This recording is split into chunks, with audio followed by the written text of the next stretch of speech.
I'm gonna know it.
Sup, bitches?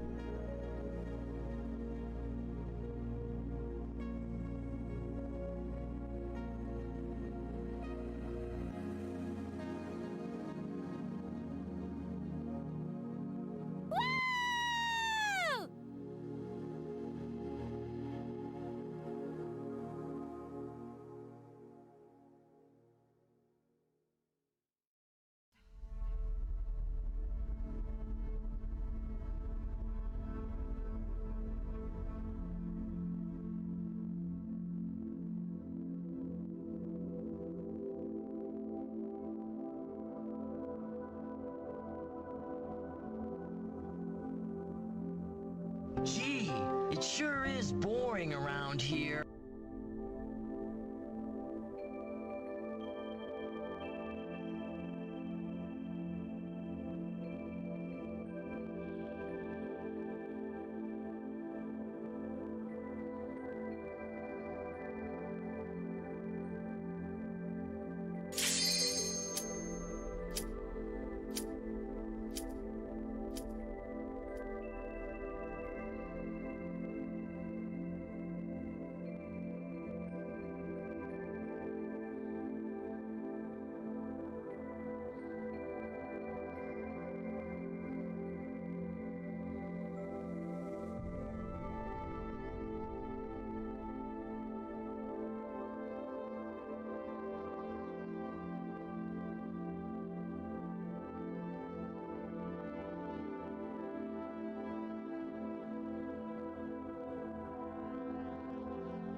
Someone cooked here.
Oh no! But hold on, I'm gonna have to rewind the BR or the pre-stream. Man, my hand tracking mount just snapped. Come on! No! Oh, that's not safe to put on. This is gonna shear. This is gonna actually shear off. Oh no! Hold on, I'll be right back. I gotta like duct tape this or something.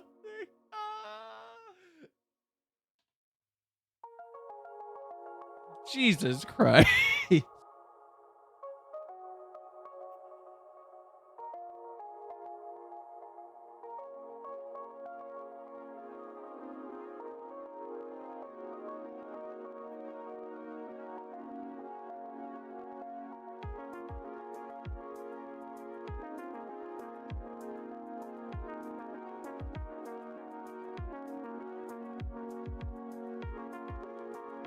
Skill issue.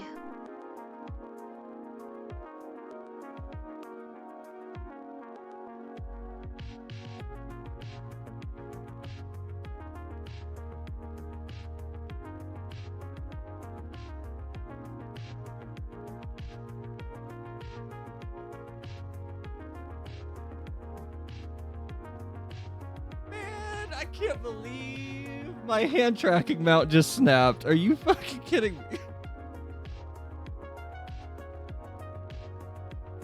Like, I try to recreate it for you guys, but I grabbed it.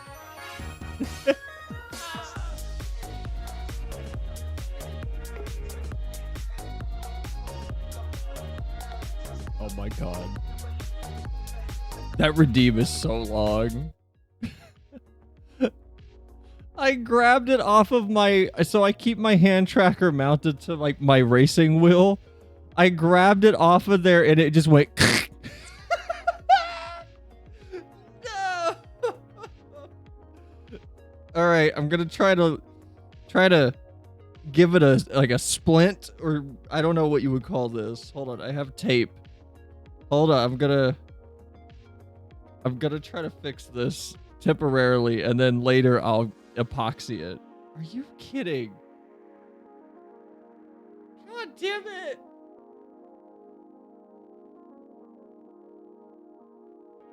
Man, 3D printers suck.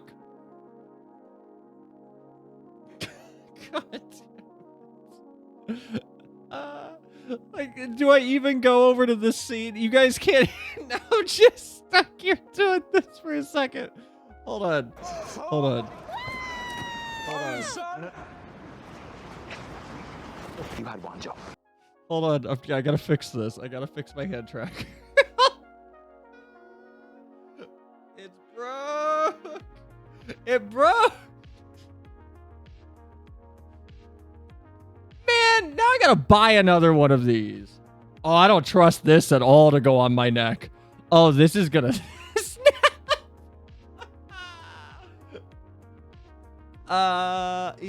gently wrap the neck tracker, the hand tracker around my neck. Oh, that feels so loose.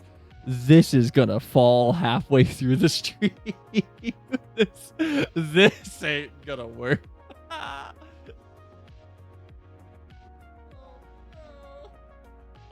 Please hold steady.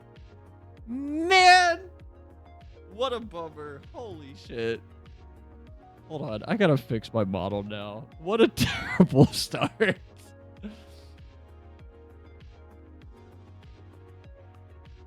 God damn it. Hi, Evie. Hi, Fat Talkat. Hi, Mike. Leo Spectre. Anybody else that I'm missing? Never. Hello. How's everybody's day going? So I wasn't on Shad's stream this morning because he didn't stream, and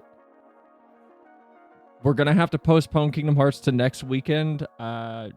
Shad told me to point you guys at his Discord if you're curious as to the details of what's going on, but some personal things came up that he is preoccupied with for probably, I'm gonna assume, the next few days at minimum. So if you're curious of the details, you can find it over in his Discord. But yeah, so Kingdom Hearts will be next week, sadly. Hope Shad gets better. Shad's fine. Just some things came up that he has to deal with. And yeah. He told me he wants me to just point you guys at his Discord if you're curious. There's a message in his announcements channel about what's going on over there. So I'm not going to elucidate you guys to anything more than that per what he wanted me to do. So, but yes, like if you go over there, be nice, send some positive energy and vibes his way. But we got a thing that we can do. We could either, I want to watch a video. I want to yap a little bit. I want to watch. It's about streaming. I want to yap a little bit about something. And his Discord. Thank you for linking Shad's Discord, Fat Talkat. I didn't know where I could go get a link to be. I mean, I guess on his Twitch page, but but yeah, if anybody's curious, you can go to his Discord there, and in the announcements channel, you can find everything there. Odin's son. Golden Sun. You had one job. We were talking about Marvel last night off stream. For a while, we were talking about like the Marvels, She-Hulk, Loki, Quantumania, WandaVision, which I realized last night, WandaVision is a portmanteau of Wanda and the character Vision, and not a portmanteau of television and Wanda like I had thought it was for the last year and a half. So I learned some things. But anyway, Marvel's really cranking out too much. I'm going to be honest. I feel like there's too much coming out of Marvel recently for it to be good. No hand cell is cursed. I think it can be both cell. I didn't think about that. That's, and you know, we're gonna move on. It's too deep for me. That's too deep for me. That's too deep. How's everybody doing? Man, I'm so paranoid my hand tracker's gonna just fall off my neck. Have you seen the new Morbius? I mean, the Web Lady movie? No. We only were talking about it because we finished the Percy Jackson series last night, like the first season, which is good, by the way. I thought it was fun. I liked it. It wasn't great. It wasn't like perfect, but it's solid. Heard it's bad. I presume that's to the Webster's movie. What's it called? What is the new movie called? New Marvel movie. Webmaster? Madam Web. That's her name. I feel like a lot of these Marvel spinoffs are not strong. And I feel like it's because they're sending them out too fast. Not Percy Jackson. Percy Jackson is great. I liked it. I thought Percy Jackson was solid. I enjoyed it. There were parts of it that I the problem with the Percy Jackson, what would you call it? Like reboot?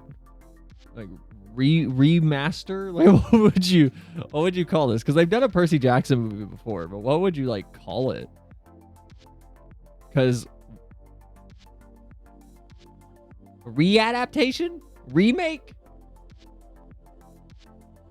Would it be a solid 6 out of 10? I think a 6.5 is fairer to give to Percy Jackson. It's not great, but I will say the only problem I would say it has is it's too fast. Like I don't feel endeared to any character. I don't care about anybody in Percy Jackson.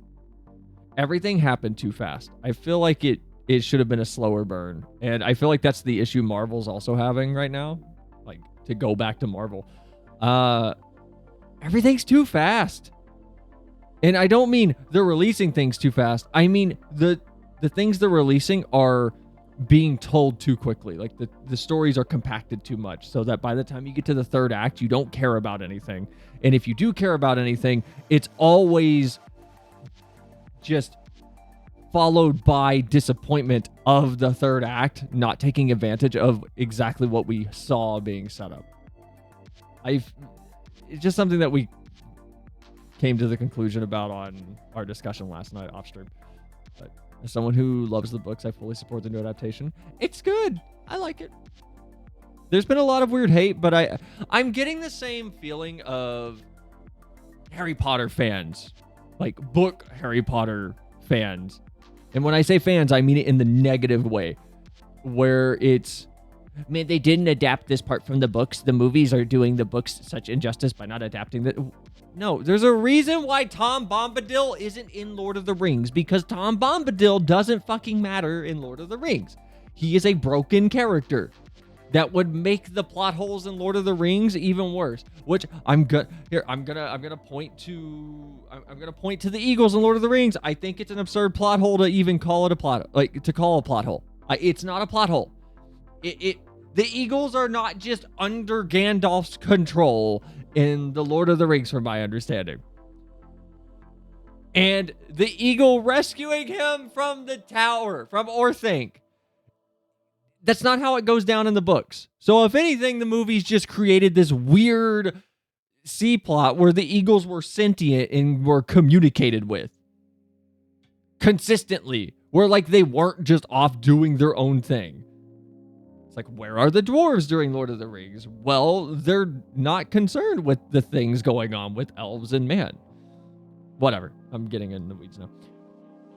The Fan Daniels. I mean, I agree. However, this series is supposed to be over 5 books, so I understand having to compress each season into 1 book. Like, no, I get that. I just, like, here's my counter to that. If it's 1 season per book, do 10 episodes per book. If you can do 10. If you don't stretch it if it doesn't need to be stretched, but you do, if it can be 10, make it 10. If it can be 7, you make it 7. You give each season what it needs to breathe. The Eagles had to do their taxes. They were at the end of an era. Like, it's just, it's an adaptation. Like, adaptations aren't going to be perfect. And I think calling things that are adaptations out for being what you don't want is slightly annoying. I just realized you guys were like off the screen. I'm sorry about that. Snape kills Dumbledore. Spoiler out. Stop it, Mike.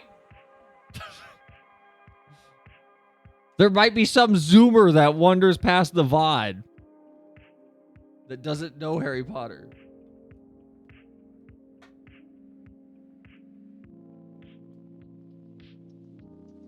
Man, I almost wanted to scream out a Shawshank Redemption spoiler, but the cinephile inside of me, you know what? Maybe cinephile's not the, like, I don't like that. File's not a good word.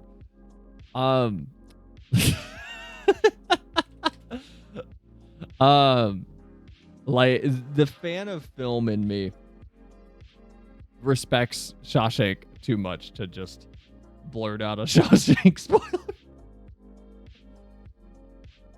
How many episodes did they do with Series of Unfortunate Events? They did like 2 seasons, I think. I have no idea. I liked it though. It was good.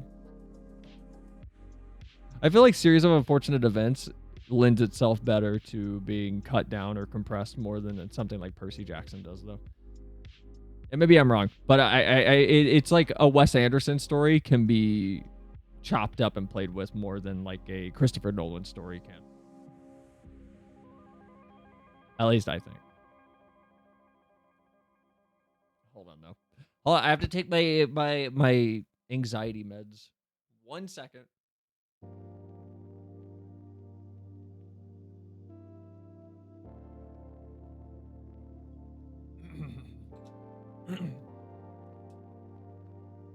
Also, about Harry Potter, I got into the Rave AI Hogwarts shorts. What? Rave AI Hogwarts shorts. Okay, I got to 50 of my solo POTD run attempt. Slowly but surely, I'll get there. You can get farther. Come on. What class are you playing? They did like 1 book per episode. I think one of the books was broken up into 2 episodes. Okay, that feels about right. Man, the books were slow, weren't they? Damn, I really want to spoil Percy Jackson info, but I don't want to ruin it. Yeah, Percy Jackson's like fun. We were talking about it last night where there's, you know what? That conversation's gonna go nowhere. Actually, I'm gonna pull back. Like Percy Jackson's fun, but I do wish it was a little bit longer.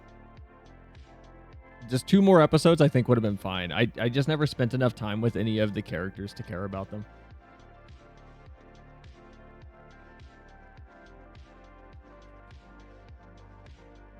And it's not even that I didn't care. It's we didn't spend enough time for me to not only just endear myself, but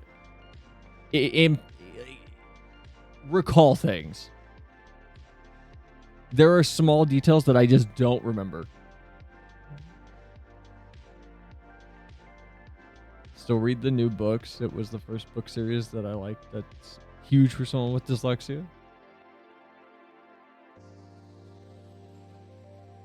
I don't like this picture of... I don't know if I can... Can I show this on Twitch?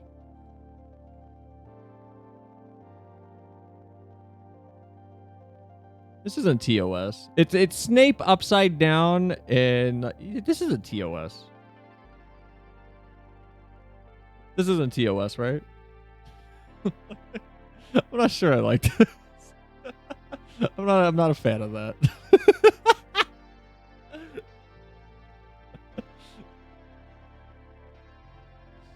Like, I don't know. I came to a conclusion last night with a lot of current productions, mostly Marvel, but like a lot is that the industry is cranking out one-time use films over actual film more and more, and it's like, okay, here, let me just a random small sample size, but like anyone here who's seen Endgame or Infinity War or Thor Ragnarok, do you have any desire to go watch those again if you enjoyed them? Because I enjoyed them, but I don't want to see them again. There's no part of me that's like, oh man, I want to go experience Thor Ragnarok 3 more times. And maybe it's just me, but I just finished Lord of the Rings again 2 weeks ago, last week. And I could go watch The Fellowship right now and enjoy it. I could go be just as happy and excited about things. I could go watch Shawshank Redemption right now and go enjoy it. I could go watch Boondock Saints right now and have a good time. I could go watch Breaking Bad, Dexter, the show Scrubs, I could go watch Treasure Planet again and enjoy it just like I did the first time. Well, not just like, but close to it. To be honest, it makes zero sense either to do this because of how big the budgets are for no reason. Wait, what, Spectre? I usually don't want to rewatch movies, but Nimona had me rewatching it several times in a week. I'm not a fan of Nimona. Like... Cell never watched Atlantis, The Lost Nope. Empire. Nope. Never seen Atlantis. Treasure Planet rules. It's so good. But it's... I just feel like a lot of films that are coming out that are big budget are throwaway movies that are like one-time use. Like you watch them once or twice and then you're done with them. They don't bring value beyond that.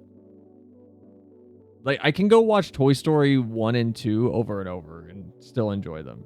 Toy Story 3 is where I start to get shaky and I don't really care about anything past that. Happy affiliate anniversary. Oh yeah, it is that. It is that. Wait, has it been a... It hasn't been a year, has it? Oh God, it's been a year. We've been on Twitch for a year. Holy shit. In my head, it's been like a month. Or a month. It's been like 8 months. Oh my God. Speaking of Disney, live action Stitch was revealed. Wait, what? Finally? Like proper, like official? Wait, is this a real trailer? Oh no, a concept trailer.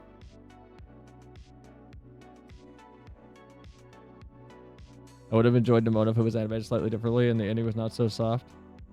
Yeah, my opinion on the ending is, can we spoil Nimona?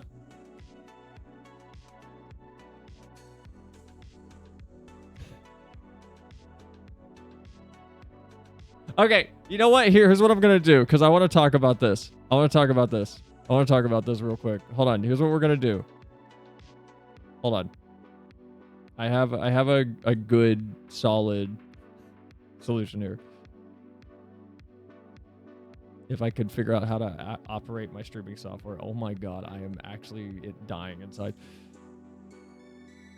How you spell Nimona? Nimona spoilers.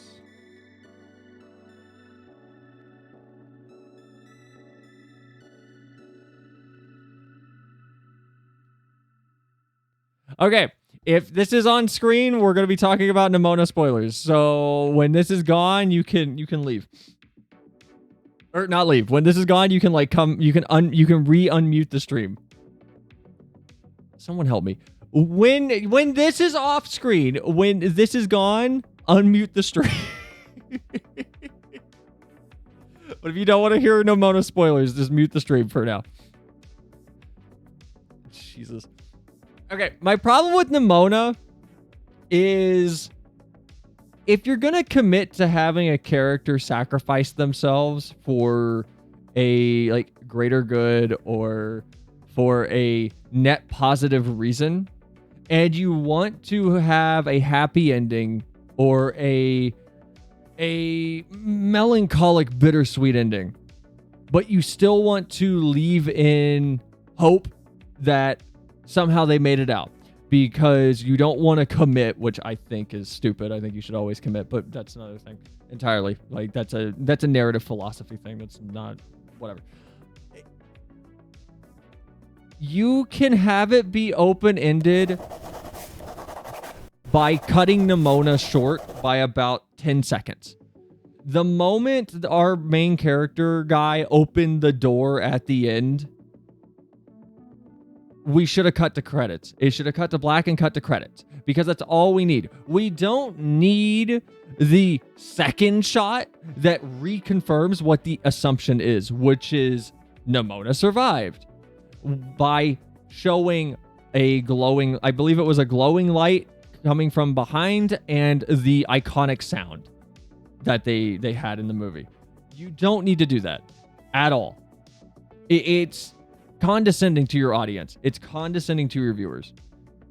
Just commit, treat them with intelligence, and let them come to the conclusion that they think fits better instead of hard confirming something that you assume they want. We like the ending because it looks like a dream with a pink light. With the pink light? That's not what I got from it. I didn't take from it that it was a dream.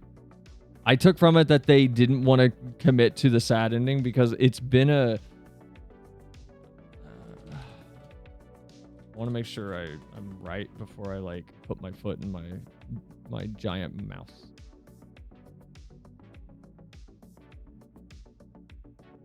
Who animated this? Blue Sky? It's been a thing that I've like noticed throughout a lot of the bigger studios, and I'm gonna point to Disney for this. Hold on, I gotta update the spoiler thing.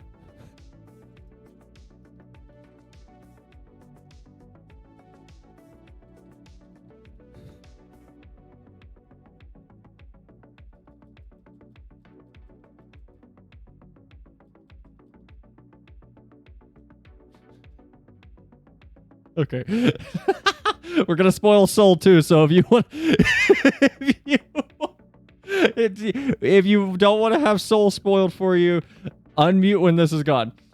It's a similar problem as to what I noticed in Soul, where if you want a happy ending and a strong message, that's fine, but follow through with your commitments. But she turned into a phoenix, so it makes sense for her to be reborn again into herself. I'm not saying that can't happen. What I'm saying is the fact that they animated it... Not animated. The fact that they had the scene played out so that it's guaranteed to confirm, in case you were wondering if she came back, means that they weren't confident that that was going to...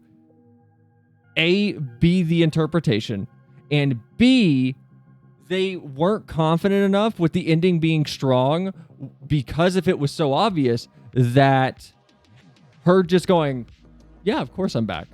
I was a phoenix. Phoenix rises from the ashes and gives you a goofy send-off moment of like Nimona having the energy that she's had the whole movie. They did a weird bait with it being a soft, open-ended, like, oh, is she back? Oh, yeah, she's back. Instead of just committing to either let it be open-ended, let the viewer have their interpretation and let the art speak for itself, or commit to the confirmation and let the confirmation and art speak for itself confidently in that direction. I don't like indecisive narratives that cannot commit to what their goal is. And Soul is an example of this. Nimona is an example of it. And I don't care for both movies because of the endings. Like, the endings take away from everything that the movies were building up to me.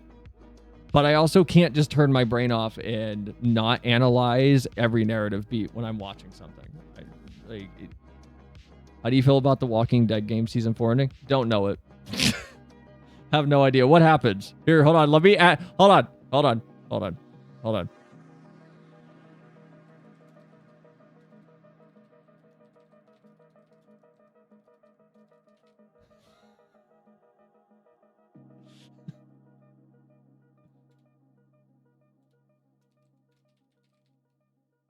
Okay, what is it?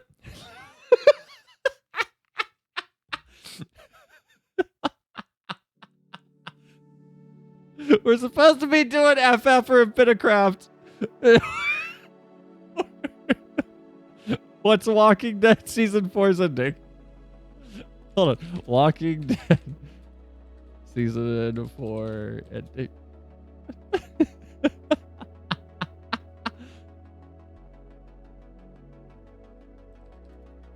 Yeah, she gets bit and AJ cuts off her leg. I don't know. She sounds like she's cooler than fucking Ellie already. Or not Ellie. Fuck. What's her name?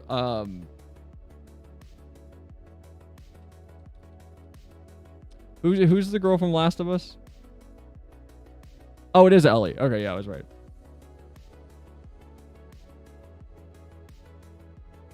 She sounds cooler than Ellie already. I'm gonna, like, we've talked about my opinions on Last of Us already. And then we play as AJ for a bit, and we think she's dead, but she's not. I mean, I don't know. It depends on how it's handled. I haven't seen it. Again, like, I need to see it, but again, my problem is commitment to a presumed narrative through line. Because if anything, I'm going to point to Nimona and go, the Phoenix feels more like a cop-out than anything when you pair it with how the ending was handled in the last 20 seconds. It feels like the Phoenix is a cop-out choice to allow them to do the open-ended ending that's not really open-ended. And that's my problem. It's not even that the ending is open-ended. It's that it pretends to be open-ended. And then they confirm that it's not open-ended. What is the point of framing an open-ended ending if you're going to, at the last second, snatch it away? It's like, okay, here, I'll use this.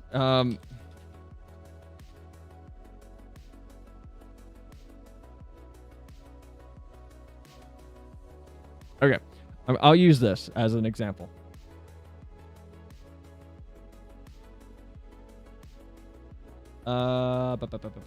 Okay, so in the movie Inception,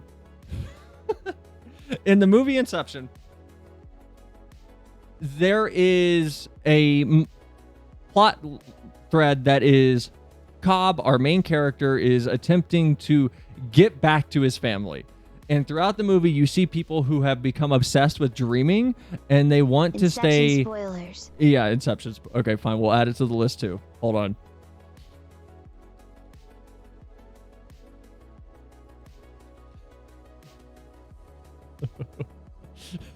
Okay.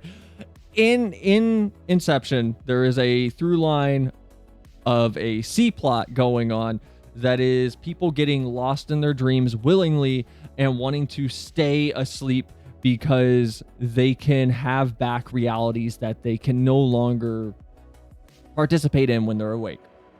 And throughout the movie, there are inklings of Cobb being addicted to dreaming. He has his ex-wife in his subconscious, Maul, who is constantly trying to sabotage his plans whenever they're performing their job in Inception, which I'm not going to go deep into because I don't want to explain the plot of Inception as well. But by the end...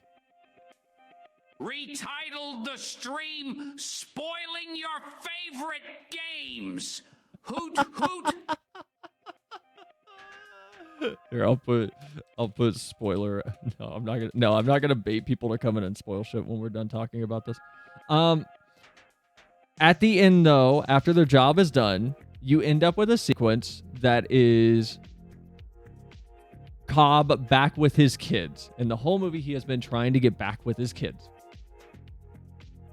Earlier in the film, it is established that characters have something called a totem, which is something that only you understand the physics and behavior of to anchor yourself in reality. It could be a top that spins abnormally long. It could be a pair of loaded die that always lands on a 7 and a 5. It could be anything like that. At the very end of Inception, we end up with this scene.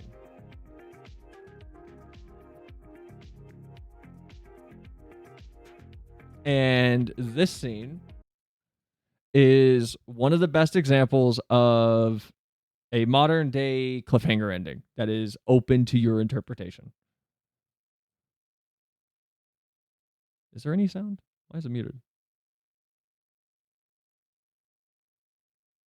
Is there sound? Why is there no sound? Why is this muted? Why was that muted? Man, this is going to get nuked on YouTube. So he spins the top.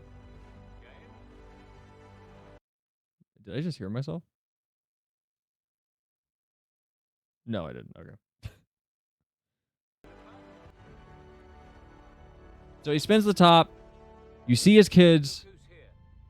And the setup here is it's not important if they're real or back to Cobb. Or real or not to Cobb.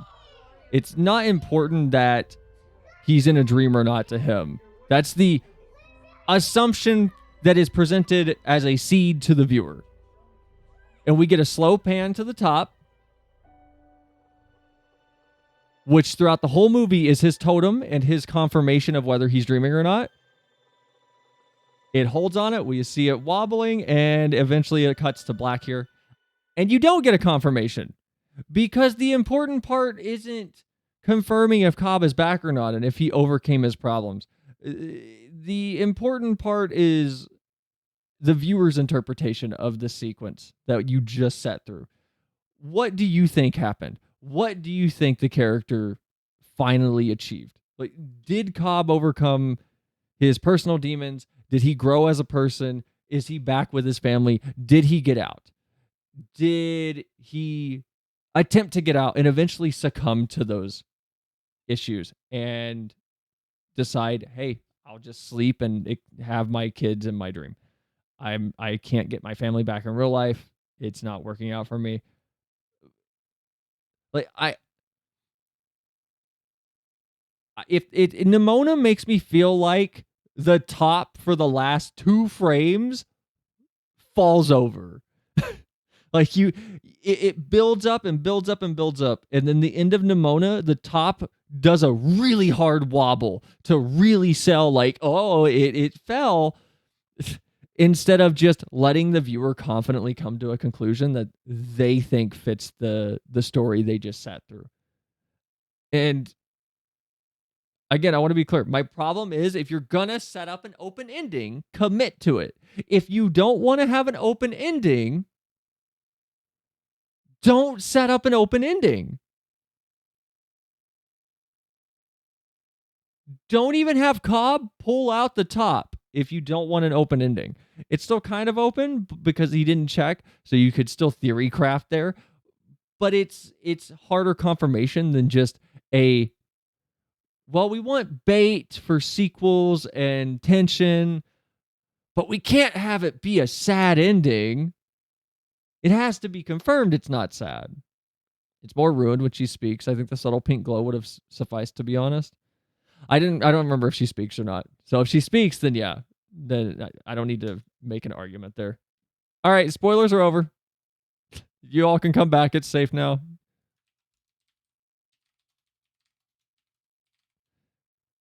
Spoilers are over. Spoilers are over. You can unmute. Spoilers are over. She spoke at the end. Yeah, okay. I'm fine with cliffhangers though. I'm fine with open-ended things. It's just frustrating to dedicate time to a movie. It's just frustrating to dedicate time to movies and then they don't commit to themselves. Hi gamers. Hi on. Welcome in. How's your day going? Well, we're supposed to be doing FF14 and we're not right now. So did you guys want to continue Infinicraft is my question. Do we continue Infinicraft or do we jump straight into FF? Wait, why does Kanabot have their own stream avatar? Look. Don't worry about it.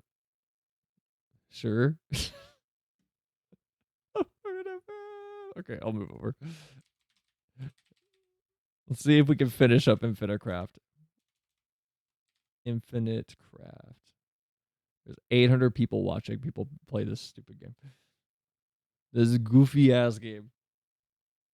I can't blacklist on stream avatar. Well, actually, yeah, I think I can. I probably should. Where is Kanabot? Remember, guys, there's FF14 spoilers for the rest of the stream. Look, it is Saturday, so we might be we might talk about FF stuff. Can we make Yestola? How do we make Yestola? We need to make cat girls. How do we make Yestola though? Also, bad news. So I woke up to a blue screen last night. And it wiped the board. So we still have everything, but it wiped our board. So we'll have to just... I was trying all day to figure out, do I rebuild the board before stream or no? I couldn't figure out what to do there. So we made Titanic. We still need to make feet, human and plant. Is that what we're starting? Human and plant?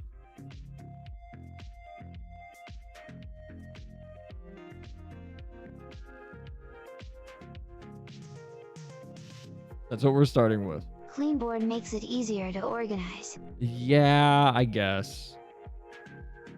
Farmer. You know what? Human's gonna be, I feel like, important. I'm just gonna make a stockpile of human. Because I feel like human's gonna be important to making things. Farmer plus water. Fisherman.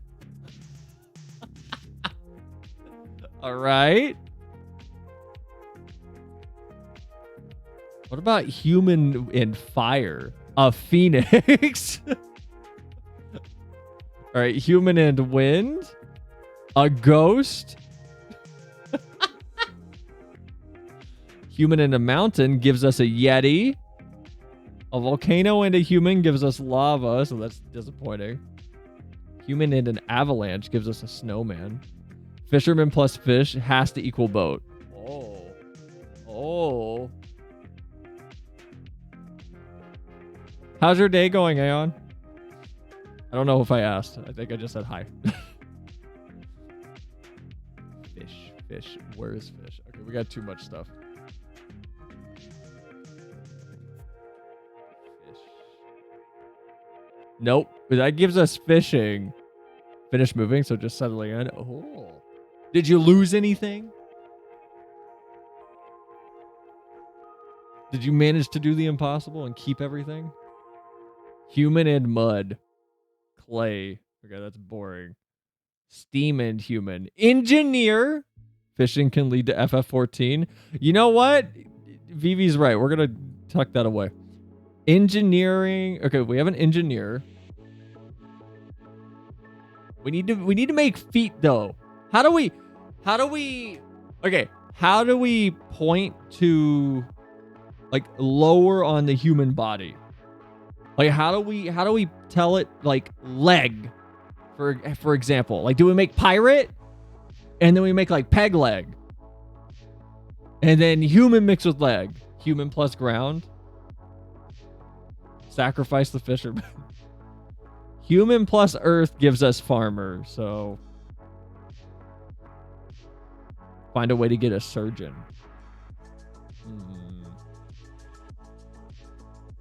This is dumb. Fire the engineer. Fire on engineer. Gives us a firefighter. Sacrifice the fisherman. Hold on. I gotta make a fisherman again. Wait, we haven't made a fisherman, have we? Oh, wait, yeah, we have. Sacrifice fisherman gives us a fish. So that's recursive. Firefighter and fish gives us salmon. I don't understand that. Salmon and phoenix gives us salmonella. We've made disease.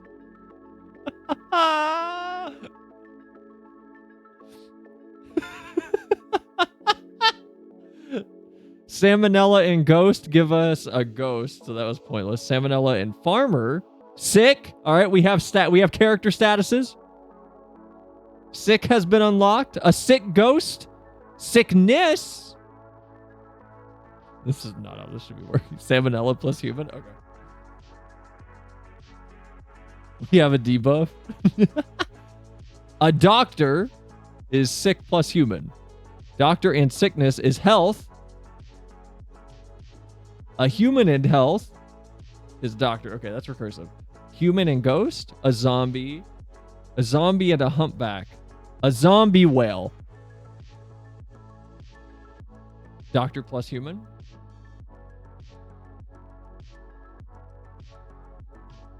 Human and doctor. Patient. Do what Glacy said. Salmonella plus human. Hold on, Glacy. We'll see if you are the cleverest. Where is human? No, that gives us sick. Salmonella and human just makes you sick. If you eat salmonella, you just get sick.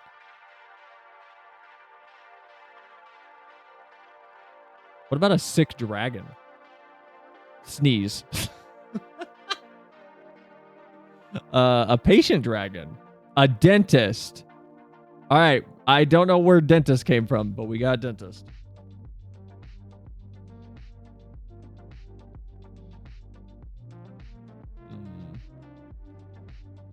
Wind and wind. Tornado.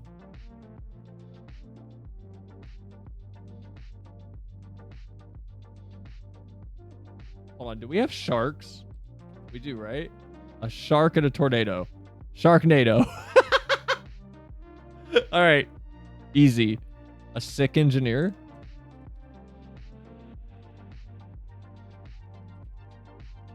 A sick engineer gives us a doctor. Patient plus church. Hold on. Homeopathy incoming, maybe? Can we unlock homeopathy? That's a hospital. That is not what I expected. Okay. What if we do church and sickness?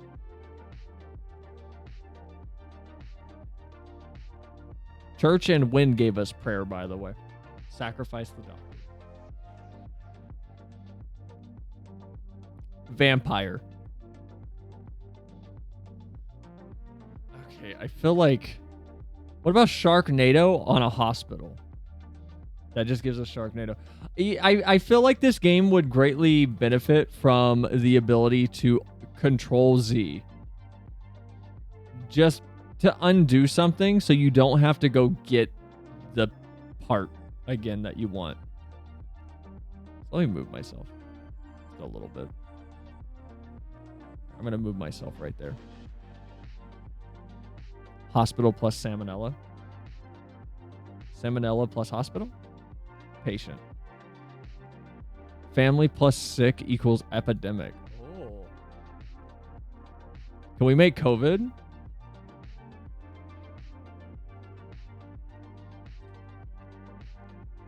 Family plus sick. What about, would it be family plus sick or sickness?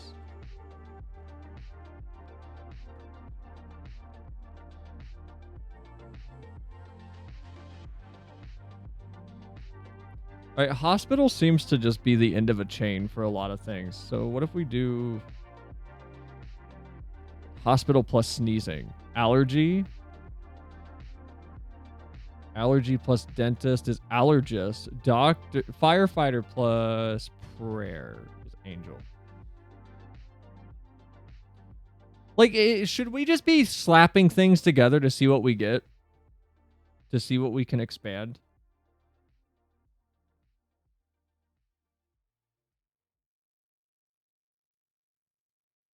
Because I feel like maybe that would help just slap stuff together instead of trying to just brainstorm at some points.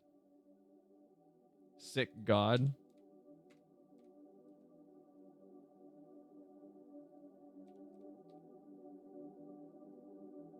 Cure.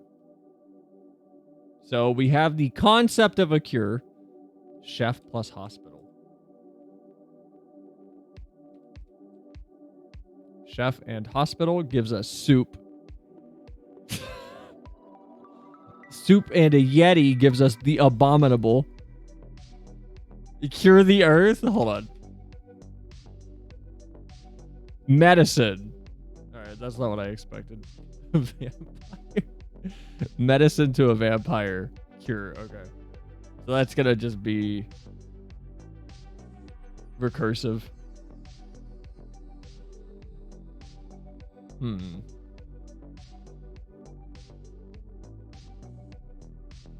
I don't know how we can make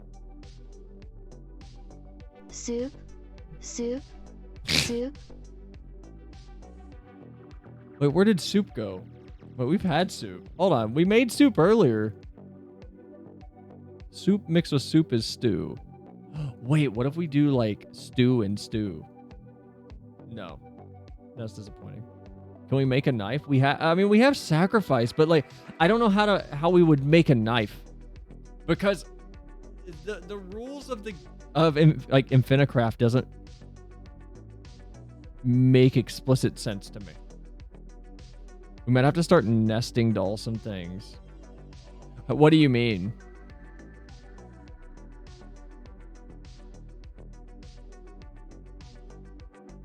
Sick plus earth.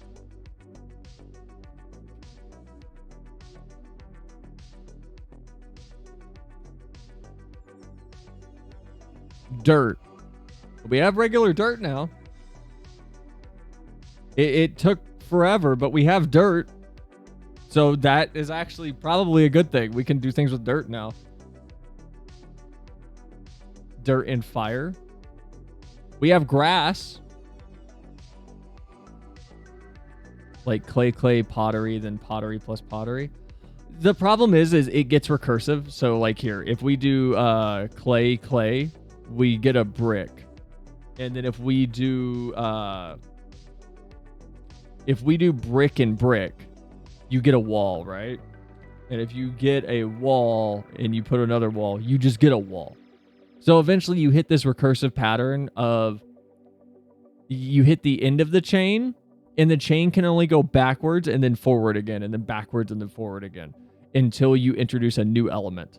So honestly, if I could zoom out of this board and actually adjust things, I think that would be nice. So I could set up that like brick plus brick equals this plus this equals this plus this equals this, and basically build out my own chain. Engineer and wall or brick. Ooh. That's a good idea. Tunnel. What do we get if we do brick with engineer though? Forward and back and forward and back. Forward and back. 1 foot forward. Wall plus human equals Trump. Dirt and brick equals Minecraft. I will be surprised. Dirt and a brick gives us a house. Hold on. Who said? Someone said something. Hold on. Oh, dirt and fire. Hold on. I want to see if Fat Tail Cat's like onto something. Fire and dirt. That gives us a brick. So I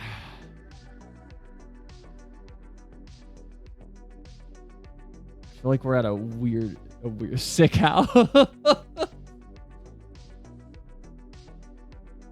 Sick house is a hospital. Gotta go enjoy their stream. All right, bye, Mike. Have a good night.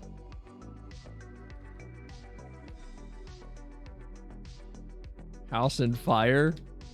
There we go. House plus fire is a fireplace. What about a firefighter plus fireplace? Santa Claus, because that makes sense. That makes sense. Firefighter and campfire gives us smoke. Firefighter and brick gives us a fire truck. Santa Claus plus soup gives us Christmas. Hi. Hi. Spectre, welcome in. Think we can use Minecraft rules and do wood, stick, plus stone making a tool? I don't know. Let's find out. Stone. Wood. How do we make a stick? That made a statue. Wood and stone made a statue. I can't search because fucking Steam. We don't have a stick. What about like Christianity and tunnel? St. Peter. Okay. Sure. Christianity and grass. Marijuana. Christianity and dirt gives us a church. I'm just gonna start mixing. God bless. I'm just gonna start mixing things with things. Hold on. Let's see if we can get anything interesting out of some of these.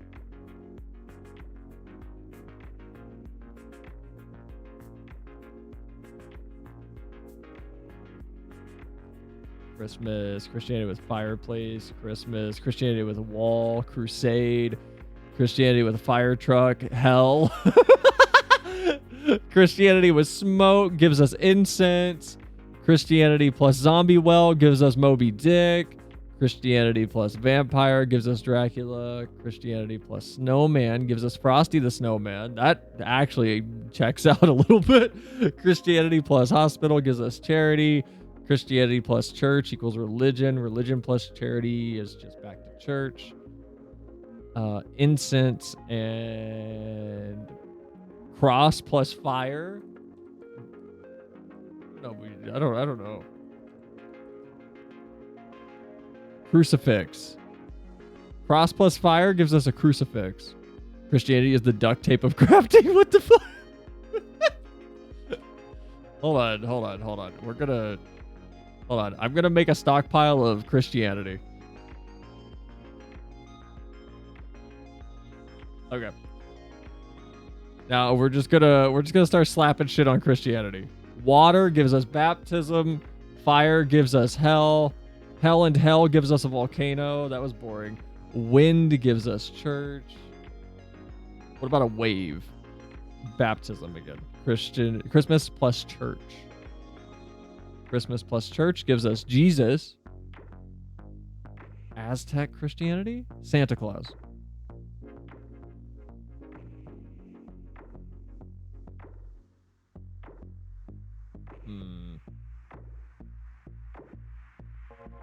Quetzalcoatl in Christianity gives us Mormonism. Sun plus Christianity gives us Sunday. Baptize the Aztec.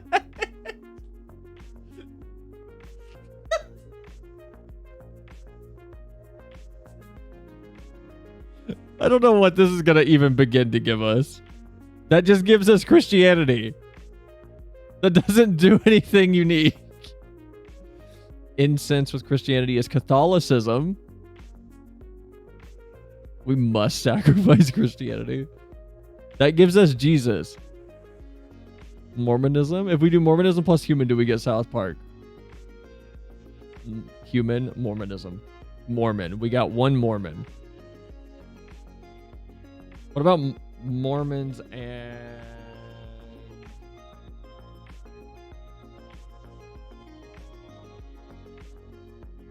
Sacrifice the Mormon?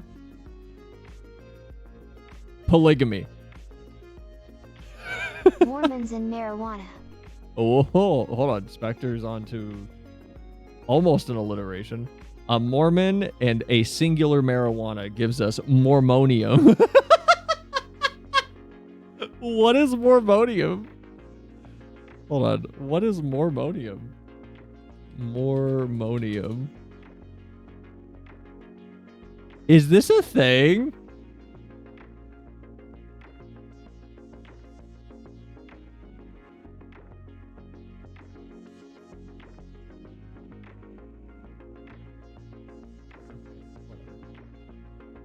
Jesus and marijuana. Okay, Jesus and marijuana gives us a joint. Aztec plus marijuana. Aztec and marijuana? Cannabis. So we have marijuana, cannabis, and a joint. Polygamy plus gay equals Aphrodite. All right, hold on. We'll see what we get. Hold on. Where's gay at? There we go. Polygamy plus gay is not mixable. Now give the joint to the Pope. Pope, joint, Popeye.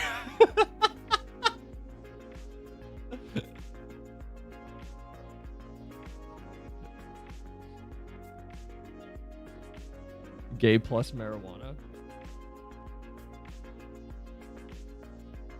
Chef plus Popeye equals Popeyes. Gay plus marijuana gives us a rainbow. Hey, welcome in, random dude of the internet. How's your day going? So wait, am I still in the FF category? Okay, good, I'm not. Hi, welcome in though, and thank you for the happy affiliate anniversary. Popeye's the Pope confirmed. Chef plus Popeye equals Popeyes. Hold on, we'll find. Hold on. Popeye. Chef. But welcome in. We usually do FF stuff on the weekends, but this game has taken me. I don't. It's not even a game. Why am I calling it a game? This website has taken over my desires to play FF for a minute. Chef plus Popeye gives us spinach.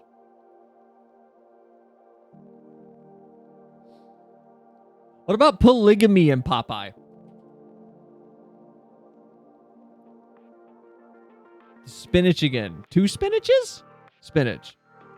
Popeye and spinach. Strength. Okay. We have another trait. Popeye plus gay. Popeye and gay gives us Popeye. I do with that what you will. Fire and joint. Okay, hold on.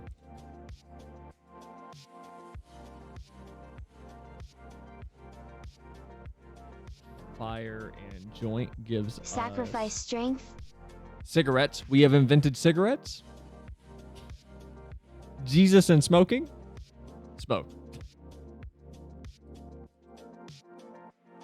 What if I do 2 cigarettes? That just gives us a cigarette. Popeye plus Eve equals olive. Oh. Maybe. Popeye plus Eve is just spinach. Everything I shove into Popeye turns into spinach. I'm sorry. What if we baptize Popeye? Baptism in Popeye. Spinach. Everything that goes into Popeye just makes spinach. Popeye and Christianity. Spinach. Are you kidding? Is he just like a... No, hold on. He's like a dud. Popeye and fruit? Spinach. Popeye and Catholicism? Spinach. Popeye and Jesus? Spinach. Okay, Popeye's dead. Popeye just makes spinach. Spinach generator. That's all he's making. Popeye and Eve. Did we do Popeye and Eve or no? Gay plus Moby Dick. Where's Moby Dick? That gives us queer. Popeye just guarantees spinach every time.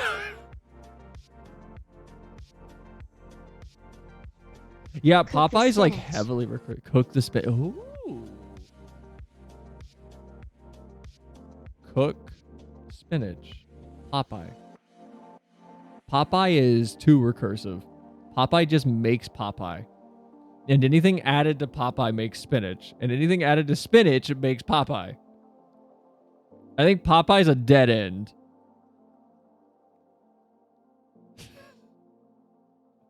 Okay, let's go back. What? Gay marijuana. Rainbow. Okay.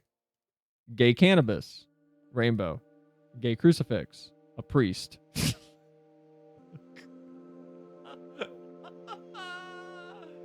I don't know what Mormonium is, but we're gonna add gay to it and nothing. Oh, I just made a Mormon. Gay Santa Claus? Christmas.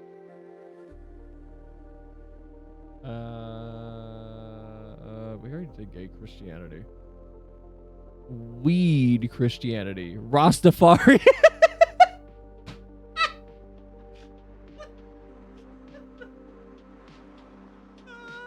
I don't know how I feel about that. That was really funny.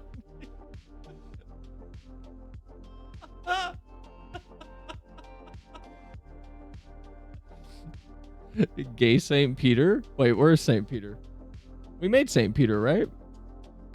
There he is. Nope. Maybe it's generating. That made the Pope. Rastafarian plus church. Ooh.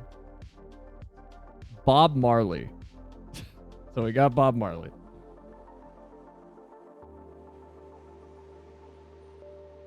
Like, I'm curious how this thing is generating. Fish plus Earth, we must continue evolution. Fish plus Earth? Fish. Earth? A whale.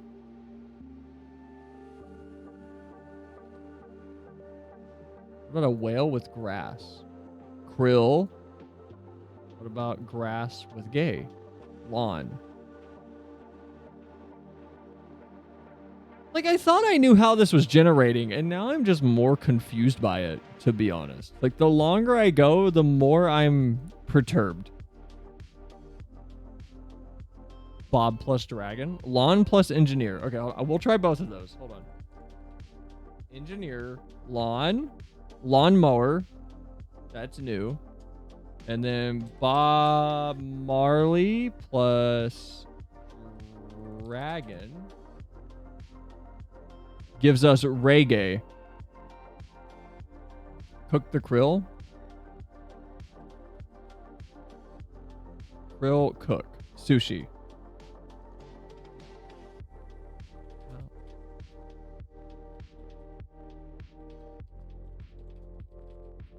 It's like playing word association, but emphasize more on association. That's what I'm curious about. Like, how is it?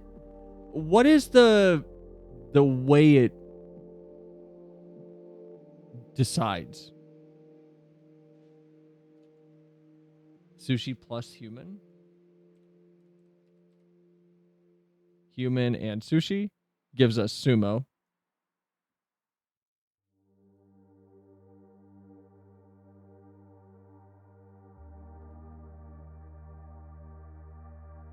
Did we mix Christianity with marijuana? Rastafarianism. Christianity plus sumo gives us Jesus. Christianity plus a cigarette gives us the Pope. Pope and Pope gives us the Vatican. Reggae and the Vatican gives us Pope. What about reggae and Christianity? That gives us Christafari. Whatever Christafari is. Pass the joint to the Buddha.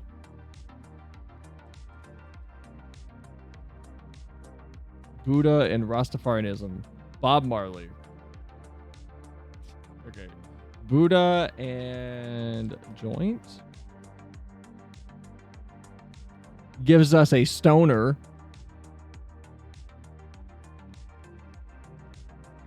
Because I just checked on the wiki to see if there's any explanation about how it works. So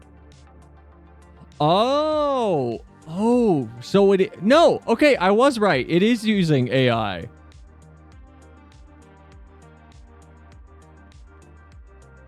Stoner plus stone?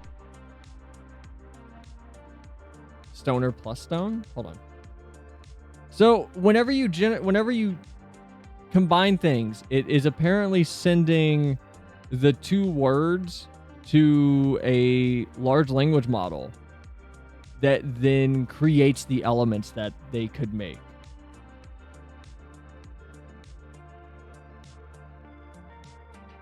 Because I was curious how this functioned.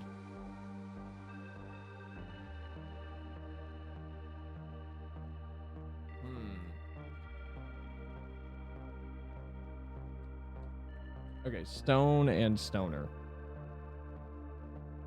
That gives us a rock. With it being large language model, then like I'm not sure how to even attempt to predict how it works. There's no end? No. There is so you do get a notification if you create a new word. So we have not created anything no one's seen before. But if you make something that's never been seen, you'll get a notification. So we'll know if we hit something that nobody else has seen. Rock plus engineer.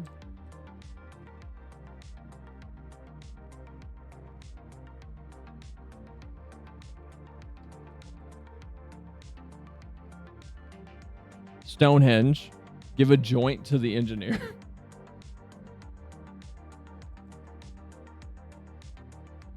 A mechanic. Let's clean up some of this spinach real quick. I don't know if we need Christianity. Christianity and Stonehenge gives us a druid, so we could do with that what we will. Mechanic plus rock.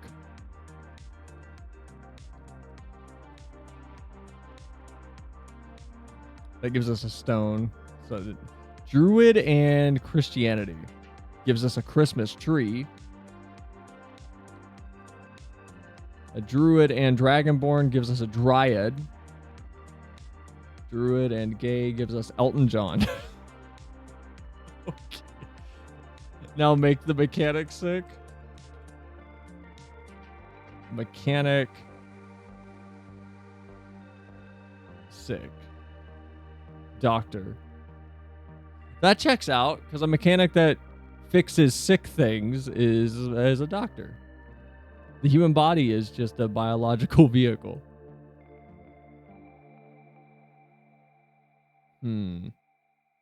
Mechanic plus fire?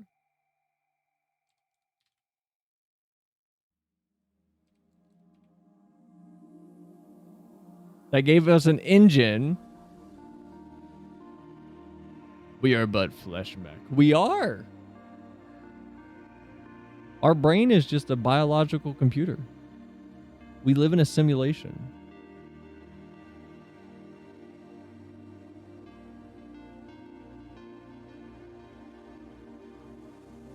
If anybody's curious about my actual insane, like, universal belief it is that we live in a simulation, so have fun with that.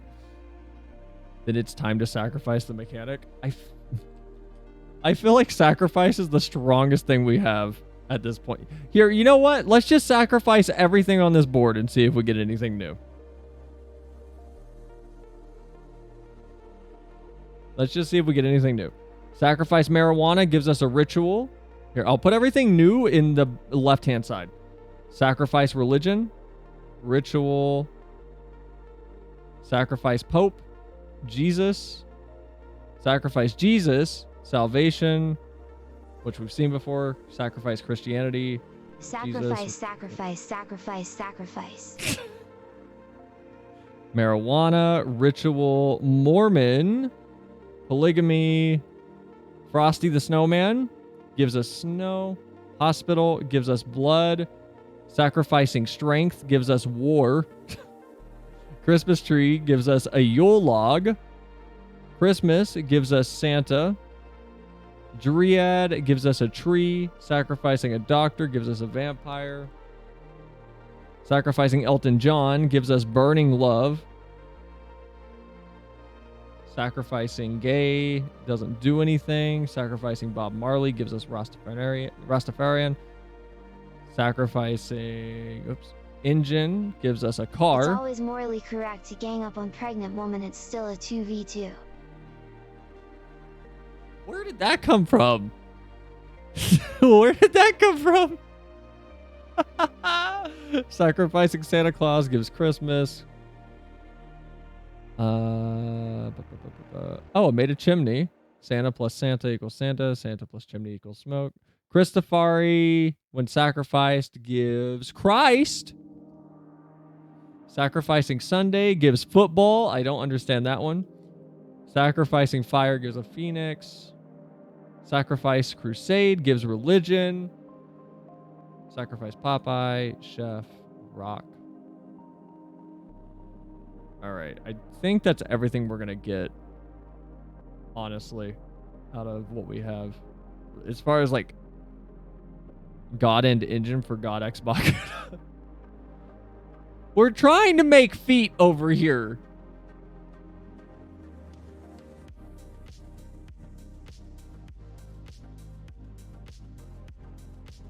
Sacrifice war. Oh. Wait, oh, we just made a rocket.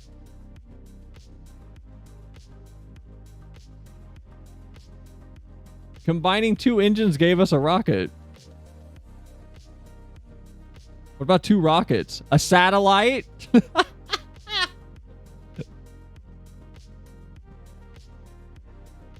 All right. God plus engine gives us a robot. What if we mix 2 robots? Car plus car. A truck. A truck plus a truck gives us a tank. A tank plus a tank gives us... That's it. Engine plus tank is not combinable. Rocket plus tank? Nope, still tank. Doctor plus mummy.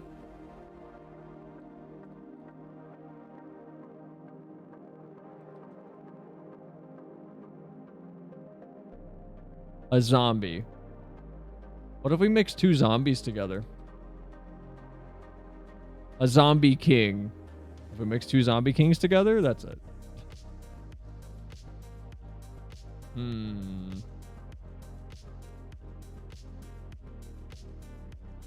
A god tank? Hold on. Mix god and tank together. We get Zeus, which we already had, I think. I think we already had Zeus.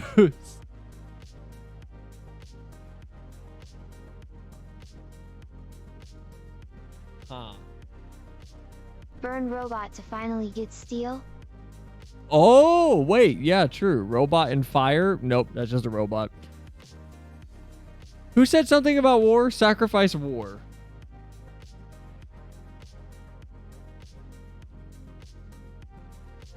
Spectre, you wanted to try to sacrifice war.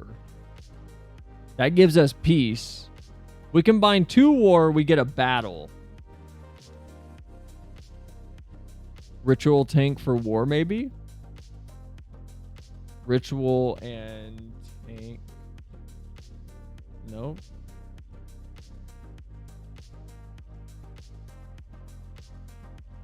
War and tank can't be combined. What about war and engine? Nope, just gives us a tank.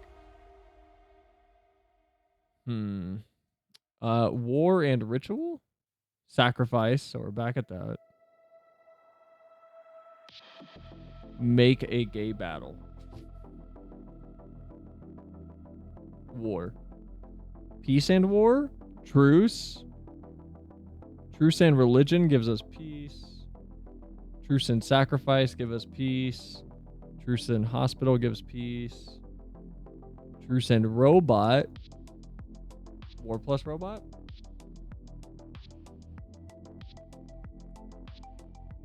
Terminator. Peace and earth. Ooh, that's a good idea. Hold on. Peace and earth. Garden. We've made a garden. Gay robot? It's just a robot. Just gives us a robot back. Robot vampire. A cyborg. Cyborg and blood. Back to vampire.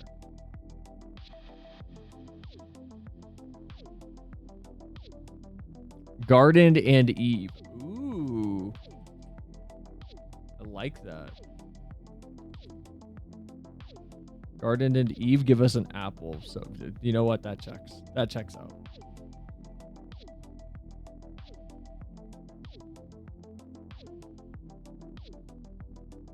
That checks. I don't know how we would even start to make parts of a human body. Because we still need a knife. We haven't made a knife.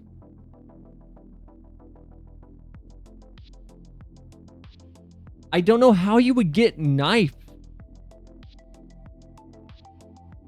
I don't even know if there's a place to like sacrifice the robot.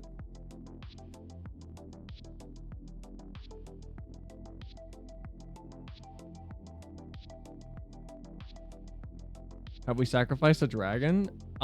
Maybe we can try. Hold on.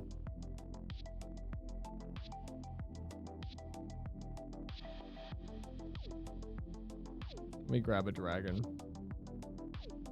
Sacrifice dragon gives us dragonborn. Sacrifice robot. Oh, we made a spaceship somehow. Sacrifice robot is robot.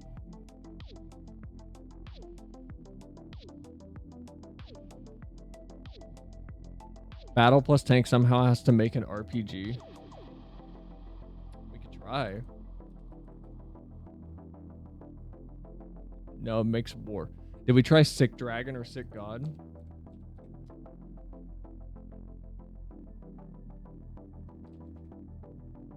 Sick dragon. Sneeze.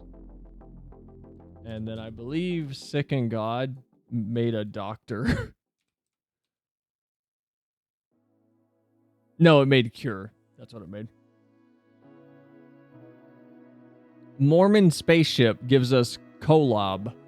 Kolob? I don't know what Kolob is. I don't know what a Kolob is.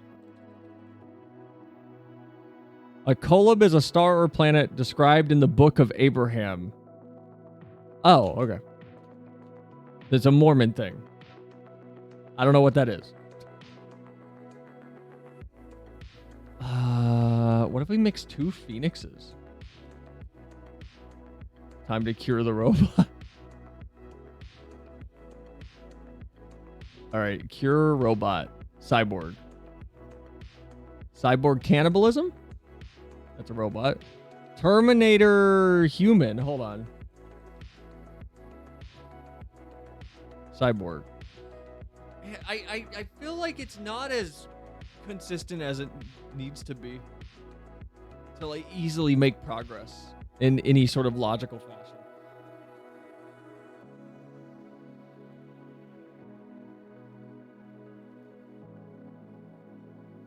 Because some of them make sense. Like, if you combine 2 zombies, you get a zombie king. If you combine 2 engines, it's like, okay, it's a lot of power to propel something, so rocket. But how do you get a knife? Like, how do you get a knife? Pass the joint to the robot?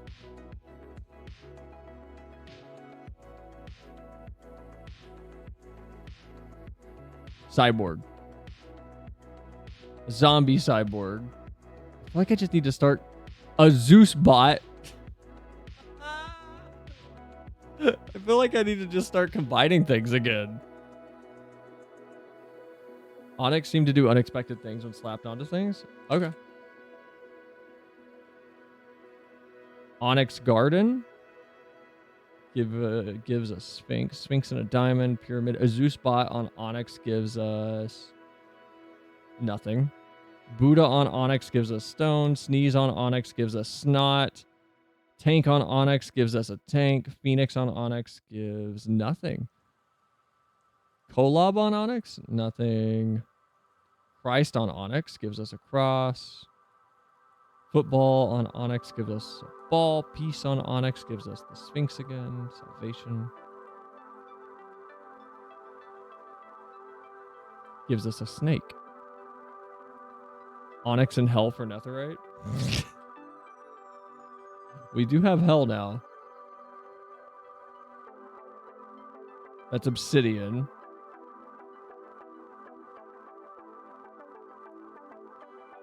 Oh, we made Satan. Terminator and hell gives us Satan. Car on Onyx gives us a tomb. Snow and Onyx. My bad. Snow and hell gives us hail. Like the ice balls. Jesus and Onyx gives you cross. 2 crosses gives you... Zachary Satan. Zachary Satan.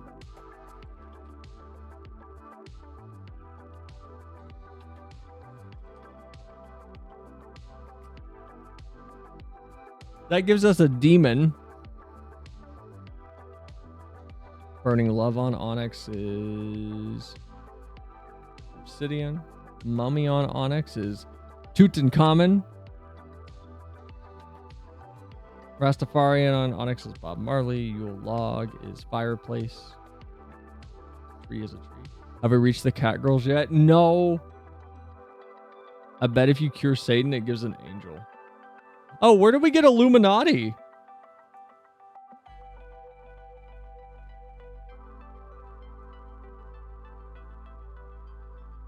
Hold on, I'm gonna slap some things on Illuminati real quick and see what we get out of Illuminati. When did we unlock Illuminati? I plus Doctor?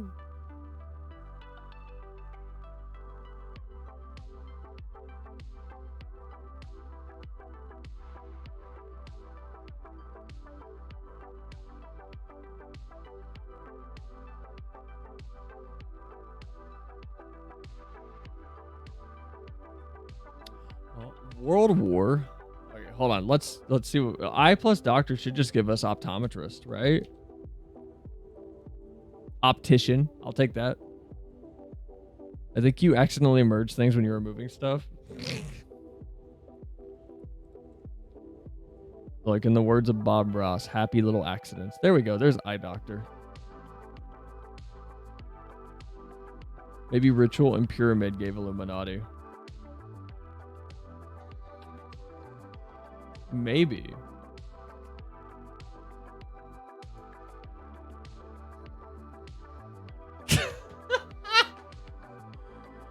Okay, sacrifice and lawnmower gives us a sacrificial lawnmower.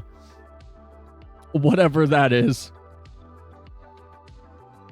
So hold on. What if we combine grass with sacrificial lawnmower? That just gives us a lawn. Okay, what about lawn with sacrificial lawn? Really? That doesn't mix? Fine. I don't know what we can do with this. I have no idea.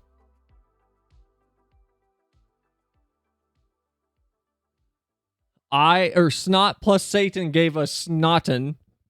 I don't know what Snotten is. I don't know what we can use Snotten for. Use sacrificial lawnmower with the marijuana.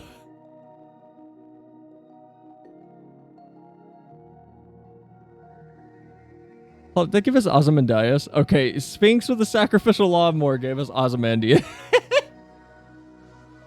I'm gonna start throwing things into the sacrifice lawnmower. Hold on. See what we can get. Hell Hydra.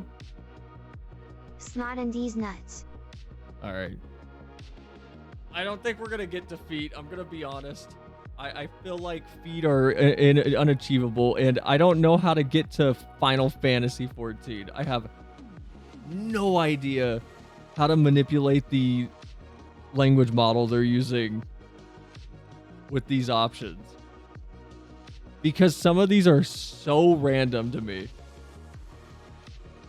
Some of these seem so random.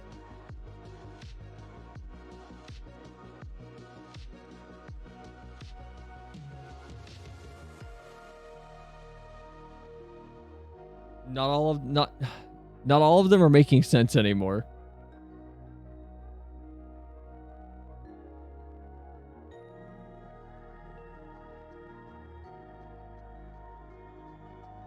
Like, why would an eye doctor and sacrifice or sacrificial lawnmower make Optimus Prime? I don't understand. Use sacrificial lawnmower to kill Zeus.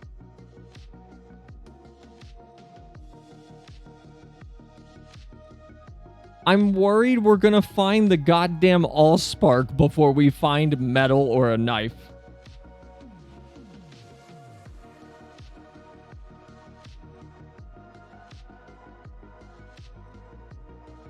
I don't know how to stop that from happening either.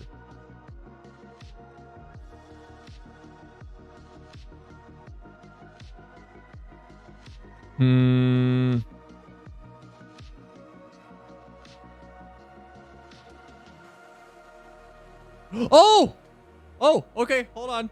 Blade? Hold on, we have a knife. Hold on, we have a knife. We have a knife, finally. I have made a blade. Hold on, I made a blade. I don't know how I made that fucking blade. Hold on. What did I do? What did I just mix? I grabbed sacrificial lawnmower and something. What did I grab? Obsidian?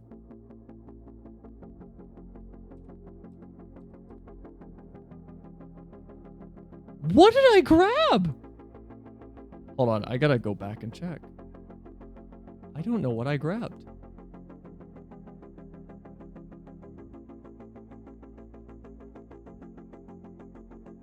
Oh, lawnmower and obsidian. Blade plus blade. Now give Santa the blade. Hold on. We have a new thing to play with, but let's test it out first. Sword. We can officially kill blade and vampire for blade. Maybe. blade, and vampire. That gave us a stake, so we have a piece of wood. I just made a pirate. I didn't mean to make a pirate, but we have a pirate now. So we have a boat. We can get to a boat probably very close, very easily. To give Santa the blade. Do we have Santa on here?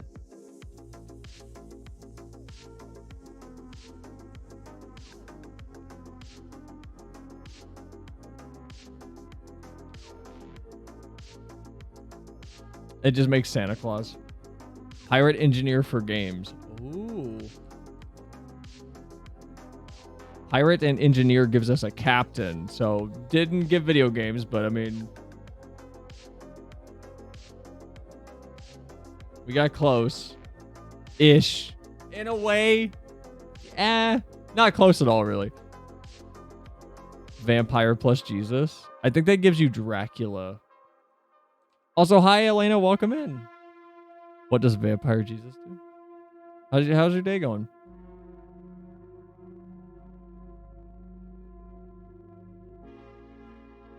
Vampire plus Jesus. Yeah, Vampire plus Jesus gives us Dracula.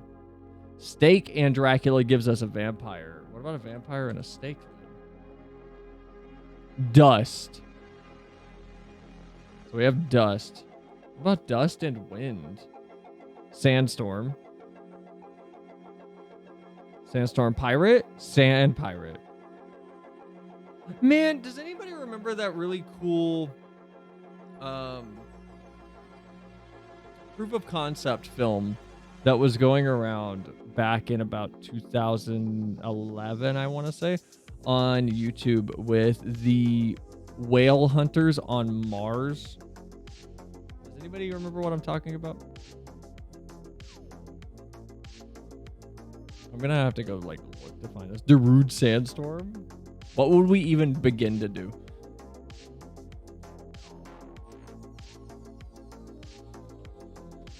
Mars Space Whale Hunter short film. The Leviathan, 2015.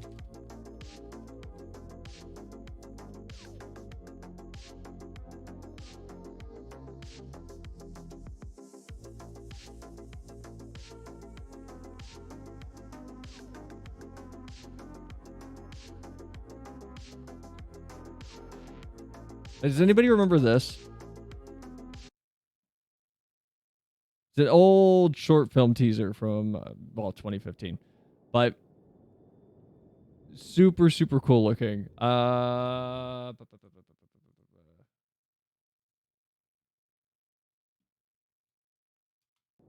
don't know. I love giant space whale things. By the early 22nd century, mankind had colonized many worlds. Faster than light travel was made possible by harvesting exotic matter from the eggs of the largest species mankind has ever seen. Those that take part in the hunt are mostly involuntary labor. This has never been made into a thing, and I'm forever sad that we'll never get to see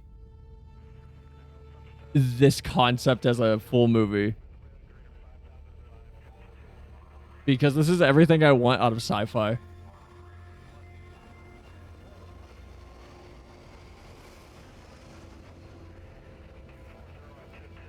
And honestly, it's what I wish I would see in a game like No Man's Sky, but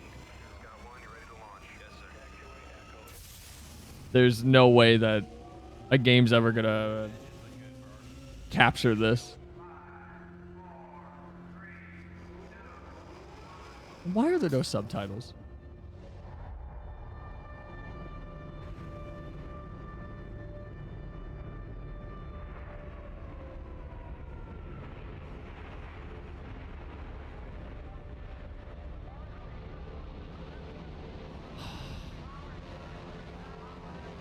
There's something about the hard space shipbreaker aesthetic that this has, and so many other sci-fi stories tend to borrow from, that's just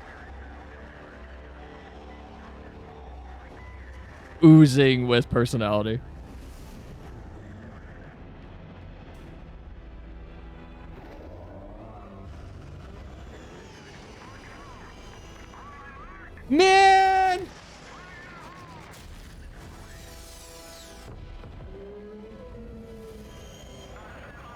It's a crime this never got picked up in any capacity. Look, it's Bismarck. Man, I wish Bismarck was this cool.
I don't know why this never got picked up for anything. It's so cool. It's so much fun. It's so cool.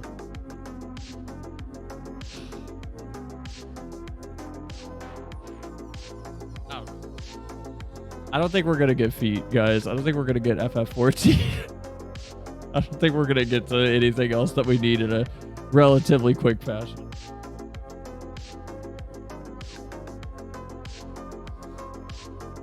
I think the generation is too sporadic.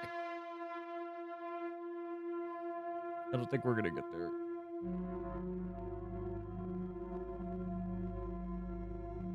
We never get feed even with the tag.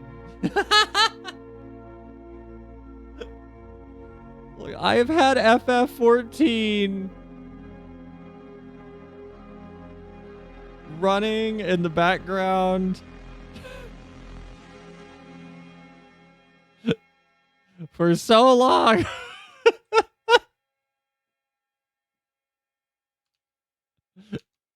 It has been running in the background for like 3 hours, even before stream. We gotta do 6.2. We gotta continue FF.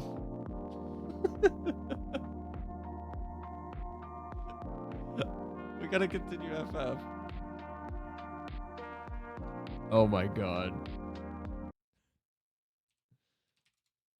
And it's Saturday. So I know people showed up that were expecting FF, and we're over here making fucking pirates and giant whales and stupid goofy shit in Infinitecraft.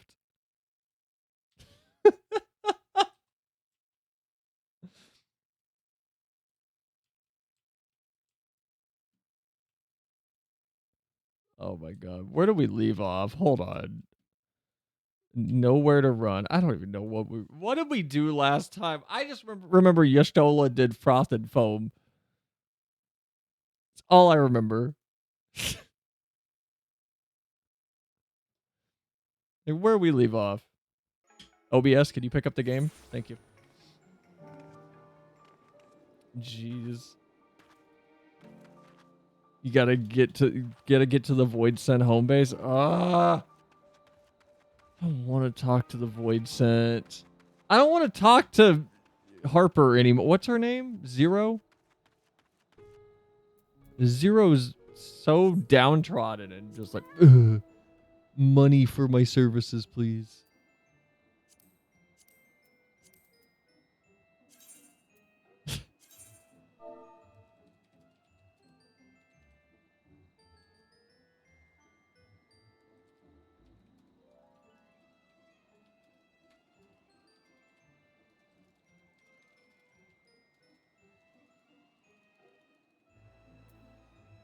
Jesus Christ. Like, are we gonna save the void? Is that the like? Is there anything to save? Everything's You want been the stock? such. First, give me the buck. I thought that said you want to suck. I was very confused for a second. Very confused for a moment.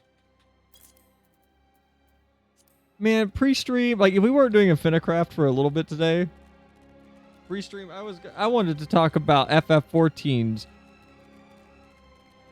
glamour dresser again. We still might. I watched a video that got me into a rabbit hole of just annoyance with this game. And the fact that we don't have a catalog system or something that's better. Because it's still terrible. I swear, I need to sit down and just make like a proper video going over all of my FF14 grievances. And how they can be fixed.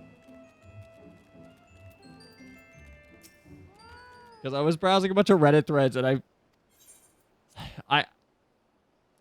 I was seeing explanations for the technical reasons why these problems are still apparent and why they still exist. And like, I get it. But at the same time, it's... Wait, where do I go? Oh, it's right behind it. At the same time, it's... Like, do we really still need to restrict people from accessing their glamours outside of sanctuaries?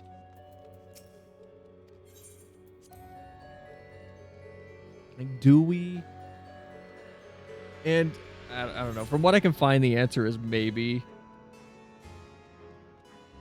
You got a bunch of brain dead comments going, you're not playing the game how I play the game. I haven't been getting those, luckily. I've been getting people that's like, oh, thank God, someone willing to talk about how shitty this part of this game is.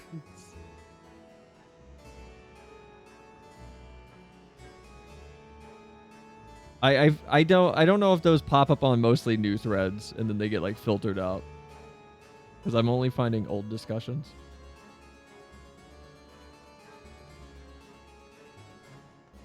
That's just about the inventory system. I mean, there's more than that. The die system sucks. Why does the glamour system suck? Why does fishing just kind of feel bad?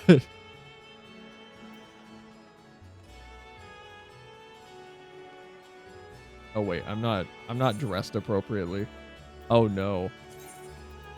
Oh no, do I need to leave and come back? Oh no, I'm not dressed appropriately. Okay, no, I'm good. I was waiting for this to be like, you can't glam plate here. You need to walk all the way back home.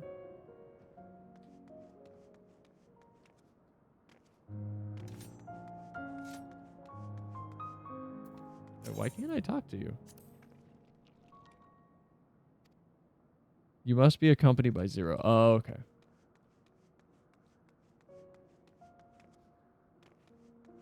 I don't know. I'll probably organize like a Google Doc so I could actually run through everything, but I'll probably have a full just 2-hour long thing on stream about the inventory system of like, let's break down everything wrong with this game. But at the same time, I think it's a good chance to just make a proper video on it. Because I've been looking at how I can green screen easily my model in this game so I can like do emotes and use that as the on-screen persona. Because I already do that half and half with what I put up right now. All right, 0, let's go. Let's go do the plot thing. Oh, wait, hold on. We got to go talk about what's inside your house and why it's so empty and boring. The old 12-hour YouTube video essay. I don't think it'll be that long. I don't think it needs to be that long. Like, at most, 45 minutes. That's my, in my head, idea of what the problem is, but at the or how long it'll take to discuss what the problem is and discuss solutions. But if I'm going to talk about what the problem is, I need to talk about how long we, as a community, even since before I joined, had been seeing references to features and functionality that we still don't have. Because I found some threads from like 2014 or so where Yoshi P was originally responding to questions of like, hey, is there any plan to implement a glamour catalog? That way, so if the player has picked up the item, they can just use it on a glam plate. So there's a lot to go through in regards to the history of everything. But I don't know how long it would take. I would try to keep it under like 40 minutes. If possible. But, I mean, at the same time, the Yomawari video I still want to make. I haven't even finished talking about the tutorial for it, and it's already pushing like 40 minutes just to talk about the tutorial and like the history of it. So I don't know, it might turn into a long video essay. I call this my abode, but spend hardly any time here. I return only for meditation. While physical wounds can be healed by replenishing one's aether, you can't preserve your form if you lose sight of yourself. Such is the risk inherent in consuming another's soul. It dilutes your sense of self, alters you inside and out. To guard against this, I meditate, visualize who I am, and place in a place all my own.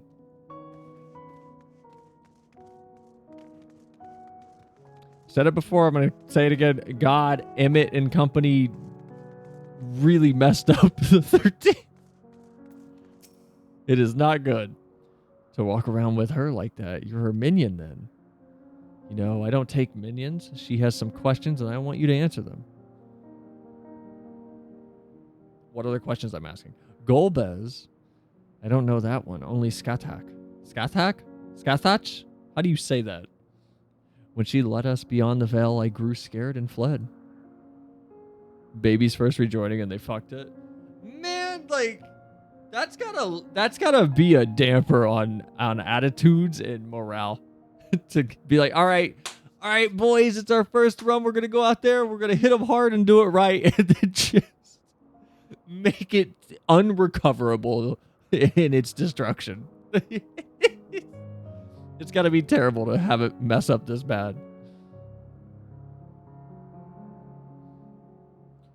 I've been here since. I don't know anyone else, nor do I. Wait, that's a weird sentence. Hold on.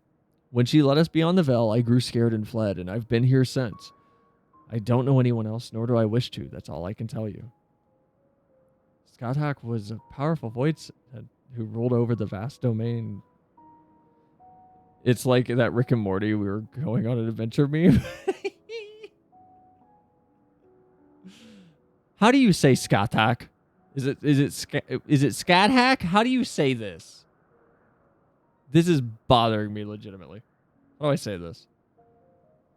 FFXIV. No. If I search that, Final Fantasy Skathak. How do you say it? Scat hat. Scat hat? I don't know if it's that. Skahawk. Pronounced Skahawk is quite similar to how you say Skyhawk.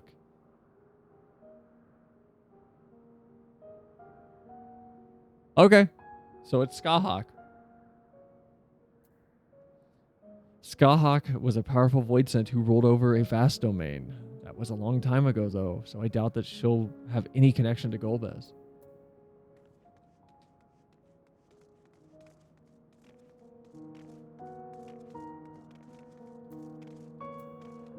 What about you, hungry voidsent? Stay away from me. If you don't want to be eaten, stay away. Look, I just want to talk, my man. Golbez. I've heard that name before. I remember always speaking of the Great Crusade. I don't know what that is, but it sounds delicious. A crusade, you say? From whom did you hear this? Farfarello.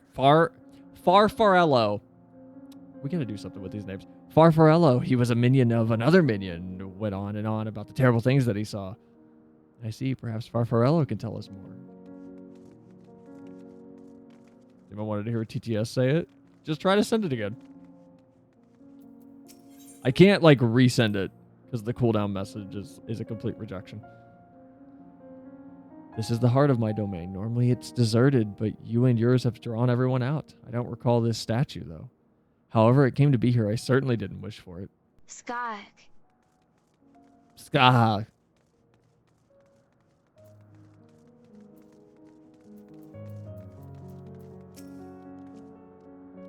You're one of the mortals, is it true? When you die over there, you really die? Kinda. So it is. It is. What brings you here, then? Looking for Golbez. Same as the last two we've talked to. Ah, yes, Golbez. He seeks strong minions to grow his army, so I hear. But recently, he stopped doing that. Instead, he just devours everyone. Perhaps he's gathered enough fodder and is now intent on bolstering his own strength. A sure sign that he is about to make a move. Domain expansion. Scat hat.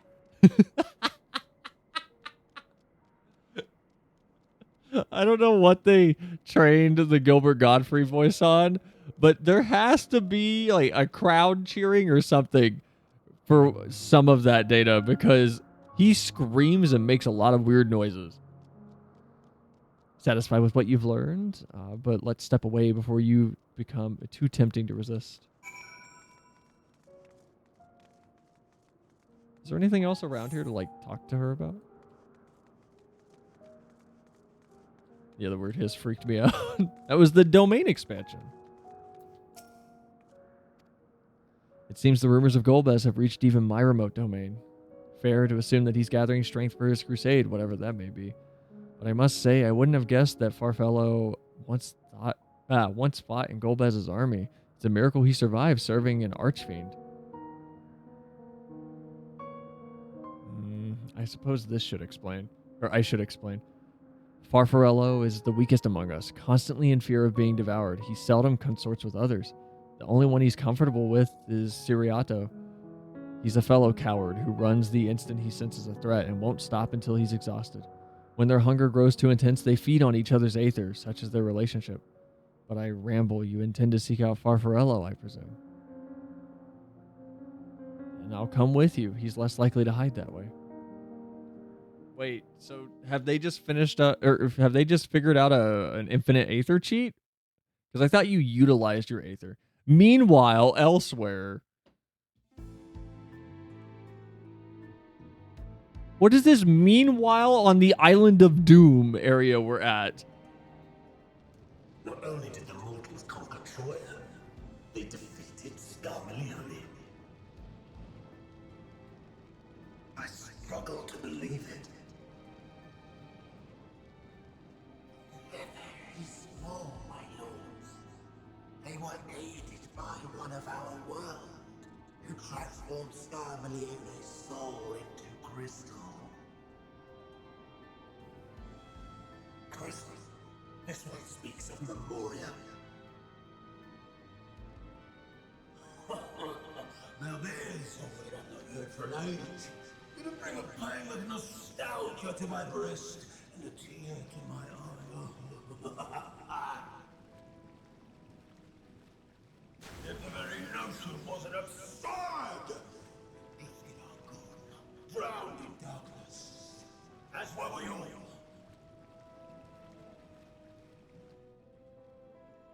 And yet Scarmalione still does not answer.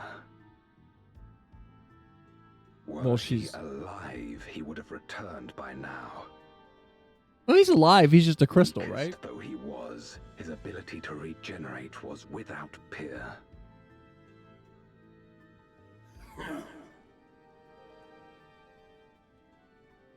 If this account is true, if a Memoriat has survived, they cannot be suffered to live.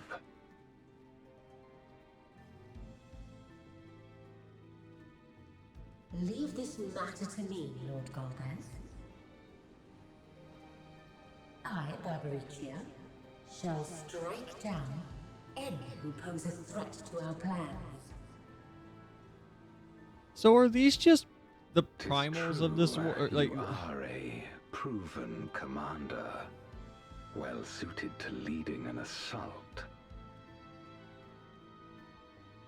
And when I have succeeded, oh no, they have I a will soul, have a boon of you. right? Like they're. What do you desire? The dragon's ether. All that remains. The insolence know your place.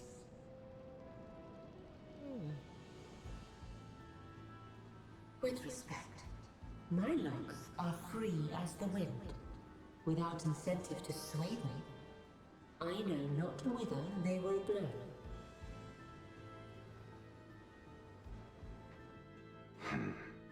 Boldly spoken. I trust you will not disappoint me. Upon this flowing hair and my immortal soul, I will not fail.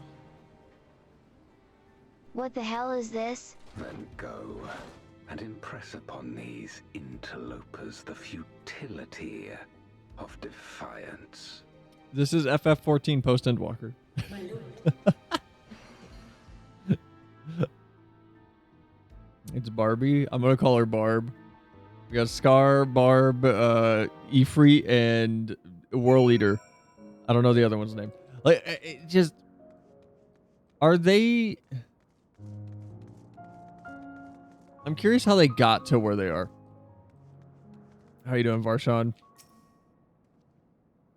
'Twas in order to strike down the cloud of darkness that my sister crossed over into the void. What befell her after she vanished into the gate? How did she become Golbez's captive? These things and more I hope to learn. Well, Godspeed. Good luck with that, buddy.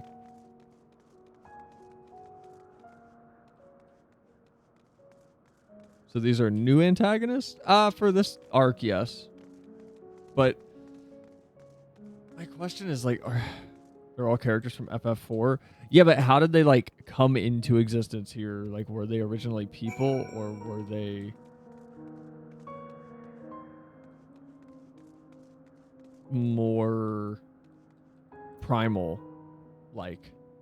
Because if all the reflections are just, or if all the shards are reflections and they're of the elements, that would make me assume that they are primal in nature. Ever to play all the FF games?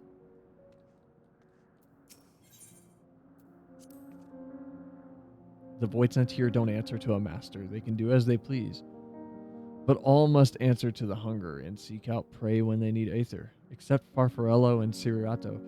That is, they are content to take from one another, barring an incident they dare not venture out. When he takes flight, Siriato will not seek shelter until he is utterly spent. Farfarello, on the other hand, prefers to hide in the same place.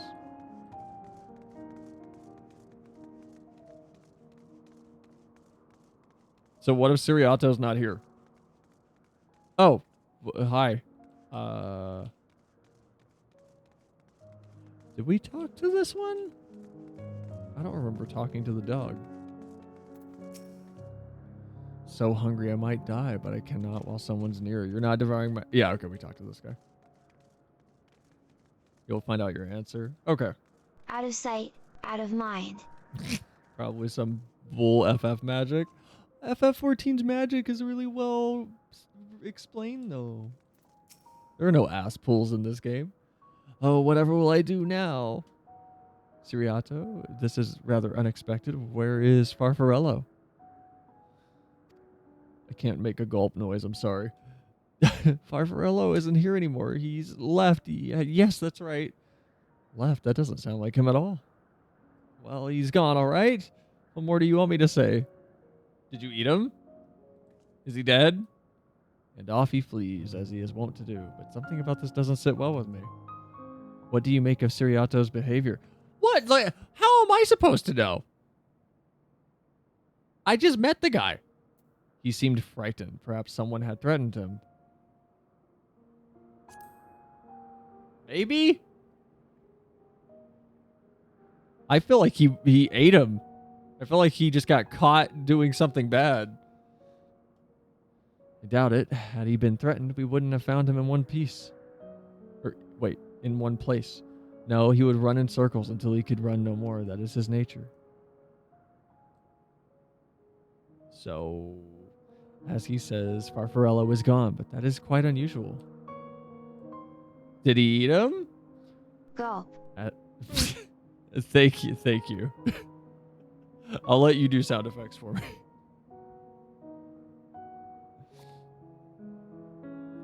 As is the fact that Siriato, who was clearly frightened by something, chose not to flee, but instead hid here, where Farfarello usually... No, must go after Siriato now.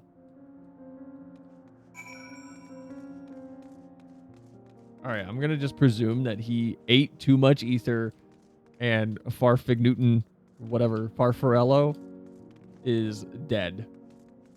Or gone.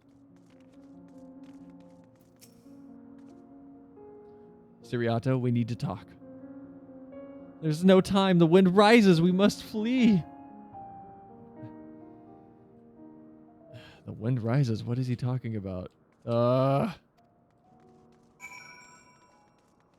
Can he just answer our questions? Why is he making me go on this little journey across the map?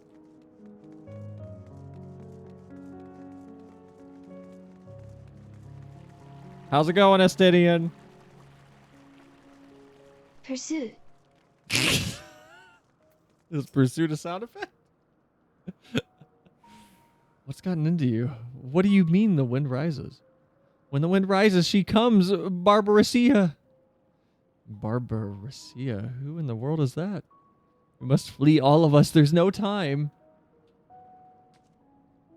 I don't sense anything, but he seems convinced. It's a dead end beyond. We'll corner him.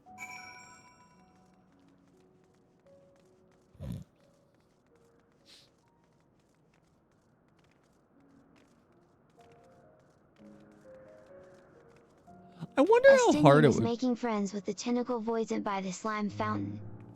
I don't like the implications of that.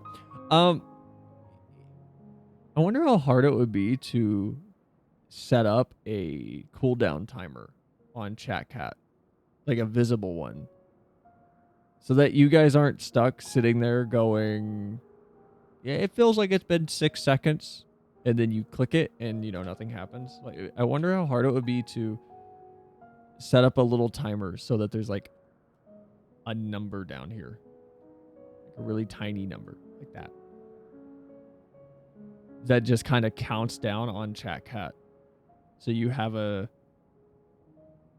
visual notification. You know what? Maybe not. I don't like the idea of people just waiting so they could spam every 6 seconds. Never mind. I'm not going to do that idea. I'm not going to entertain it. Never mind. I just thought of the bad side of having it be explicitly known when TTS is ready again. Never mind.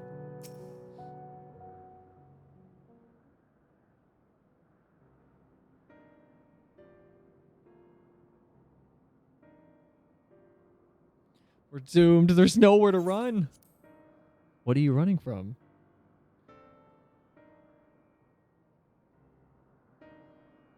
I already told you, Barbaressia, the Archfiend of the Wind. We don't know who that is. Archfiend, you say? Will be devoured or forced to serve to fight in the crusade, but it makes no difference. In the end, all are eaten by her or her enemies. I didn't want to fight anymore. That's why I fled and I came here.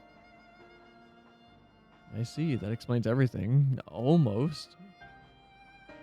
I thought it was Farfarello who used to serve an Archfiend, not you. Not you who always ran at the first sign of trouble. You who now speak as though you were Barbaressia's minion. There's only one explanation. Ah, I was right! He devoured Farfarello, didn't he?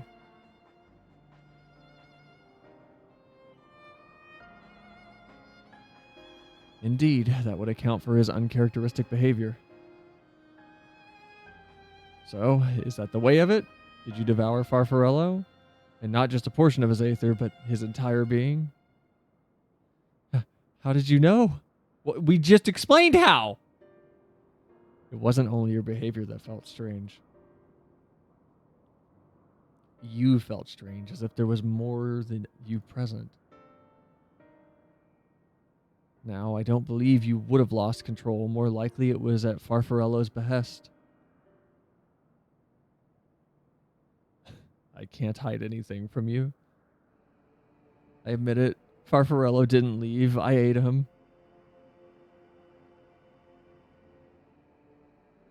He feared Barbarissia more than anything, hated the endless fighting, so he begged me to devour him, that he would never have to fight again. Rather than an eternity of fighting, he chose a moment of pain. For all the good it did, I could still hear his voice in my head. He's frightened, so very frightened.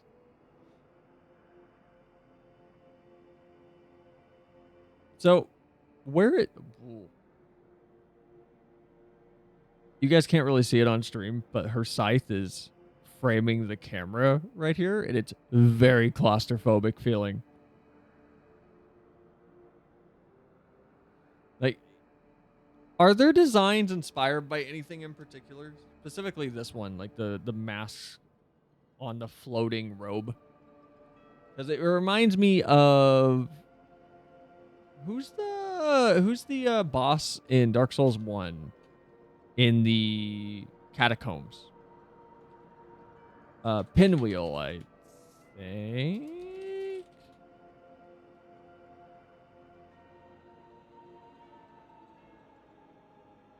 Yeah, it reminds me of Pinwheel.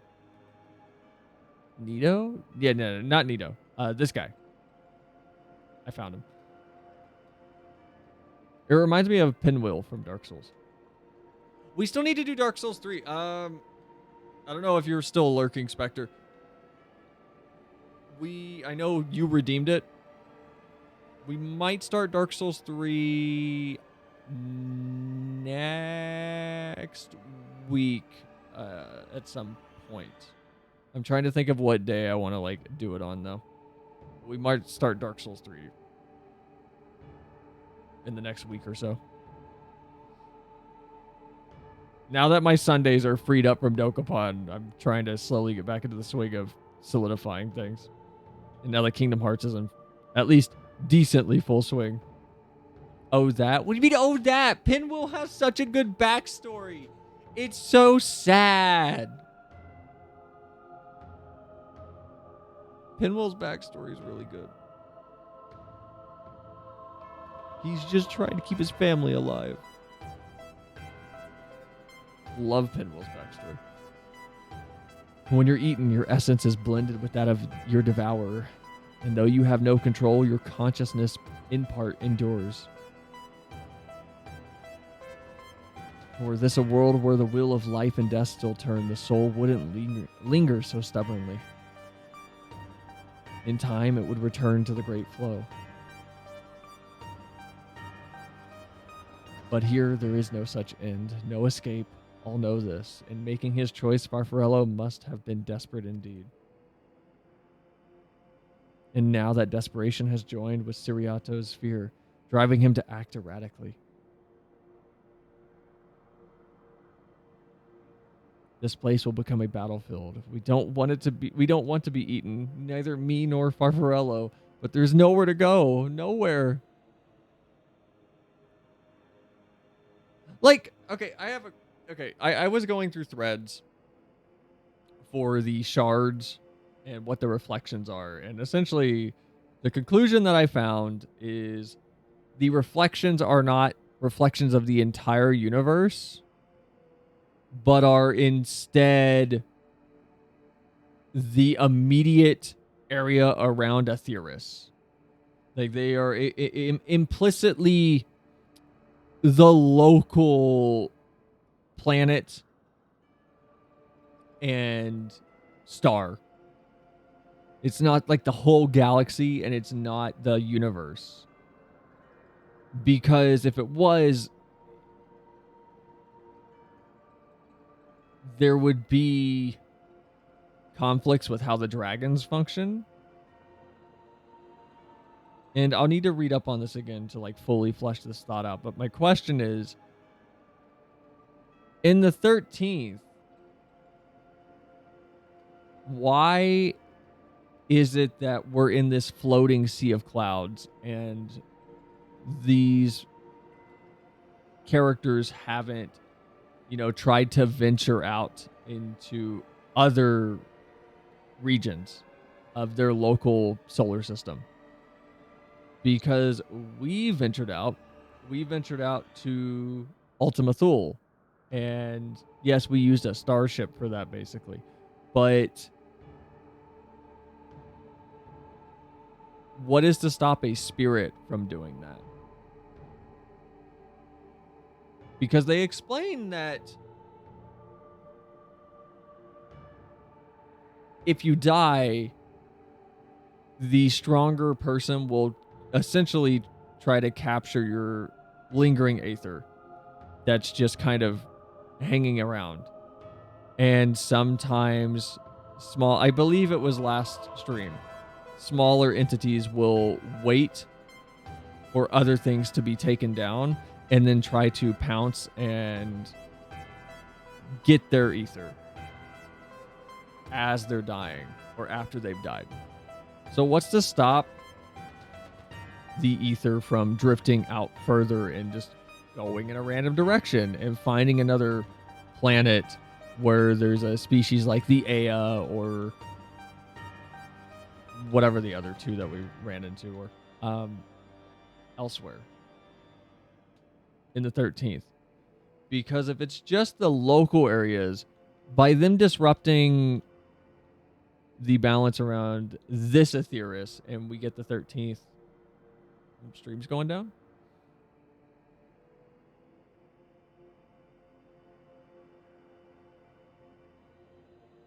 Okay, I think we're back. By them disrupting everything around this Aetheris, did they destroy the universe or just the localized area?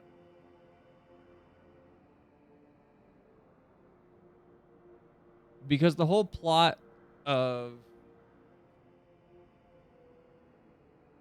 the source is the localized area was being threatened. Why are we going down? What is happening?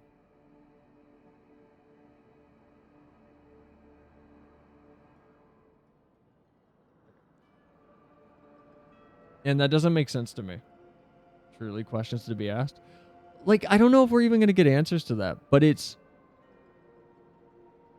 If the localized area was the threatened location, and the solution was to use the moon to find a new planet,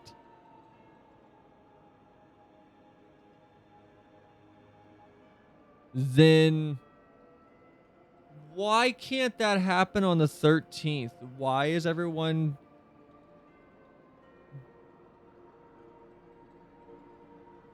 not maligning? What's the word I want? Resigning themselves to this. I'll be heading off to bed. Have a good stream, everyone. Bye, Never. Have a good sleep.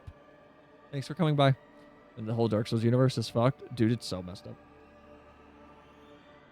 Then tell me about Barbarissia. I would know who it is that we face.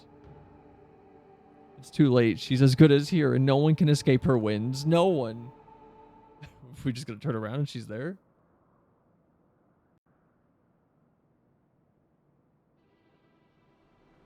Is that literally what's gonna happen?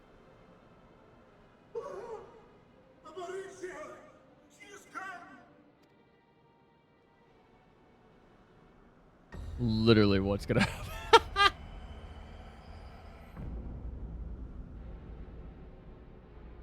Where did that come from? And she's brought her domain with her.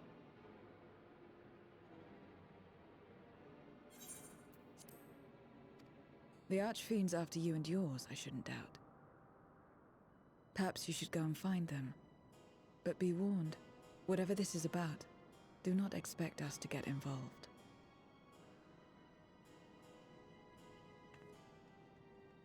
I can't bear it! Eating and being eaten! I only want to be left in peace!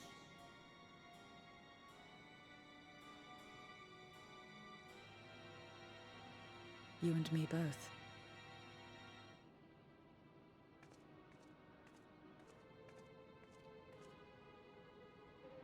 One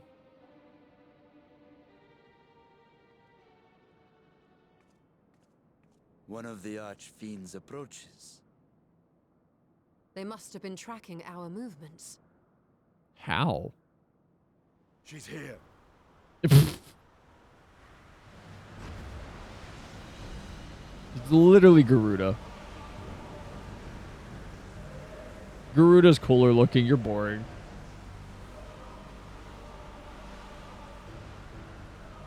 You're just a giant human. You're boring.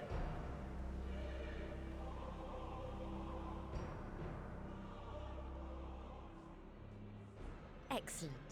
You've saved me the trouble of traveling to Troya. So you're Barbaricia. Step on me, please. Mind your Boo. manners, mortal. My name is not to be spoken, save in reverence and fear. Say it again, Astidian. Do it again. And what is this pitiful domain?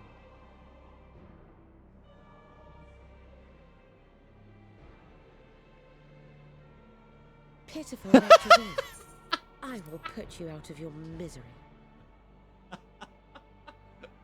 I respect the little scraggly Shadowbringers goblin guy that was just standing there, and then he went for just 2 seconds before the camera panned away. He got very fierce. Also, I mean, I guess we're beacons. Like, but still, how are they tracking though? Other than just, do they sense our ether, or do they have some manner of actually visualizing where we are?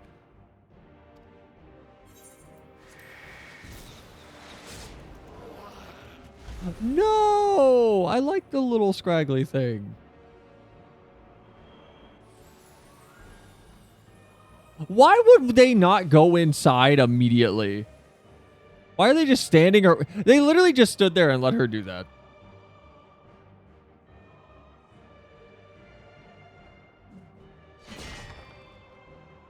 Alas, poor Scarmiglione, and good riddance. Felled by outsiders in pursuit of what? Pray tell. A dragon. One who crossed to this world thousands of years ago. Know you aught of it?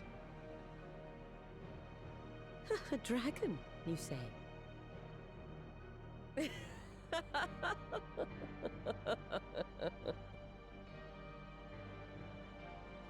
Huh. My Lord Golbez is more clever than I realized. To let the prize live, that it might lure more prey to us. Very well. In gratitude and service, I shall devour every last mote of their souls. See, here's what I'm talking about. Because the implication that he's letting the dragon live, he knows it's unique. He knows, well, if he knows it's unique, and if he did let it live to draw more people here, that means he's aware of the other shards, because obviously he is at this point. But it's, to me, a sign that dragons didn't exist in the 13th period. And if the 13th is a reflection, then that would mean the dragons never came to Aetheris in the 13th, like they did in the source. Which just, again, raises my question of what's happening outside of Aetheris for this universe. Is the Ea still there? Do they exist? Like, are they doing other things? What's going on? Is the 13th going to undergo their calamity like Medion attempted to cause on the source? What about the other reflections? Hypnotized by her thick thighs. They got basic bitch taste then.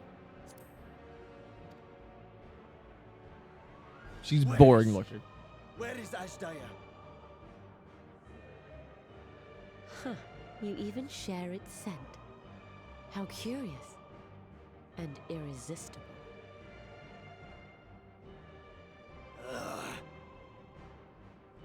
If you think us easy prey, you're wrong. Say your name again, Estinian.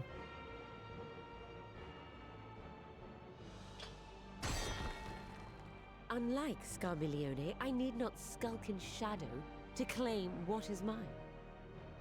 Are we gonna have everyone else go inside? Dragon you seek, then enter into my domain. Everyone is still outside in the background. She... Flee instead if you wish. If the fate of the sorry lot here is of no concern to you. One way or another, I will have satisfaction. She swiffered up 2 of these people. Why are we not telling them to go away while we have a conversation?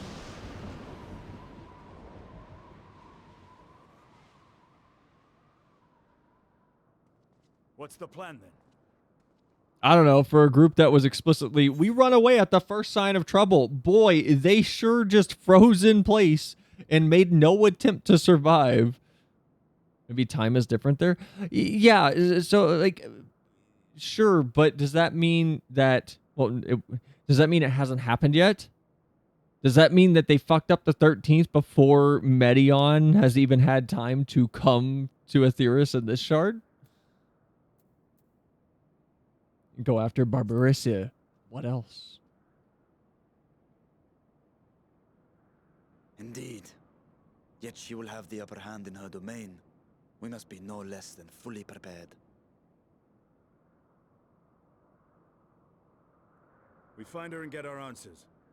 Will you be joining us, Zero? No. You may be easily goaded into accepting her challenge, but my curiosity is not so insatiable as to cloud my judgment. But we'll win. Nevertheless, if you are desperate for my aid, you know my price. Oh my god. I shall pay it. So long as you leave me strength enough to see my sister home, you may take as much Nah, as you wish. I'd win. And lest you forget, mine is no ordinary ether. Barbarissia too recognized its potency.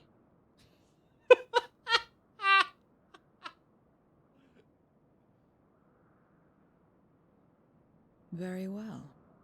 We have a bargain.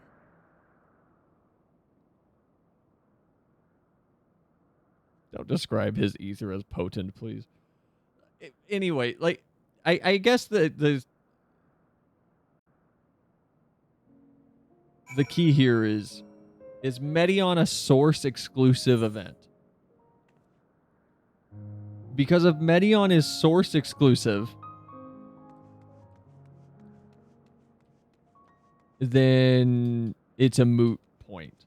Like, Medion was only affecting the Source because the Source is the original shard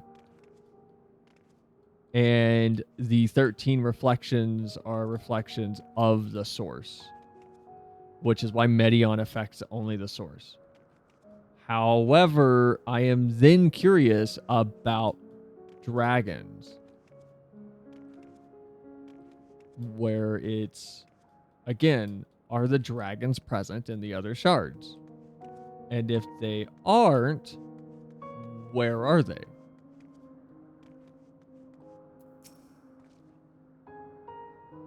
The less time we give the enemy to prepare, the better. If everyone is ready, then let us set forth. Indeed, and yet my heart weighs heavy for those Barbarissia struck down. Were it not for us, she would not have come here. I don't know, they could have walked inside. Should you require a moment, Zero? For what? Barbarissia took what she could. She was wise to strike quickly, as we would be. Agreed, there's no time for the sentiment. Only the battle matters now. I don't know why they didn't try to walk away. Oh, my inventory's full. I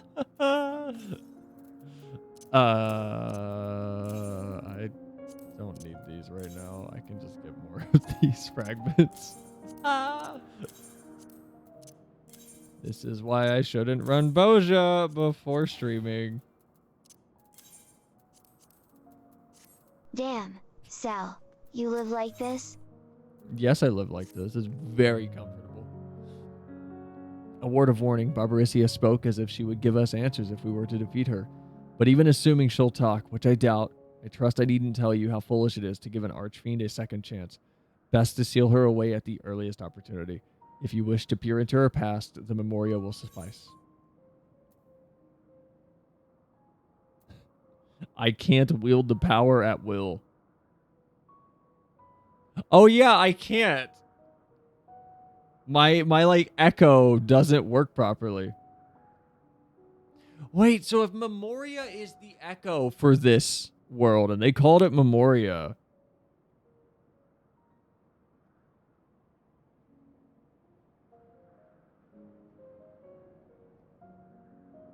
again, where are dragons in this? I don't know. That's a question that I don't expect an answer to. But it's a curiosity that I will not let go. I'll try, but I make no guarantees. We're going to go with I can't wield it at will. Well, then you had better hope that it favors you when the time comes. Rest assured, this won't be our last opportunity to learn about Ajdaya. If another archfiend were to fall, Golbez would surely be compelled to respond. We need only wait for our quarry to come to us. Indeed, if our struggles with Scarmilione taught us aught, 'tis that we must hold nothing back when facing an archfiend. Let us heed Zero's advice and seal her away at the earliest opportunity. Alright, new fight.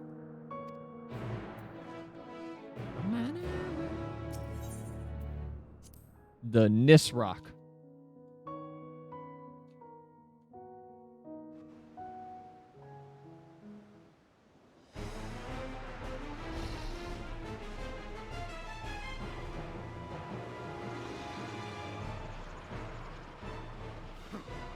You're not the only ones who can ride the wind.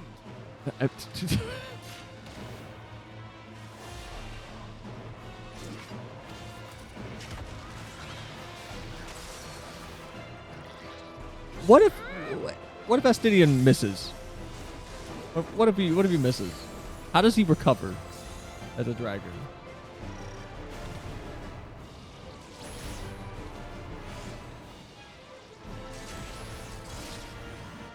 Best theme. I see to Barbaricia.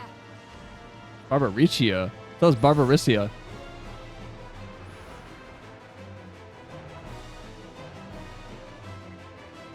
God, her design is terrible. I'm sorry. She's so boring.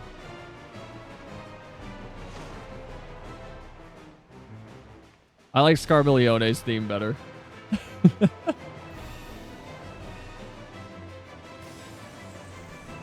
Scarmilione's, I don't know. It's more like, exciting.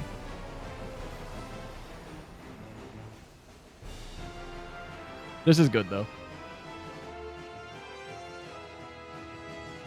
I like her. I have a weak spot for green girls.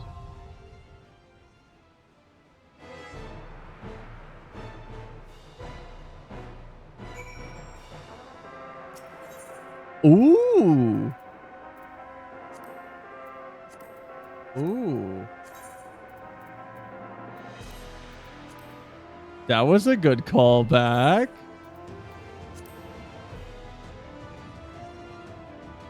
Oh wait, I have a party finder. That was a really good callback.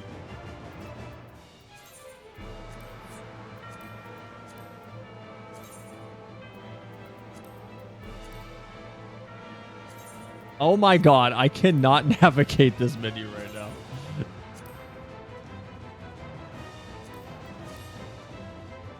Scarmillion was the regular boss theme. This is the battle theme for the Four Fiends.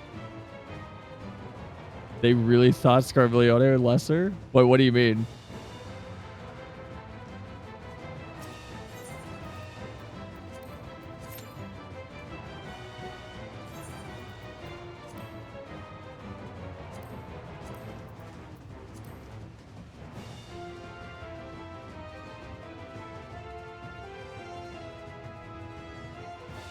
I don't know what you mean by like they thought him lesser.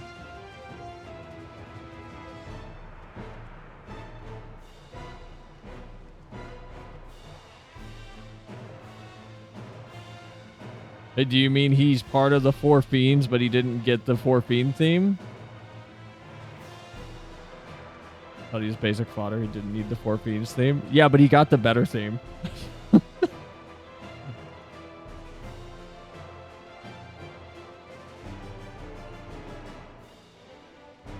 This is cool, but I feel like the Scarmiglione theme is more vivacious.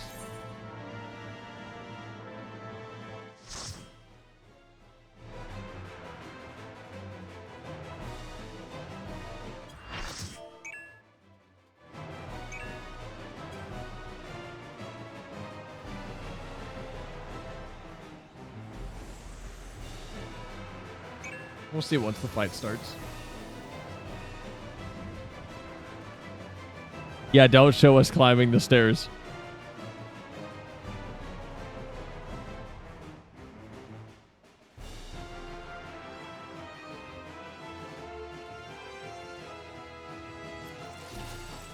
Come, give yourselves to my scouring winds that I may feast upon your essence.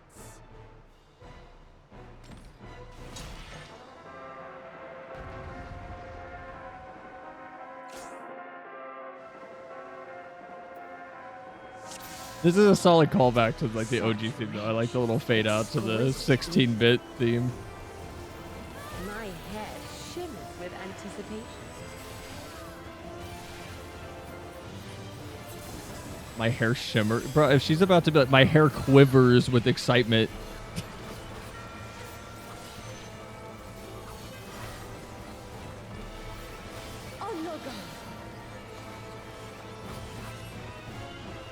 Oh, what is that?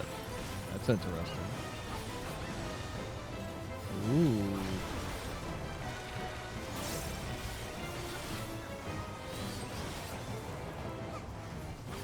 Try this. Okay, whoops.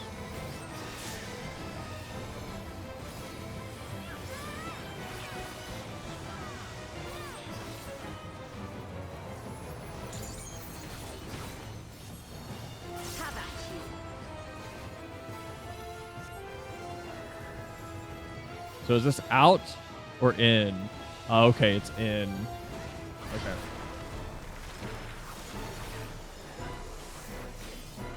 And AoE comes from that direction. Oh, fuck off! Come on, I thought I had time. Come on. I thought I had time.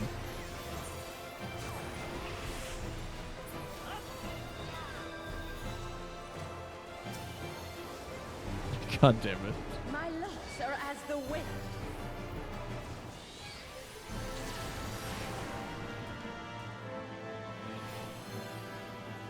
A lock of hair wraps around you. Strong Ooh. and free. Oh, come on. Really?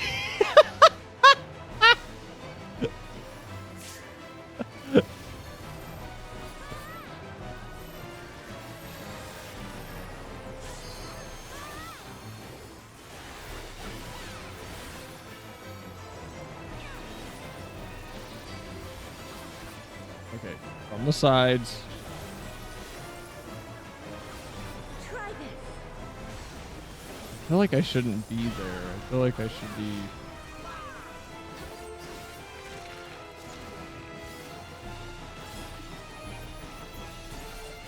Oh, I'm getting greedy. Okay.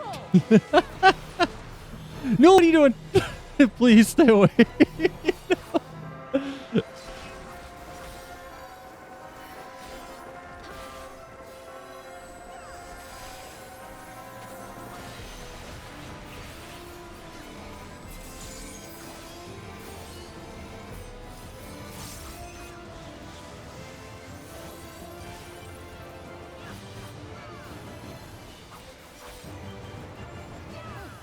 A fair wind blows. Oh my god. I hate this. What about arm's length? Will that do anything? Ah, no!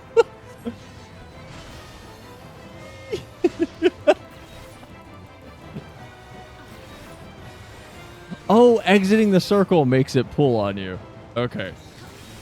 To stay in the circle. Okay, I get it. Okay. You've done well to last this long. But the battle has only just begun.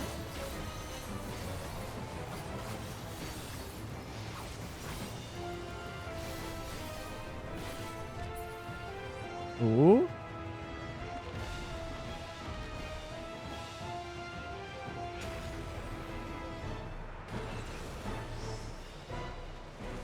I'm not gonna comment.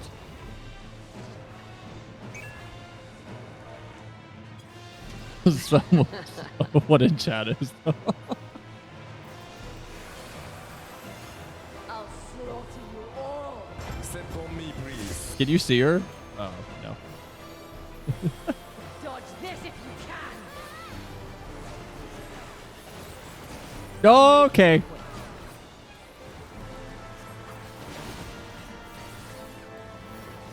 Okay, how is this gonna work? Ooh. Ooh.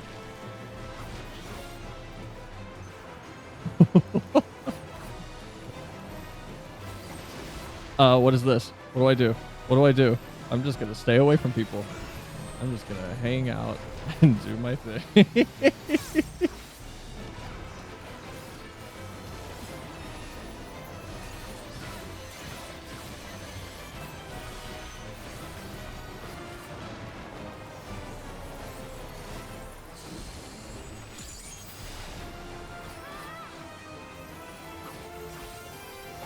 Are we gonna stand so that that shoots at us, or no? Is that a...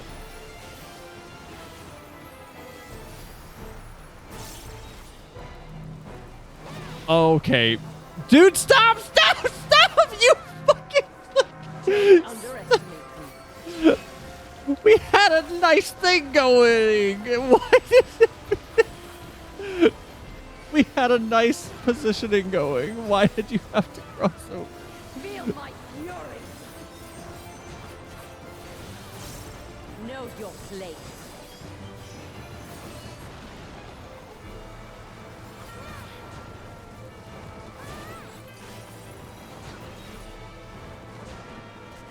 Ooh, ow, owie, owie, owie. Fuck. Oh my god.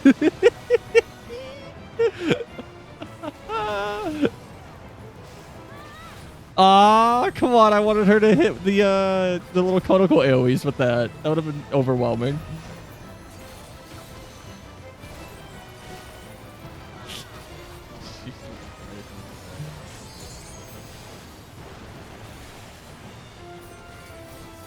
You can't escape the storm. I'll break your every bone.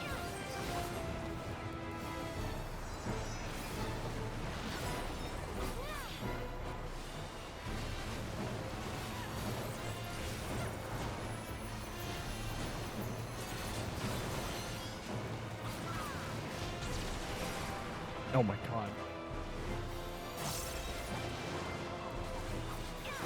Be gone from my sight.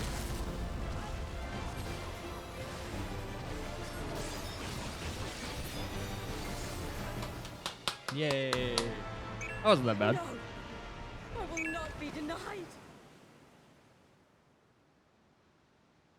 I feel like after Scarmilione, her design is kind of just... Eh.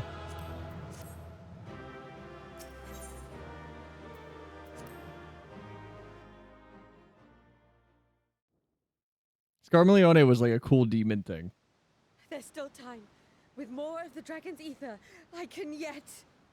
Barbarissia is just kind of You're finished. a giant lady. Damn it all!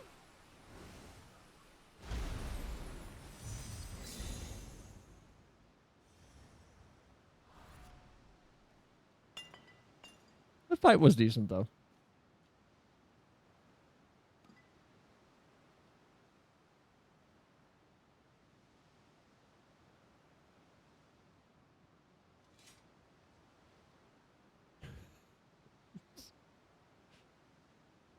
Nope, nothing. Nothing. Do some math in your head. Help get the echo You've flowing. bested Barbaricia. Well done. Her minions too are all crystallized or scattered. The day is ours. What of my sister? Tell me you learned something about Ashdaya.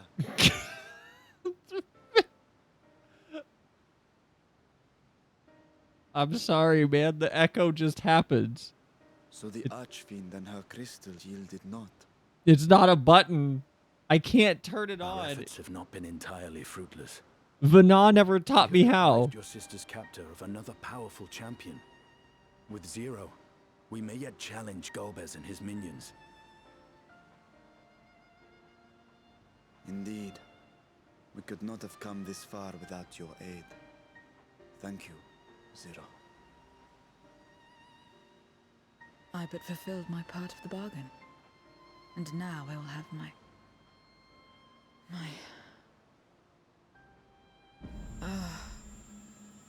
Oh. Oh no. Did she just get summoned to Nordbrand? Like, what happened?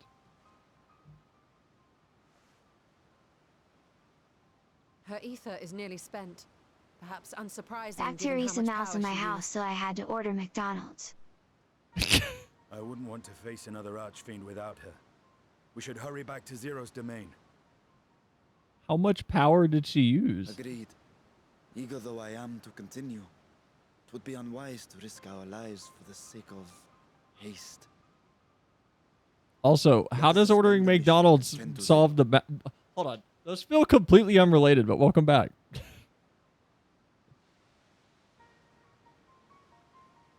Also, since you're back, Spectre, I know you redeemed Dark Souls 3. I'm going to try to start that next week. I'm just trying to figure out a day that I could start it on. We can't cook because it's in the kitchen.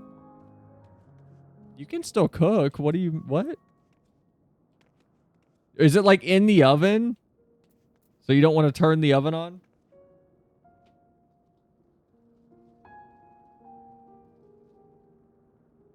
Like, you can cook. You can cook your food and the mouse in one go.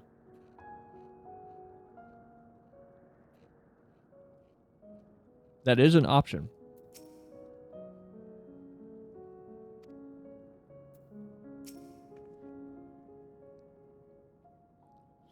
Though Zero remains unconscious, she appears otherwise fine. Insofar as I can discern, at any rate. Being part Void Scent, her physiology may be rather different from ours. Let us observe her for a while as we discuss our next move.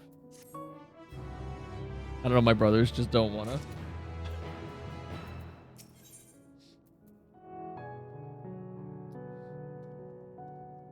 We had a mouse in our oven once.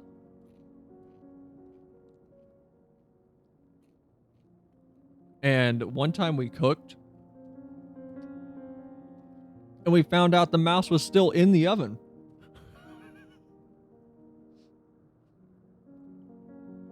So, not a good day for that mouse. Did the mouse help you cook? I mean, I wouldn't say help. He was our participant.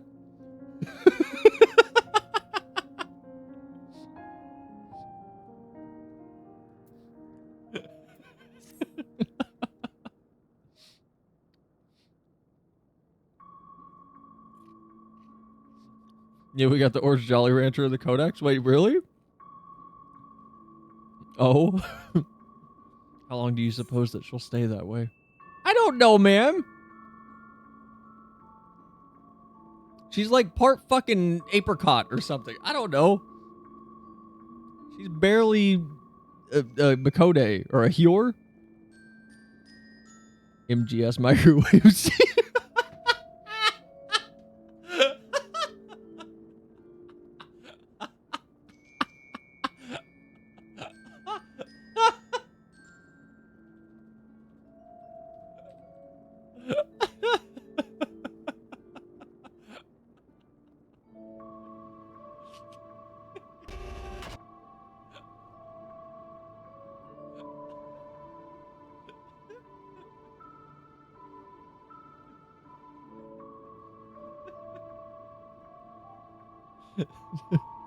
I'm sorry. Spectre, you got me imagining just the mouse trying to make it through our oven that day, just unbeknownst to him. Like, what's going on?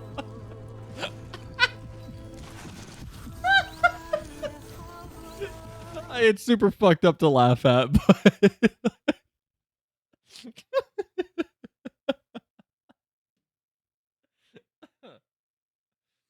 oh my god.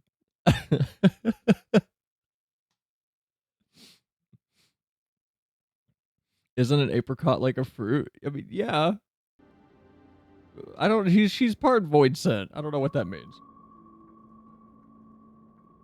I haven't the faintest inkling, nor can I say whether the aether we can afford to share will be enough to awaken her. 'Twould be best to take her back with us to the source. There, she would be guaranteed all that she requires. Is she just gonna wake up in our world?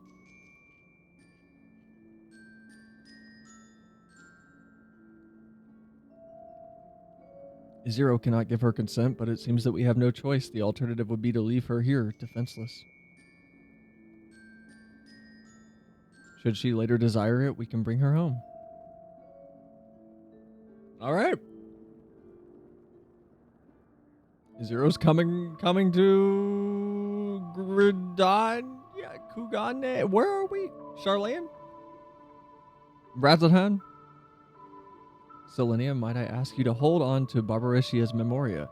It may yet serve a purpose. But I mean, I should keep it, I feel like, anyway. Oh.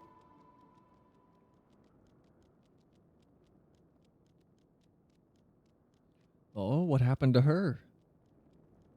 You have business with Zero? Maybe get this guy out of here.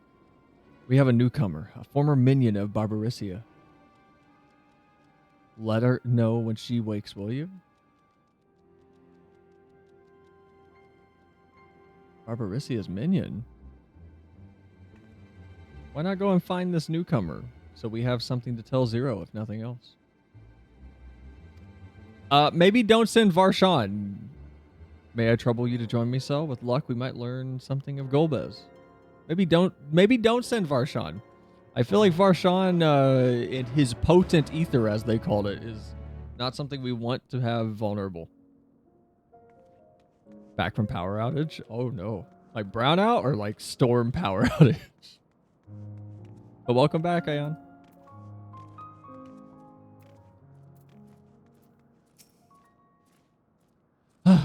You're the ones who felled Barbaricia.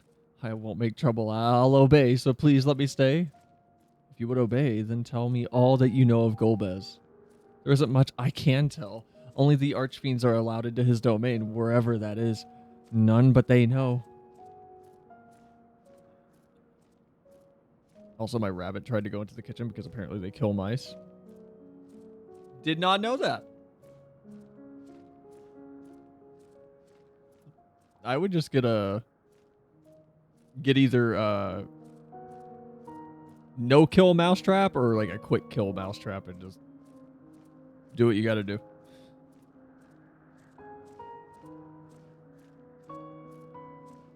I say the two because everybody has different options, but I would just catch it in like a no-kill trap and take it outside somewhere and let the little guy go because mice are cool. I see. No better way to guard oneself than keeping one's location secret. How does Golbez communicate with his minions afield? He has these scepters, staves, whatever they are, that he uses to talk to those far away.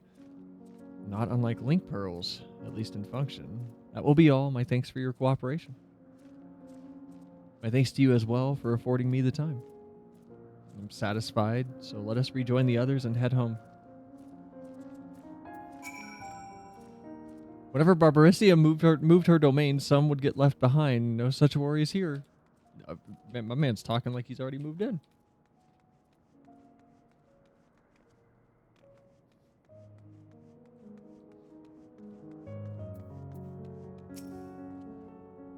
I trust you understand that once we leave the 13th, we will not return until we are prepared to resume our search. Knowing this, are you ready to depart? I mean, there's nothing else here, right?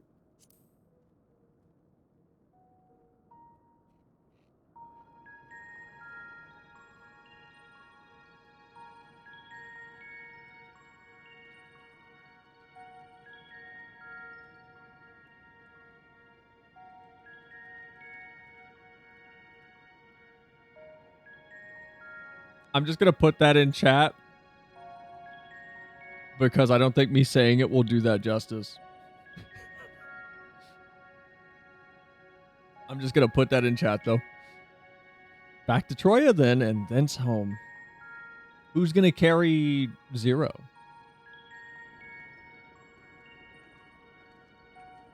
Are we gonna make Estinian carry Zero?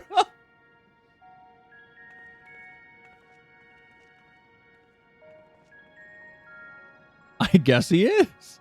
Oops.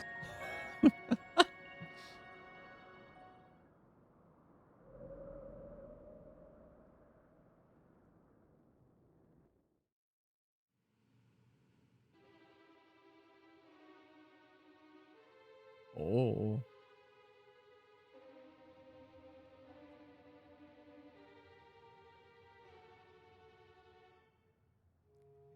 Man, the Mel Aura face needs a rework so bad.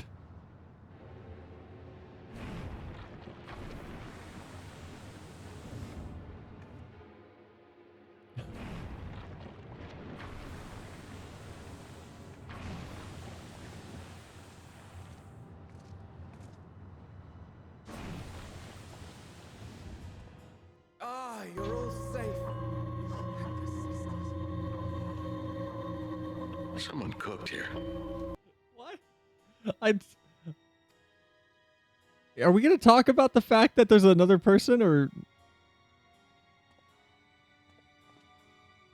A moment while I close the gate.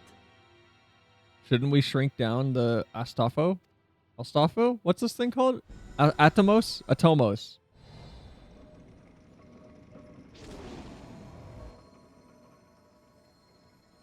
Okay.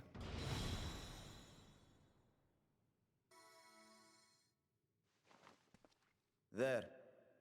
We may rest easy for now. Was there any trouble? I expect some void scent slipped through. A few did, aye. But we were ready and dealt with them without incident. Dude, Fun fact, that weird aura guy is also the same voice actor as Scarmilione and Matsuya. I hear the Matsuya in him. I can't, he looks like he's made of Play-Doh, man. He looks like an Unreal Engine texture that hasn't loaded. I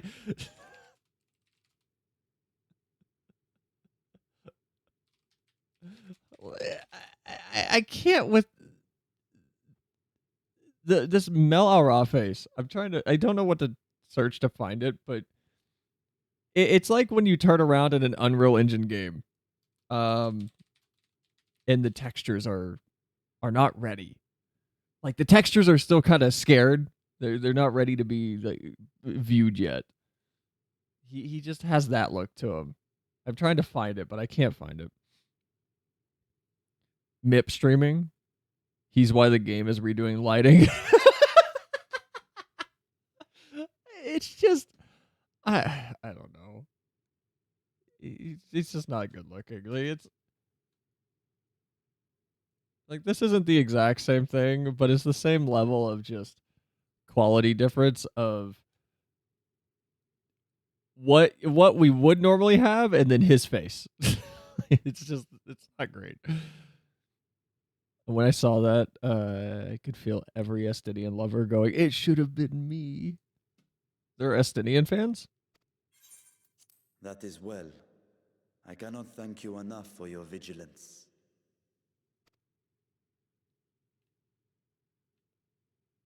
Yes, you're grateful. But aren't you forgetting something more important? Yeah, what? You know, the polite but warm formalities one delights in hearing when their little brother returns from a long journey.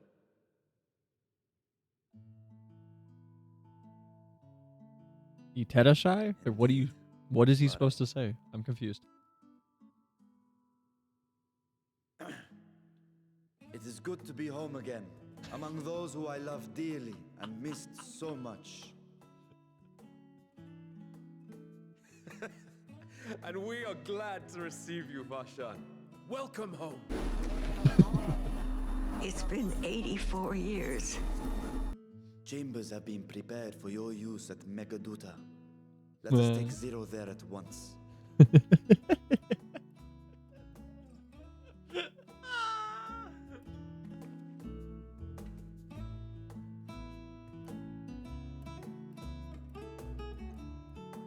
I just realized Mega Duda and Mega Duty is a Larry the Cable Guy joke. You would hear it from one of his characters, and now I don't like it anymore. Now I feel like I'm above that kind of humor.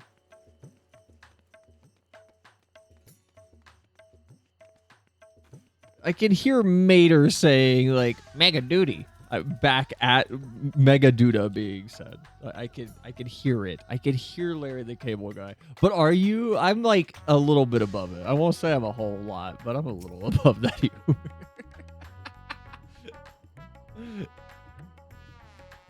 Mistress Otwell, we have been expecting you. If you would follow me, I will show you to your guest chambers. I get an inn finally? I swear to God, if Zero's in my fucking bed.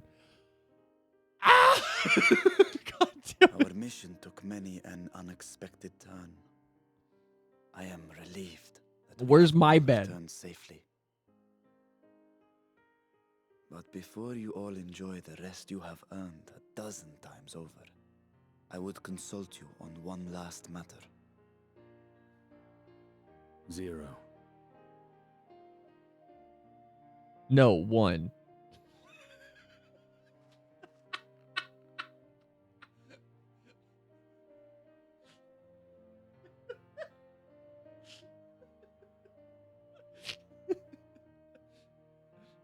While she appears none the worse for wear, she remains locked in slumber, and I cannot help but worry. Says Is the there one who aught loses we their can ship. do to expedite her recovery? Can you shut up, If her Barson? ether is exhausted, Oh my God. perhaps I can share some of mine now. Says the one who loses their shit over I fart on my roommate's door. No, I lose my shit over the did you see it? On the left-hand side of the screen. I lose my shit. Don't push this narrative of like just shitting his pants is funny.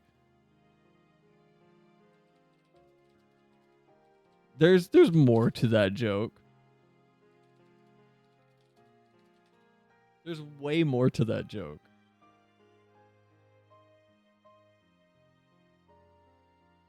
Oh shit. Next door, ha.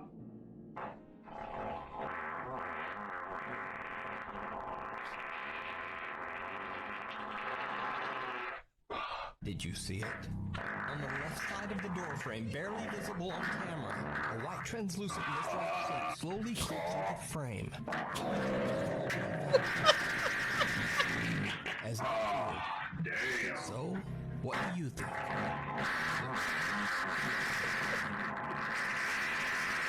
It's so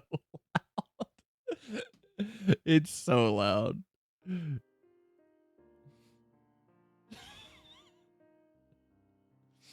If you even cracked a smile at that, you are no longer allowed to criticize me.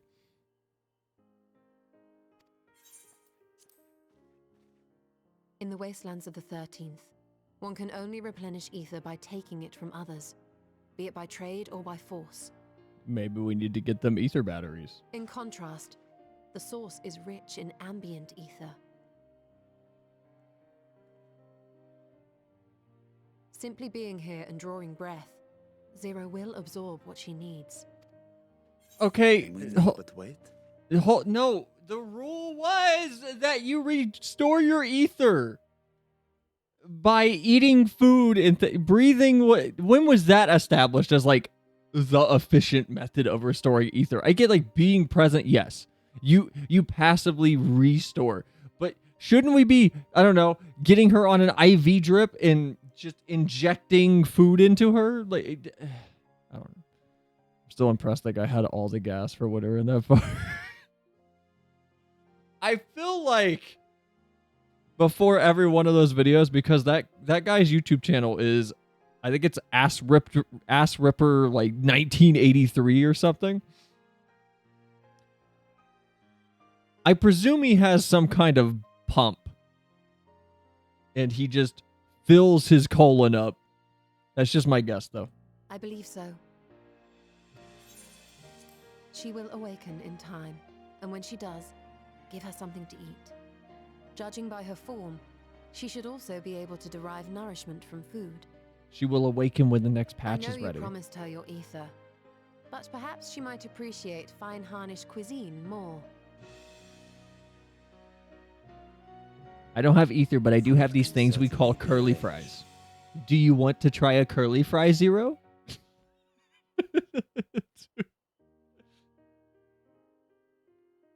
She looks like any other person. Unsurprising, perhaps, given that she is only part void sent.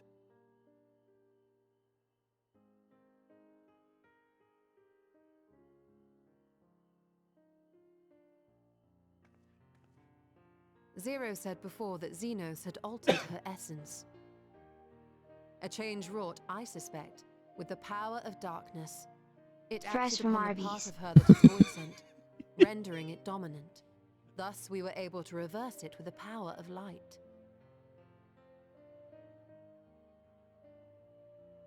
I labor to believe that Xenos possessed such arcane knowledge. In all likelihood, it came from Fandaniel. Were Zero wholly void sent, I doubt the crystal would have had an effect on her. One might say that Hydaelyn had a hand in your meeting. Handling.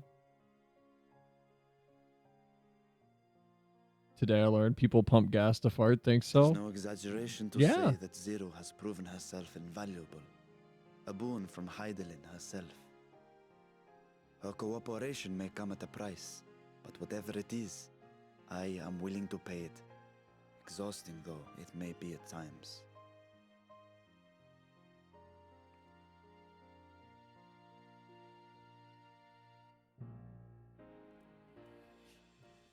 I want to say something really gross, but I'm going to save you guys from my own thoughts. I believe the food and ether thing was established passively in Shadowbringers when Kral was like, if I expend more ether, I'll blink out of existence. I need a bite to eat. I do know that happened at some point, but I think I recall Y'shtola explaining that you can restore your ether through eating food at some point. I don't remember when, though. I know it wasn't in Stormblood. It was after Stormblood. So it would have to be like post-Stormblood, Shadowbringers, or post-Shadowbringers, because it wasn't in Endwalker. It was fairly far into the game.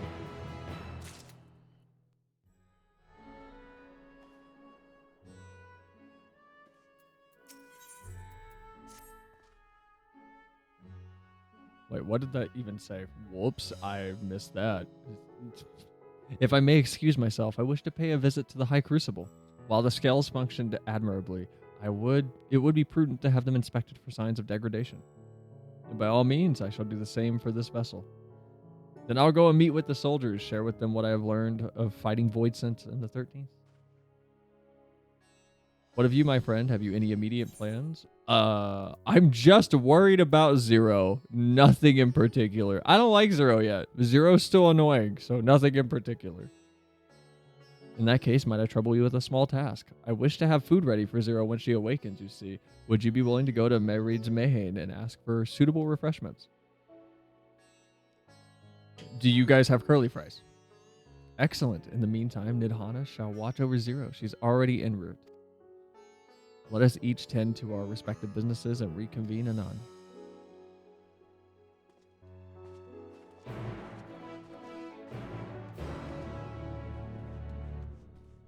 I haven't had a curly fry in like 5 years. Now that I think about it, I haven't been into an Arby's since 2014. I don't think I've had Arby's since like 2014. I think the last time I had Arby's was when I had a family member working at Arby's. Is Arby's still mediocrely good? Has it gotten better? Or gotten worse? I'm not walking. What if she's a waffle fry type of Voidsent? Waffle fries? Hey, waffle fries they're acceptable. God, waffle fries are good. They're better than curly fries. I'm going to just call it. I'm just going to say it. Never had Arby's. Arby's is still trash. Look, Arby's has good mozzarella sticks. It's hard to fuck up a mozzarella stick, though. It's fucking cheese and bread.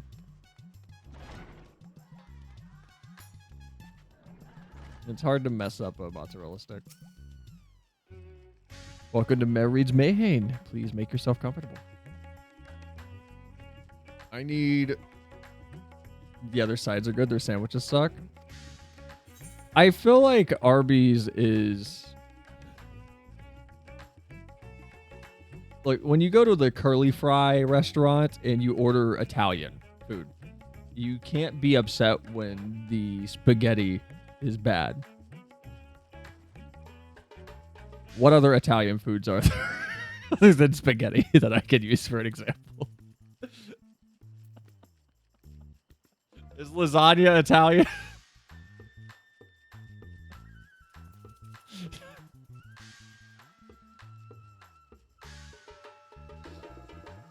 Your most expensive dish, just for good measure. Something light and refreshing, like fruit, perhaps. Ask Pongo. Well, Pongo's not here. I only have you guys here. Is spaghetti Italian? How do you spell Italian? Okay, I spelled it wrong. There we go. Spaghetti is Italian.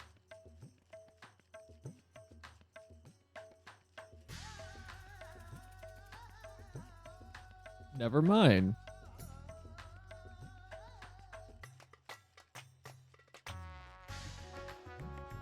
Hold on. Noodles made... This is from the from Britannica.com. Noodles made of wheat and eggs were known in the Mediterranean world in antiquity, but the pasta we know as spaghetti, which takes its name from the Italian spaghetto, little cord, was probably introduced to Sicily by the island's Arab conquerors in the 8th century.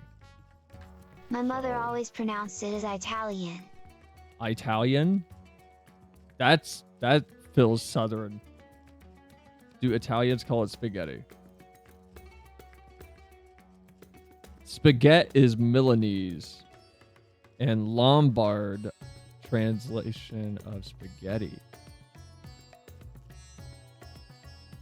Okay, you know what? Whatever. I'm gonna come back to the game now.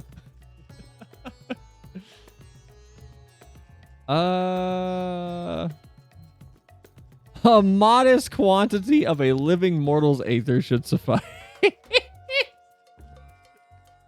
Man, I want to pick this, but I don't want to be mean.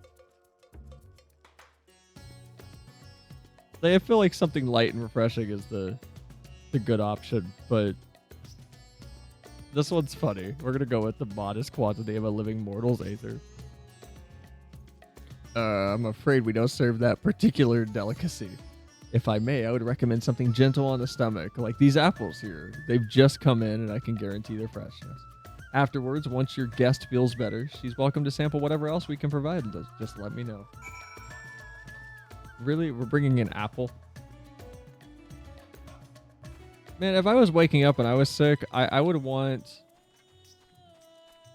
some either like beef broth and a Sprite or some Gatorade and some Jell-O.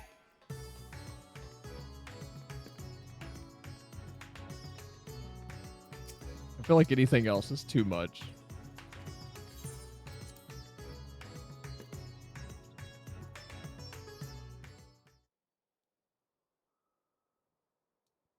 Do we have bed sheets? Uh-oh.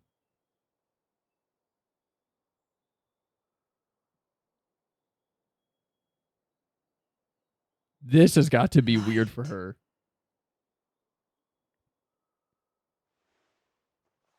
This has to be weird. Is this an inn? What happened? How did I get here? Welcome to the afterlife.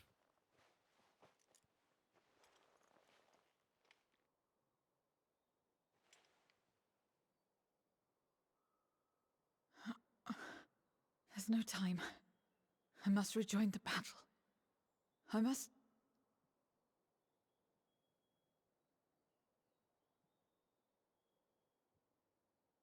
You're awake. Wonderful. Oh.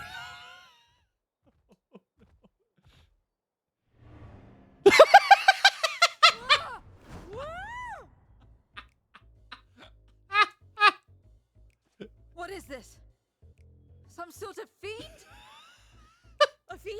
Where is it? Where?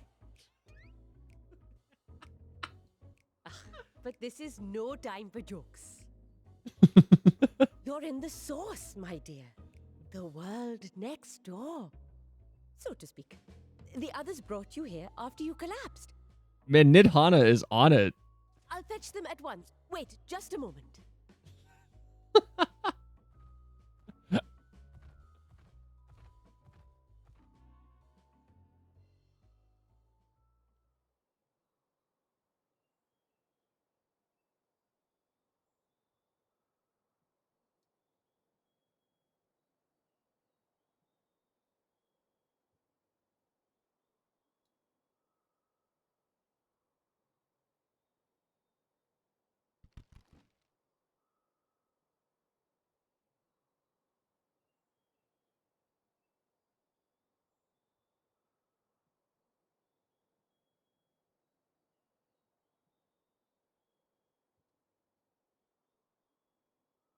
I took the liberty of arranging refreshments. I hope you find them as flavorful as they are invigorating. I'm sorry. I got these apples for her. I got these, not this kid. I got these apples. I went to the bar. I went. Where is Barshan getting off on taking responsibility for what I did? I mean, I'd be pretty freaked out if I saw a really big-eyed elephant in my up in my face too. It's just a Mario character. She's great. Nidhana is awesome. Nidhana is one of like the new characters that we've met that I've been very, very much into. Zero's like, who's that kid? Why is he taking credit for what I did? I took the liberty of arranging refreshments. He asked me. I arranged them.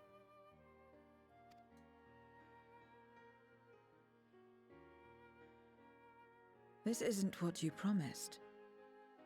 I suppose ether is ether. Oh my god. Would you calm down? Not 10 minutes earlier. I really don't care for Zero. Yet you want credit for the apples. No, Zero. No, Zero. Zero. Zero. Wait.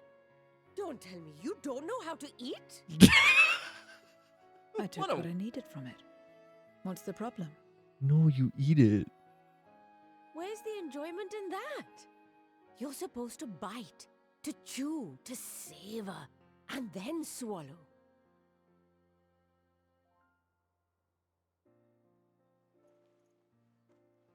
Are we gonna get an Oishi moment?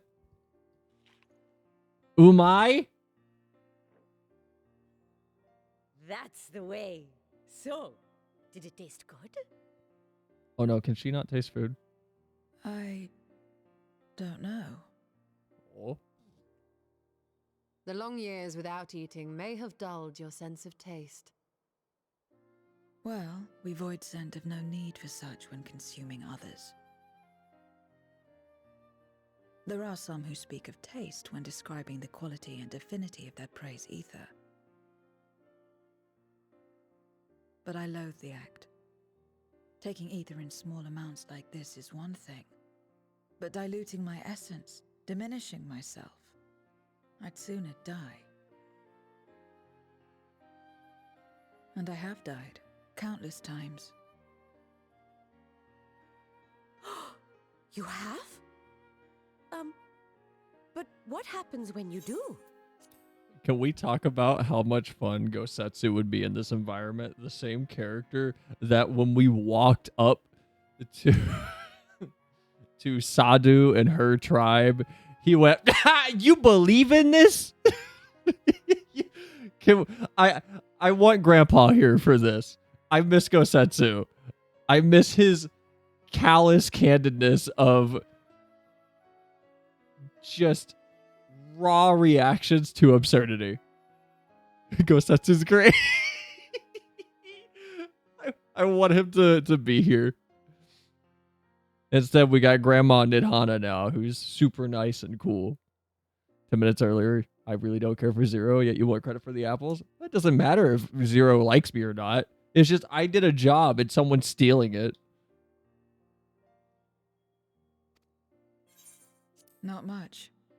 After a while, you return, together with all your expended life force. The important thing is to die where others won't devour you. Amazing! My peers who study immortality and resurrection would be most interested in this phenomenon.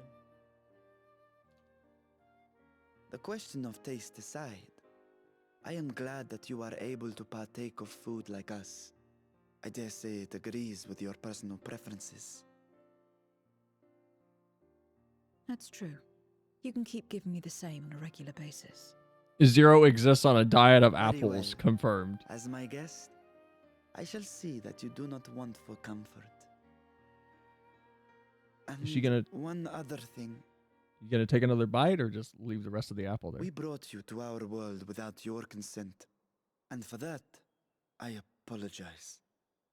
If you wish it, we will return you to yours once you have regained your strength.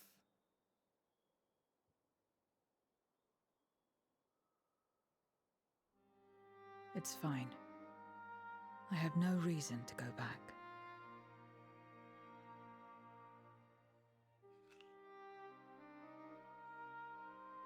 Except for yours, perhaps. You intend to cross over again, I take it. I do. I have yet to find my sister. I want nothing more than to rush to her aid, to find this Golbez and free her from his clutches, if he still holds her captive. Though if our recent experience has taught us anything, 'tis that the 13th is more dangerous than we ever imagined. Caution must be our watchword.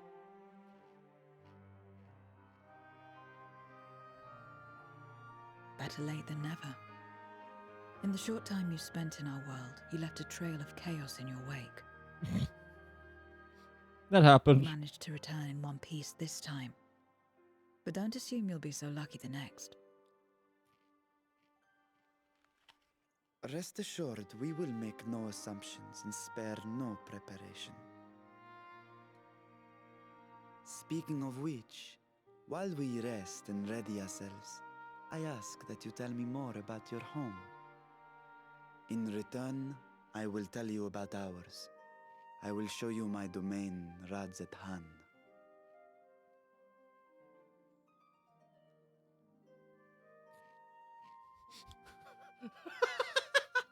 Again, a stranger in this strange land.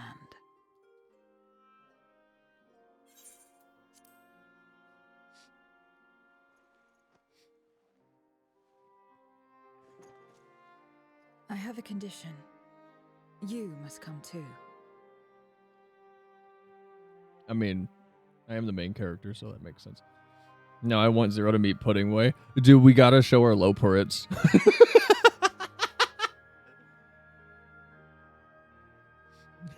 No context. Zero, you gotta come to the moon with us. You have to see these things. Look what our mom made for us. Look at Mapping Way and Pudding Way. This one loves cartography, and this one loves pudding. And this one's Living Way. It loves, I don't know, being alive.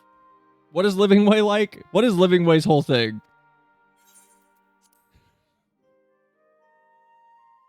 You have my thanks.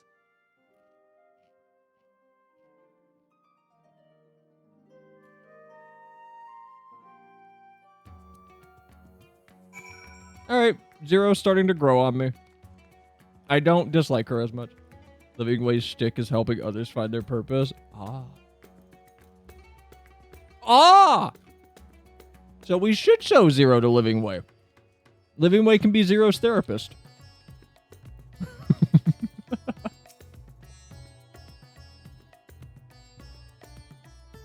This world is brimming with ether.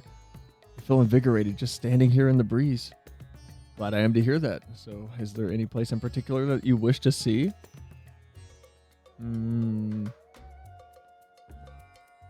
Perhaps where that food came from. Apple, was it? Well, I don't expect I'll collapse again. It would be good to know if it would be good to know where I can procure more if necessary. Mavreed's Mayhain, it is. I shall introduce you to the head waitress, Melio. Why is he just taking credit for everything? Why am I the one walking? Oh no, Zero will have to use the bathroom. What? Hold on. Do Void Sense, like, do they shit?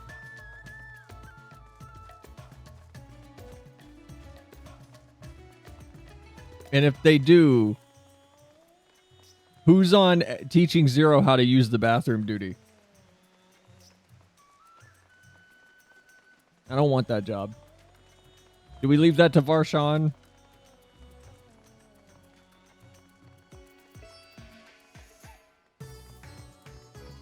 I mean, if they're just absorbing ether. Oh, well, yeah, but now she's eating. So the apple's got to go somewhere.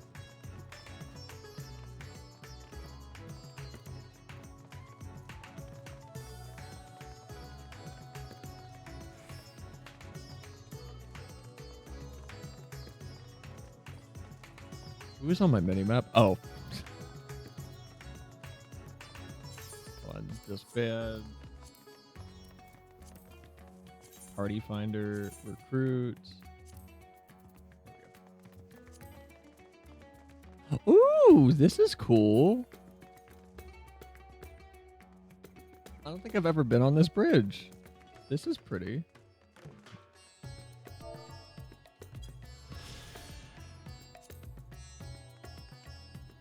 Oh, well, shoot. Daridi, how do I get back up? Does this take me where I need to go?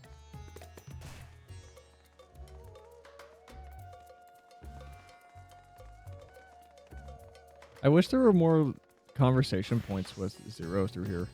I feel like there's not that many. Well, I mean by not that many, there's literally one on the map. But I feel like there'd be a lot. But she's also not talkative, so I guess.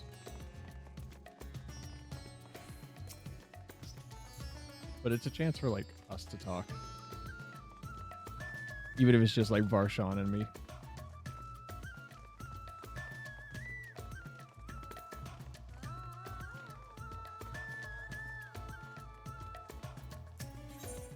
Oh, do I have to talk to both of them? Hold on. What's small talk to me?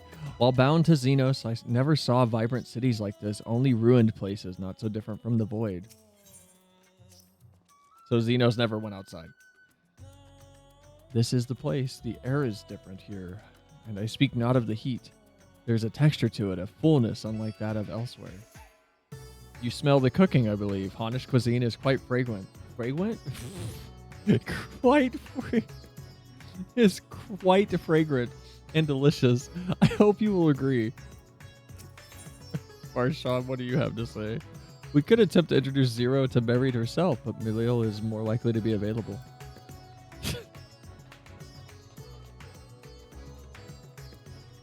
Cells dipping, slipping into ooh. The fragrant Hannish dishes. Welcome to Mavreed's Mayhain. Greetings, Milio. May I introduce you to Zero? She is an esteemed guest, and I ask that you see to her meals during her stay. Ah, yes, Mavreed has told me all. Please come to us whenever you're hungry, and we'll look after you. 'Twas here that Selinia obtained the apple. Oh, now you're saying it. Okay. While the palace cooks can prepare whatever you desire, 'tis certainly a quick and convenient food. I'll remember it. F? Wait, did the stream go down? It's still up on my end.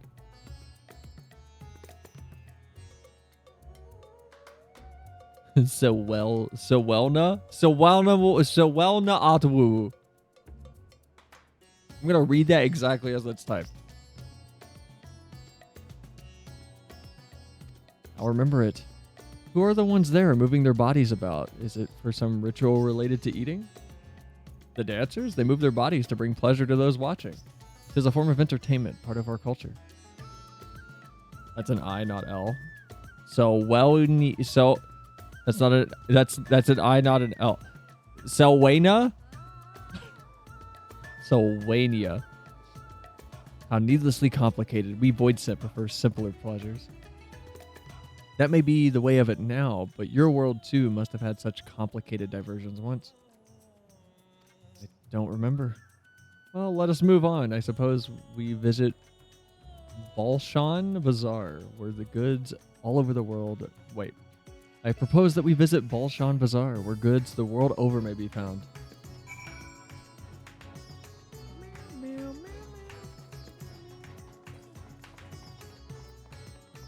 I miss Stormblood's music. I mean, I like the music that, you know, we're encountering now, but going through Stormblood again with Shad on his stream has had me just solidifying in my mind that Stormblood has the best sound. Just not even beyond just the music, just a lot of the sound effects and everything in that expansion were more intriguing. What are all these things for? What do you do here? This is a marketplace where people buy and sell goods. Since its earliest days, Razadhan served as a trading hub. And here you'll find not only local products, but wares from distant lands. I should mention that the vendors generally only accept payment in coin or tomestones. If there is aught you desire, I shall take care of it. So that's what tomestones are for. Voidsent returned with them on occasion, but I never knew their What? So does that mean that in the 13th people are running dungeons as Voidsent or something and they're just getting tombstone? I'm sorry. Can someone like explain that? What? She's the most rich character. They struck me as useless trinkets and I couldn't understand your obsession with them. On that subject, there appeared to be no shops on the 13th. Do you never make bargains in which possessions are exchanged?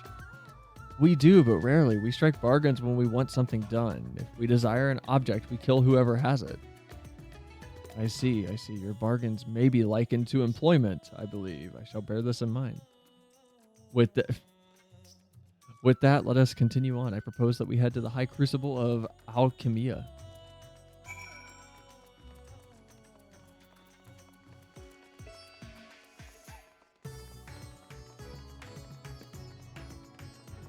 Alright, the more backstory we're getting, the more I'm at least sympathizing with Zero.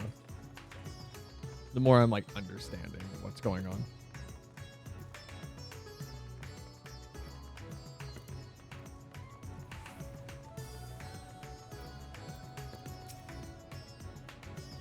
Why, Master Vitra? How may we serve you this day? If you're here for your vessel, I'm afraid we're still tending to it. No, there's no rush. Pray take as much time as you require and know that I have complete faith in your work. The High Crucible is home to the finest alchemists. They are the ones who created my bodies and can provide you with healing as well.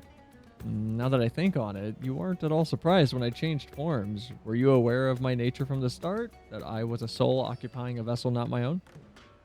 It's hardly uncommon in our world. When given the chance, many shed their bodies to claim stronger ones. Oh, you must be the rumored guests. We've been most eager to meet you. If you have a moment, would you care to stay for some tea? The sisters know we'd love to hear your tales. No, I've had enough food for now. We can always obtain more without the need for inane chatter. Jesus Christ, Zero. Now, there's no need to decline outright. I dare say you are tired. Let us save it for another time and return to Megaduda. If aught catches your eye en route, please do not hesitate to say so.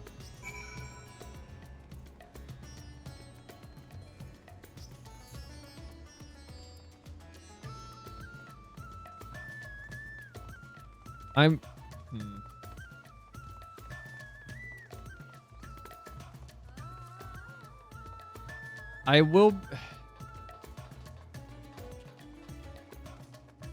will be curious to see if there's any more dialogue anywhere with Zero and just tertiary characters.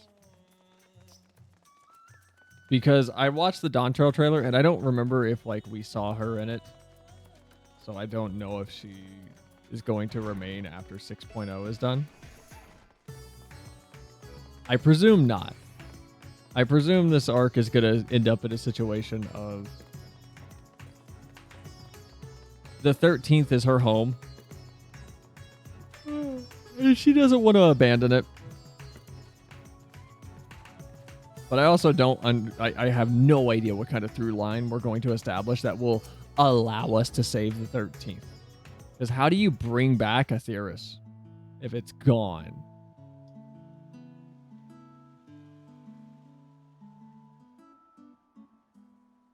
Some sort of fruit? Pitiful, oh, whoops.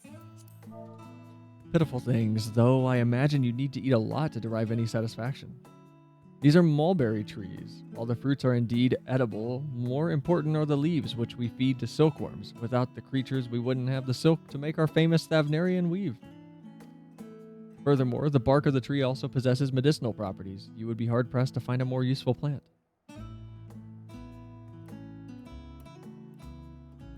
Is that so? Aside from food, I wouldn't have considered any other purpose for it. Master Vistra? It's Selinia too. Who? Oh, it's the scam kid. If it isn't young Merad, and that must be your sister, Yashra. Is all well at the orphanage? Yes, Your Excellency. The other children are very nice, and we all look out for one another. Just the other day, Astinian came to see us. Everyone was really excited. Truly, Astinian paid you a visit? That is well. Why did he sound surprised? Is she a new friend? Kinda. Friend? You know what that is? What, you mean you don't? She's a visitor from a faraway land, you see, and is still unfamiliar with our language. Then we'll teach you. A friend is someone you like to play with.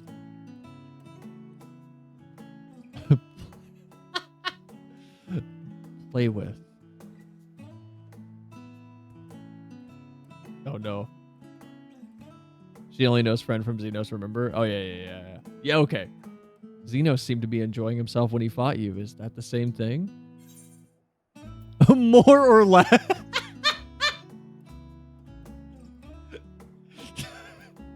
This is the hardest. Yeah. Completely gaslight or no. Obviously not. More or less. Man, this is where I'm hitting the Fallout New Vegas speech options where it's I would quick save. I want to know what the funny dialogue gets me. Because I'm sure Varshan will jump in and go, "What are you doing? Stop lying to her."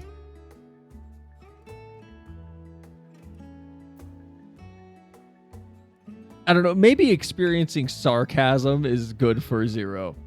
So maybe the best option to help her adjust is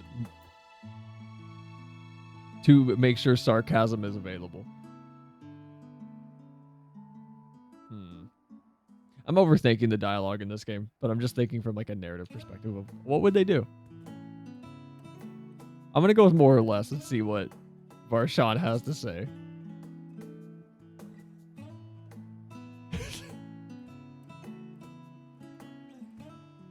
I see, but is having someone to play with so fulfilling? I still do not understand why. Oh no, Varshan. No, Varshan.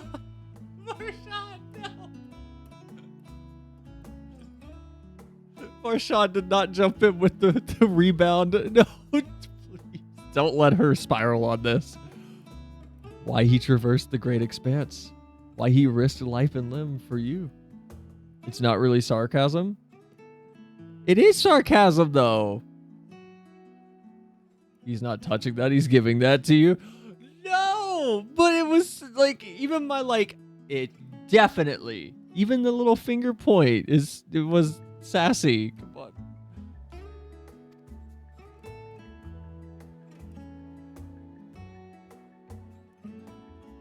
but I waste energy dwelling on such things. I am not Xenos. I stand to gain nothing by knowing his heart. I'm sorry, I couldn't explain it well. There's no need to apologize. The fault is not yours, but mine for failing to make sense of your words. We had better get back to our errand.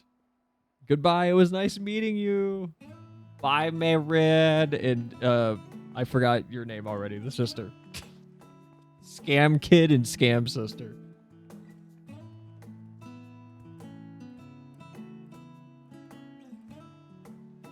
Yeah.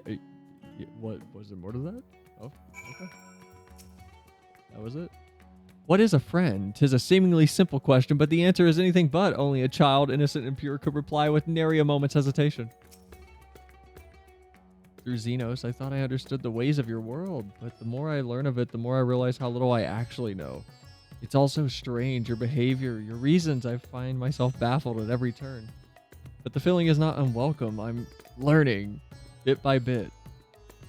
It was the right decision to join you.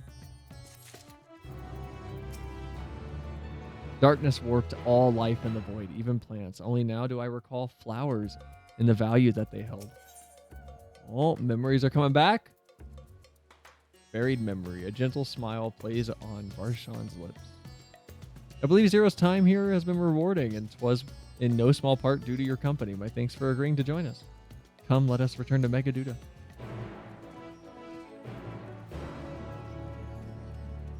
Oh, thank God I can use the Aethernet. This place is too big. Rods on Hand is huge.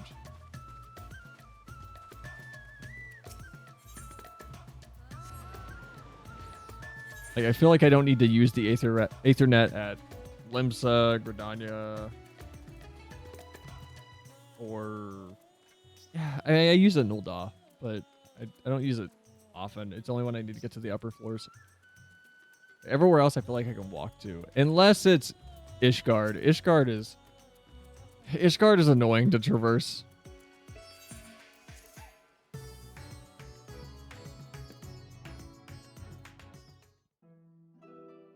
Oh.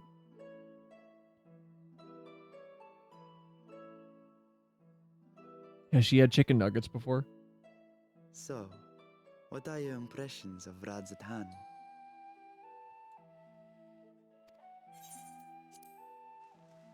There's a lot of mortals.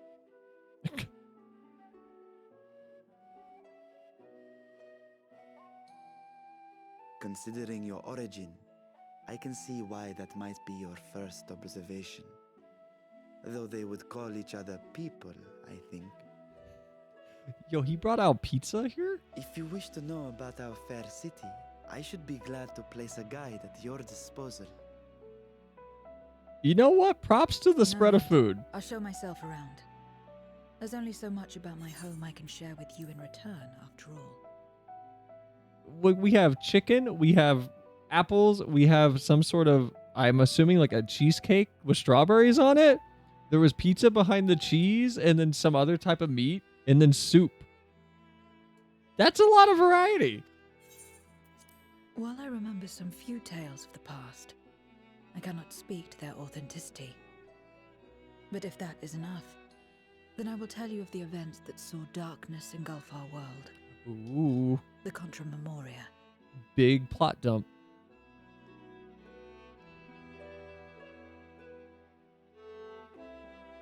We are all ears. Please.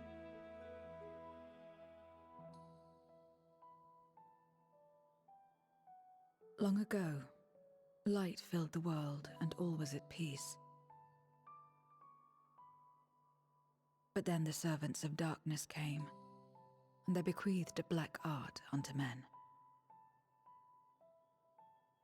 Channeling the power of hope and prayer, one could call forth fearsome beings known as Eidolons.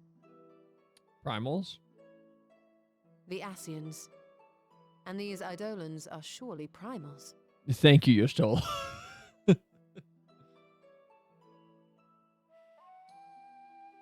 Then you have faced the same, and understand that when an Eidolon is birthed, strife follows.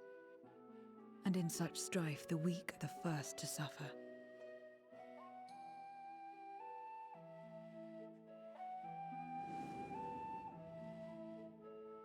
When it seemed the world would be plunged into chaos, heroes appeared. They who were blessed with a singular power. The power to bind the ether of eidolons within crystals known as memoria. My mother was one such memoriate. But in fighting to save many, she herself was touched by darkness. As was I. And so you were born part void sent, before the world was overcome. How exactly did that calamity come to pass? Did the memoriates not triumph?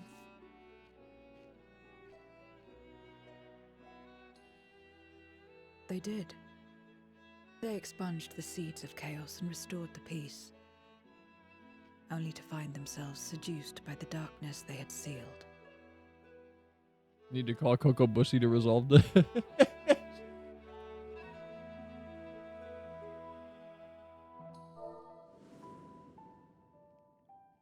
They spread the taint, transforming men into monsters, what you call void sent, and raised armies to wage new wars. Not the first to be corrupted by power, nor the last. Some defied temptation and held fast to the light. My mother and I among them. For years and years we fought, but it was not enough. And when our strength was spent, our bulwarks broken, so too was the world.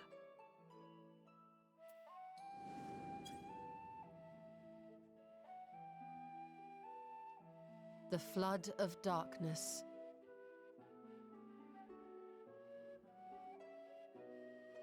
The stars faded from the heavens as a pall black as pitch enveloped creation. Darkness raged unchecked, rending the very walls of reality. I was cast into the rift, and there trapped for what felt like an eternity. Until I came upon a crack. Tiny, infinitesimal, but enough for me to squeeze through. And find my world changed beyond recognition, into the lightless waste you saw. So that is how you were able to escape becoming a void sent in full.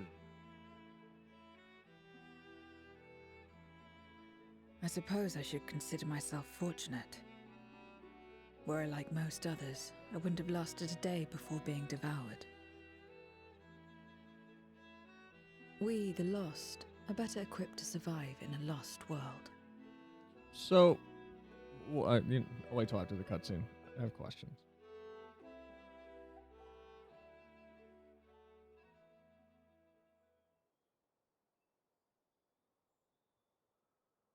A lost world, you say? I wouldn't be so sure. The 13th is still there, is it not? Yeah, but how do you repair a non-existent planet? What are you getting at? To explain requires that we initiate you into the truth of the source and its reflections. Be warned that this will take a while. You're still about to hit her with the following sequence of cutscenes will take a long time. Please set aside ample time to view these.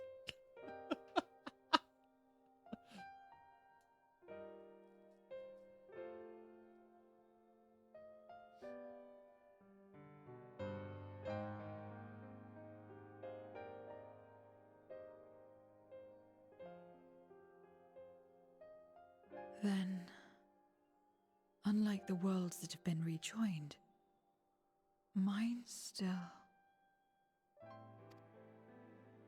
The Oracle of Light prevented the first from being completely overcome. So the situation may not be completely identical to that of your 13th.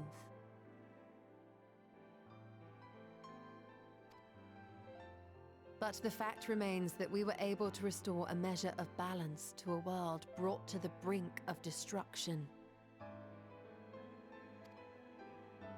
Which gives me cause to hope there may be a way to restore light and life to the 13th.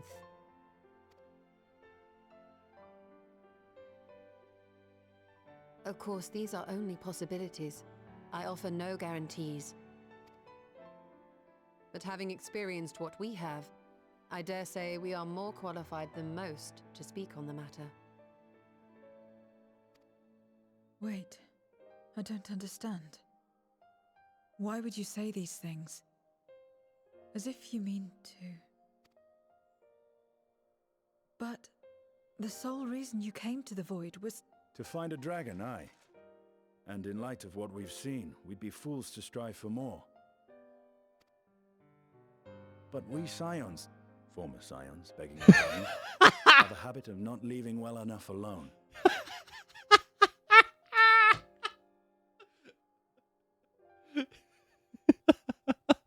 And old habits die hard, don't they, my friend?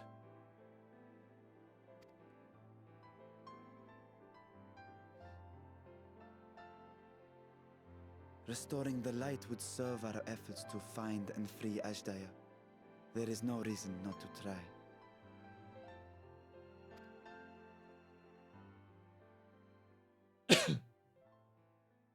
Do as you will. I have no desire to save that world.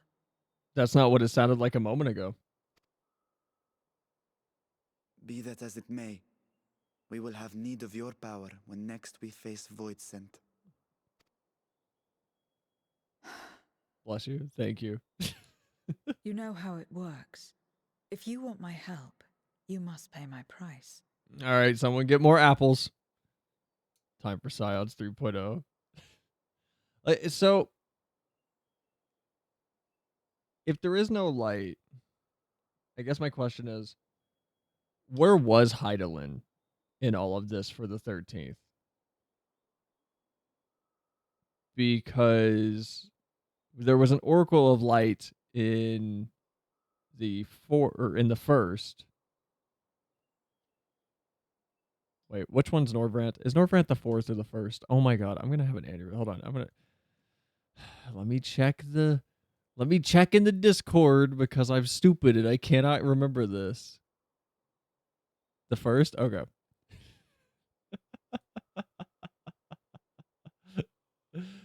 Like, in the first, we had the Oracle of Light. And the source is where Vana is. And the source is where Hydaelyn's crystal is. So, the Oracle of Light is essentially her intermediary for the first. Was there not an Oracle of Light for the 13th? I'm going to presume no. At least not in the way that we have, and not in the way that the first have. And that would explain why darkness was able to take over so quickly there. Because the 13th was their first attempt, correct? Which would mean Hydaelyn may not have been completely aware of them attacking it, essentially. Which means maybe she wouldn't have been as proactive in defending that one. Because maybe she didn't expect it right away. I don't know. I feel like I need more information. In the age of ancients, the world was unformed, shrouded by fog.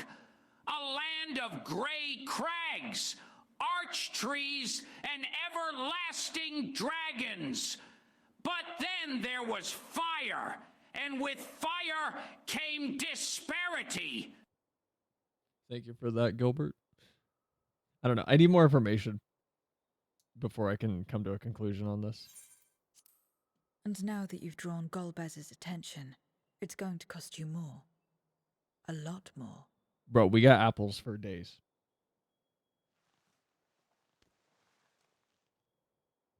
I will consider this a deposit.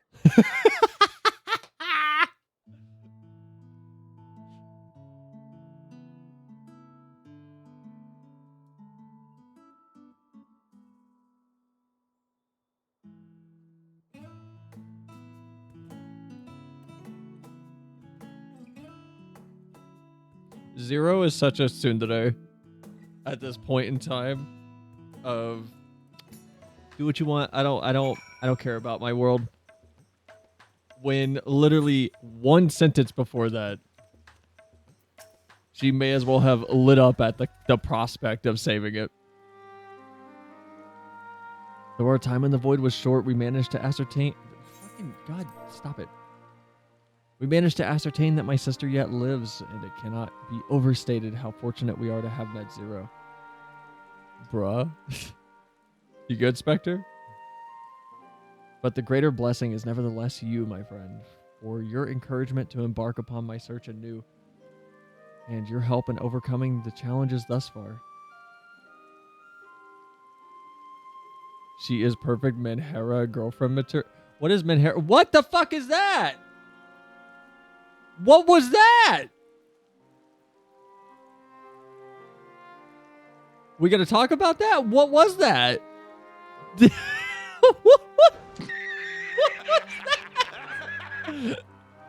What was that little thing? Like, why did a minion escaped? What the fuck was that? Hold on. No, I gotta go check this out. Hold on.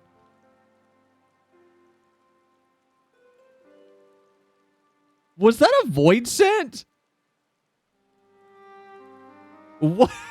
What is that? It's got one eye. What? What is this? All right, well. Golbez and his minions will seek to stymie our efforts. Maybe it's Coco Bussy. That would be funny. Golbez and his minions will seek to stymie our efforts. Of this we can be sure. But with you all at my side, I have confidence that we will succeed, that we will find and liberate my sister, and that we shall return home together.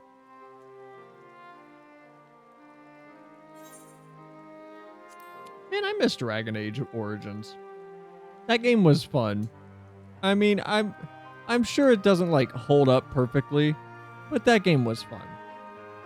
It was good. And I'm sure parts of it are far worse than maybe it doesn't hold up that well. But I don't know why I'm thinking of Dragon Age. I think it's the background right now and how rainy it is. I think it's making me think of Dragon Age Origins. I don't know why. Tavnarian Chai. Sure.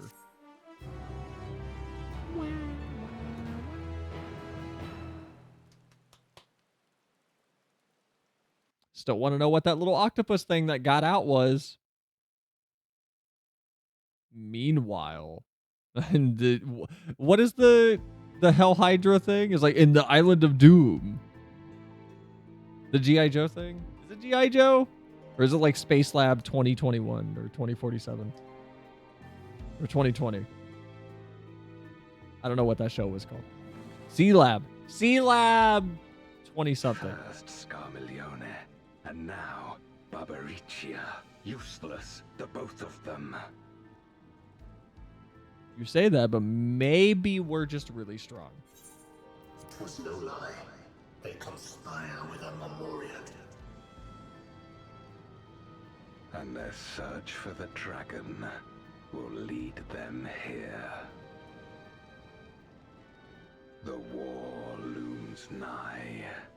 We cannot allow these interlopers to interfere. What war? What is there to fight? If I may, my lord, I have a plan to eliminate them. In order to guarantee success, however, I will require Cagnazzo's cooperation. Now there's sport to be had, then I'll play along, man. As much as I dislike following your lead, I have no patience for screaming.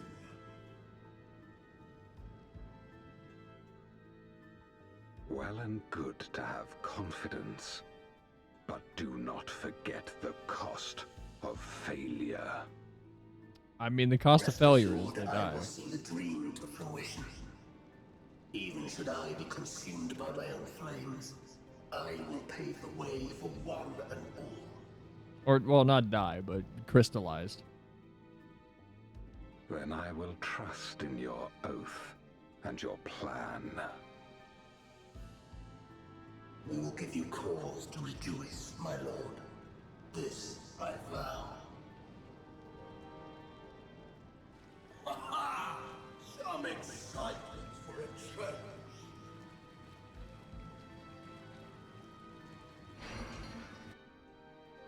But what is there to fight with?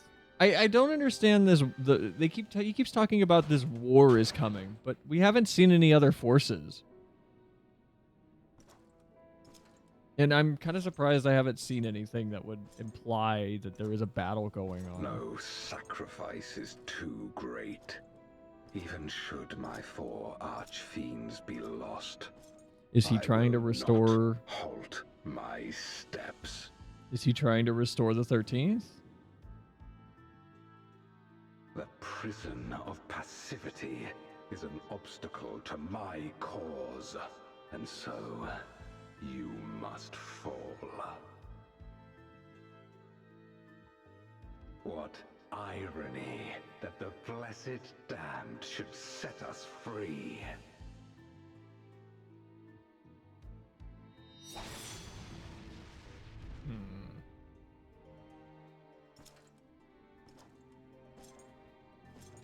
As I swore so long ago.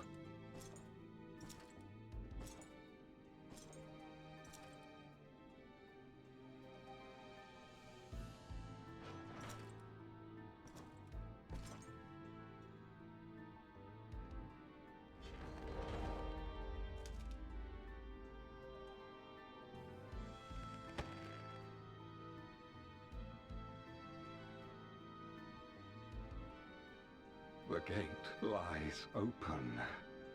At long last, my ambition shall be fulfilled!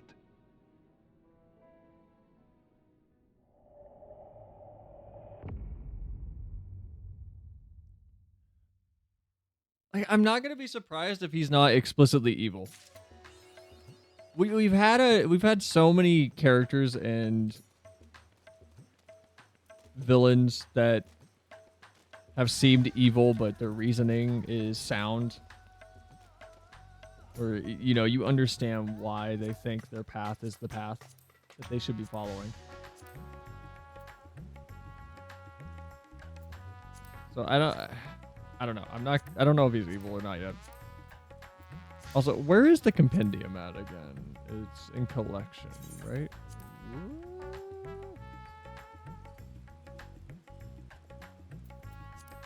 Duty? There we go. Can't wait for Cell to try older FF titles.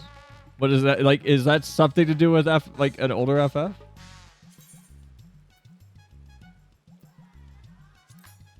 The first. Century before he's FF4. Yeah, but does like his story right now have anything to do with FF4? Because I feel like that's weird that I would need to play FF4 to understand what is going on here. Negative? Okay, good. Century before, by that reflection's measure of time, the warrior of light and her companions journeyed to the first. It underwent a terrible transformation which forever changed the world. A failed Ascian attempt to set in motion the 8th Emerald Calamity on the source triggered a flood of light, which then swept across the lake, leaving naught but blank perfection in its wake.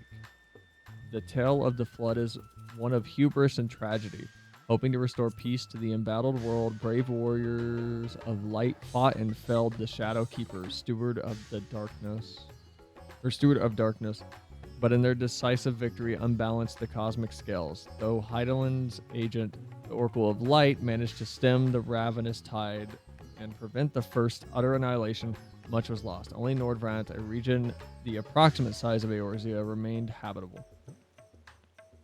Contrary to traditional associations between light and the astral, the light that consumed the first is characterized by passivity and tranquility.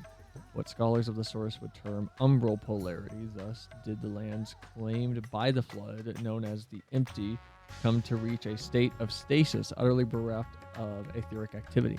Norvrant itself would be cursed with an empty sky of unyielding light and ravenous hordes of light-warped creatures. Save for the greatest among them, the Light Wardens. These Sin Eaters are largely mindless beings seeking only to corrupt the aether of the living and give rise to more of their own. Nevertheless, the first remaining population, it has been a constant struggle to keep these fiends at bay. I like that this exists, but I don't like the feeling that there's going to be a jump in point eventually where it is, oh, you don't have to play 1 or 2.0 to 6.0. You can skip past Endwalker. Because I feel like there's a lot that people will miss just by, like, reading the compendium isn't going to do that story justice. I don't know. I don't want a situation where it feels like, yeah, just start One Piece at chapter 500. Just start it at 800. You can just skim a little catch-up guide for the last, 10 arcs or whatever. I don't know. Is FF4 the one with Cecil? Yes, FF4 is good. Now I recall. I don't know who Cecil is. I don't know if we're ever going to check out the other FF games. We keep toying with it, but I don't know if I'm ever going to. I'll be honest. Like, that's a lot. That's a big commitment. That's a really big commitment. I feel like this is probably a good stopping point. It's almost 10. Cecil was the protagonist and main character of FF4.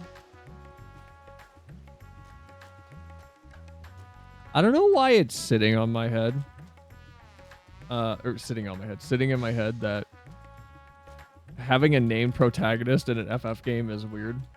I know where it's coming from. It's because I've only played FF14. So I'm like, my character is just the person I make. It's not, I'm not playing as like Cloud or whoever. I don't know. I see it less of it being that and more it's a reminder of all these terms and people that you've seen everywhere now in one place.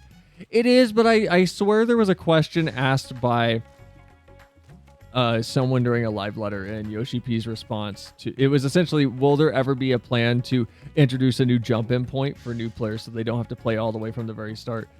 And I remember them being warm to the idea. I'll have to go find it, but I swear there was an interview or something where Yoshi P was asked about that, and his answer was essentially, yeah, we've thought heavily about it. And I'm not a fan of that in any story or MMOs. Doesn't matter if it's an MMO or not. I'm just not a fan of it. Because I feel like with an MMO, it's different than a series where it's like you can jump in to what's a good series that I can explain this with?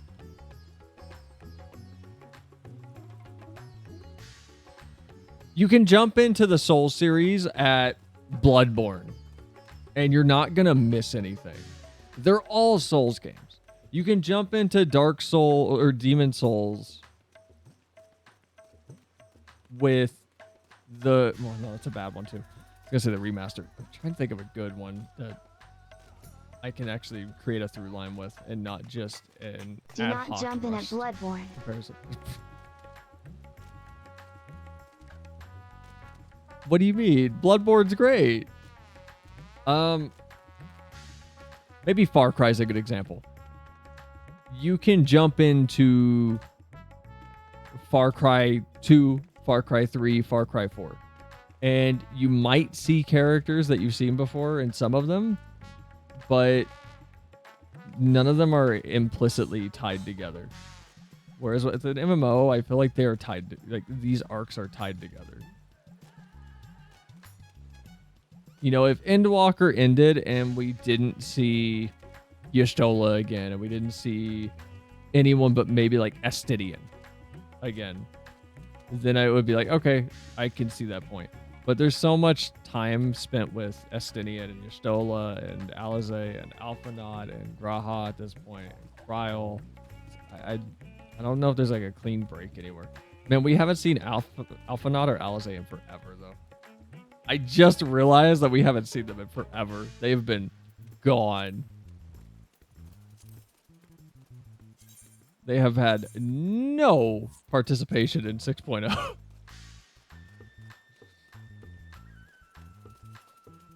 I mean, the first game your party is the Crystal Bearers. You can make them what you want by name and class. I mean, that makes sense for the first Final Fantasy game. Just with the type of game it is, I get that. That makes sense to me. Because, like, why wouldn't it be anything else? That makes sense. I think that makes sense to me. Well, before we wrap up, Glacy, do you want to run a trial roulette?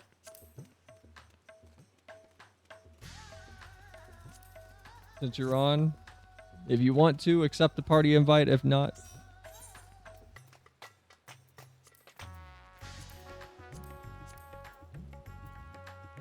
may as well end it off with something fun. Because this whole stream has been reading dialogue and slight theory recall. I won't even say crafting. It's been theory recall of just trying to remember what I talked about or what has happened in the past.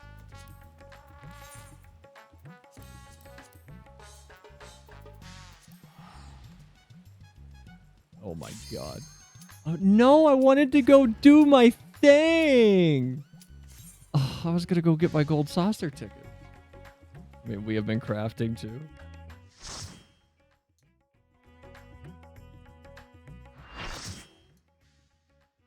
I feel like you guys are just crafting to humor me to not spoil me. It's been a while since I've done Gilgamesh.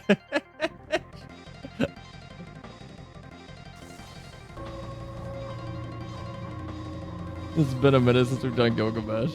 Someone cooked here.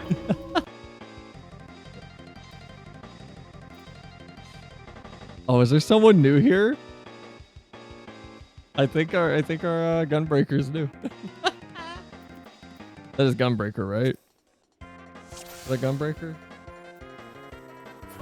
I don't know if that's Gunbreaker. Yeah, it's Gunbreaker. Someone cooked here. Man,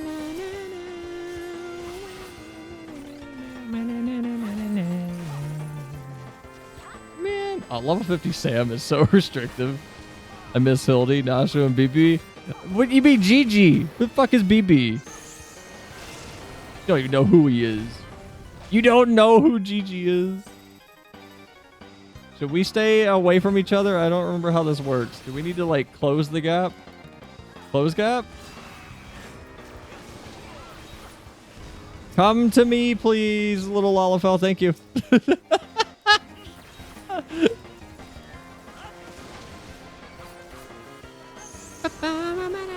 We'll continue Hildebrand. I just want to get caught up. Oh, god damn it. Ow! I just want to get caught up on 6.0 and then we'll start, we'll continue Hildebrand.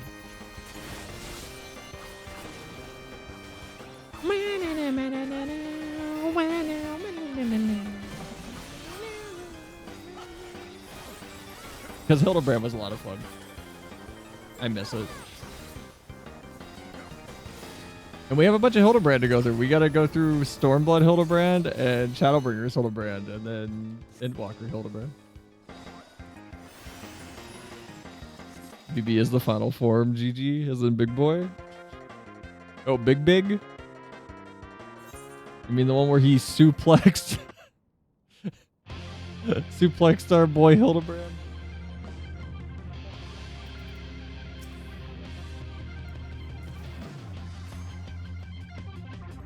Oh fuck, we have a cutscene. I forgot. Damn it. I shouldn't have popped that. Whoops. I wasted my Mekio Shisui. Oh well.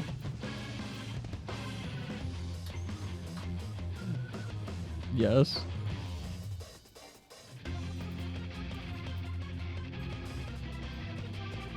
I still want to start New Game Plus. I don't know when we're gonna do that. I've been thinking about it heavily, and I think I'm firmly at. We will start New Game Plus when the graphics overhaul hits, because my primary desire is to see how good the game looks after that. I'll just say, by the way, I actually wheezed for the Endwalker Hildebrand quest. Okay. I'll look forward to them. The amount of hostility I've seen some people have for Hildebrand of, I can't believe they waste their time with this goofy shit. It takes away budget from our main cutscenes. Like, shut up. What do you mean? You can't guarantee that you would have better cutscenes and that budget would go towards those cutscenes if Hildebrand didn't exist. Because that budget would likely go to something else. Big Glacy live reaction.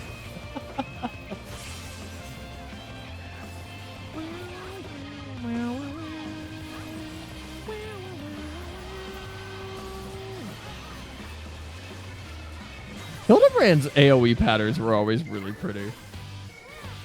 That's one thing Hildebrand. Whoa. Gilgamesh's.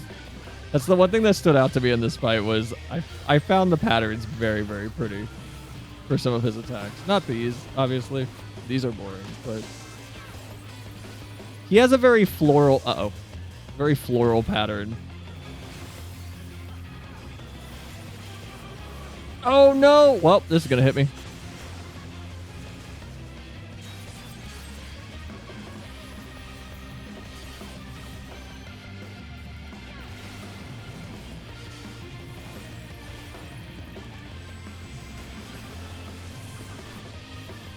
Move. Fuck that.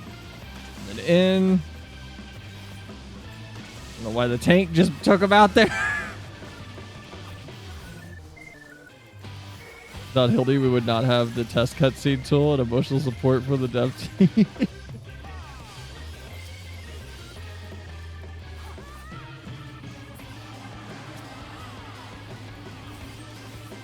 And we get LB2 before he dies?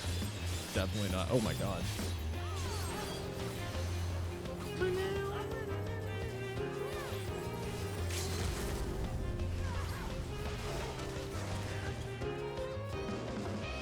All right.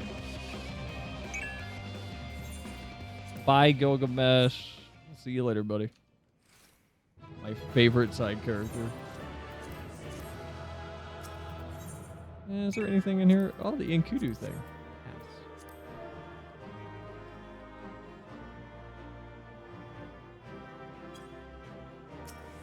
I hope he's enjoying Hildebrand. I hope our Gunbreaker's having a good time.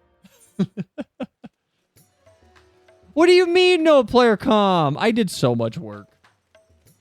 Come on. I deserve some recognition. I deserve some like positivity thrown my way for my job. Well done.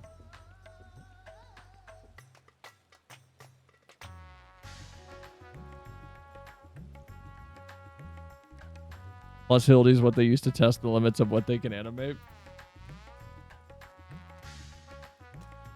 You guys say this, and I know the dev team says it, and yes, I know it's true, but it's funny to me that they say all that, but we never see anything like that in the MSQ cutscene. Like, I understand it. I get what you all are saying, and I get what the dev team means when they say that it allows them to, you know, really play with what they can get away with when animating things. I understand what they mean. But it's funny to me that, like, the most that we've gotten out of Hildebrand, in my opinion, is a cutscene in, I think, post Shadowbringers, or it was early Endwalker, where they actually animated somebody pouring liquid into a cup. I don't remember the cutscene, explicitly. But I remember going, this is an MMO. You should not be animating liquid into this cup in an MMO. This is not what you should do with your time and resources for a game like this. And I know we hit it on stream, but I feel like we haven't seen anything else that I would go, okay, yeah, Hildebrand is responsible for that. This is the one who wasted skill in the meantime. What does that mean? What does that mean? What do you mean wasted skill? I'm confused. What does that mean? I feel like you're just making fun of me for some reason now. What does that mean? What is wasted skill? Oh my god. Well.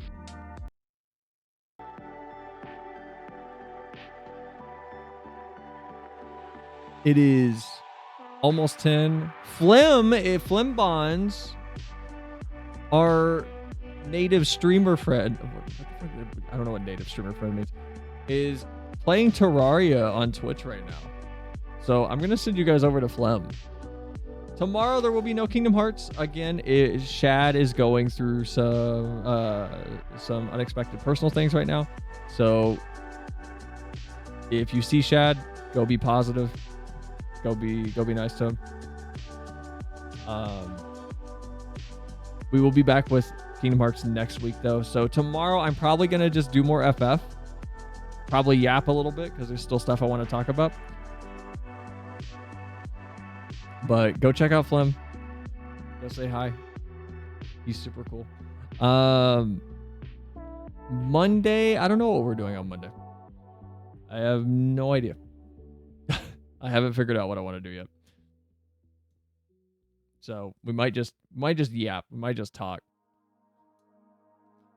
But have a good night, guys. Hope you all enjoyed. And if we do more FF tomorrow, maybe we'll wrap up 6.3.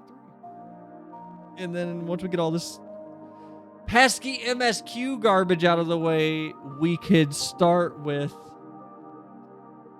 Hildebrand and side quests, because I still want to do Werlit. I want to wrap up Gaius' storyline. So we'll probably do Werlit first, and then we'll start burning through job quests. Raid message? I don't know. Tell him happy birthday. I don't have a raid message. Tell him happy birthday. There's my raid message. Just gaslight his chat into thinking it's his birthday and he hid it from you. From him. From them. Just go in and be like, happy 37th birthday, Flem. But have a good night, guys. Appreciate y'all. Bye. I'm probably going to try Helldivers tonight, and we might stream it at some point. Great message is show feet. Got it. That is not it. That is not it. Have a good night, guys. Bye.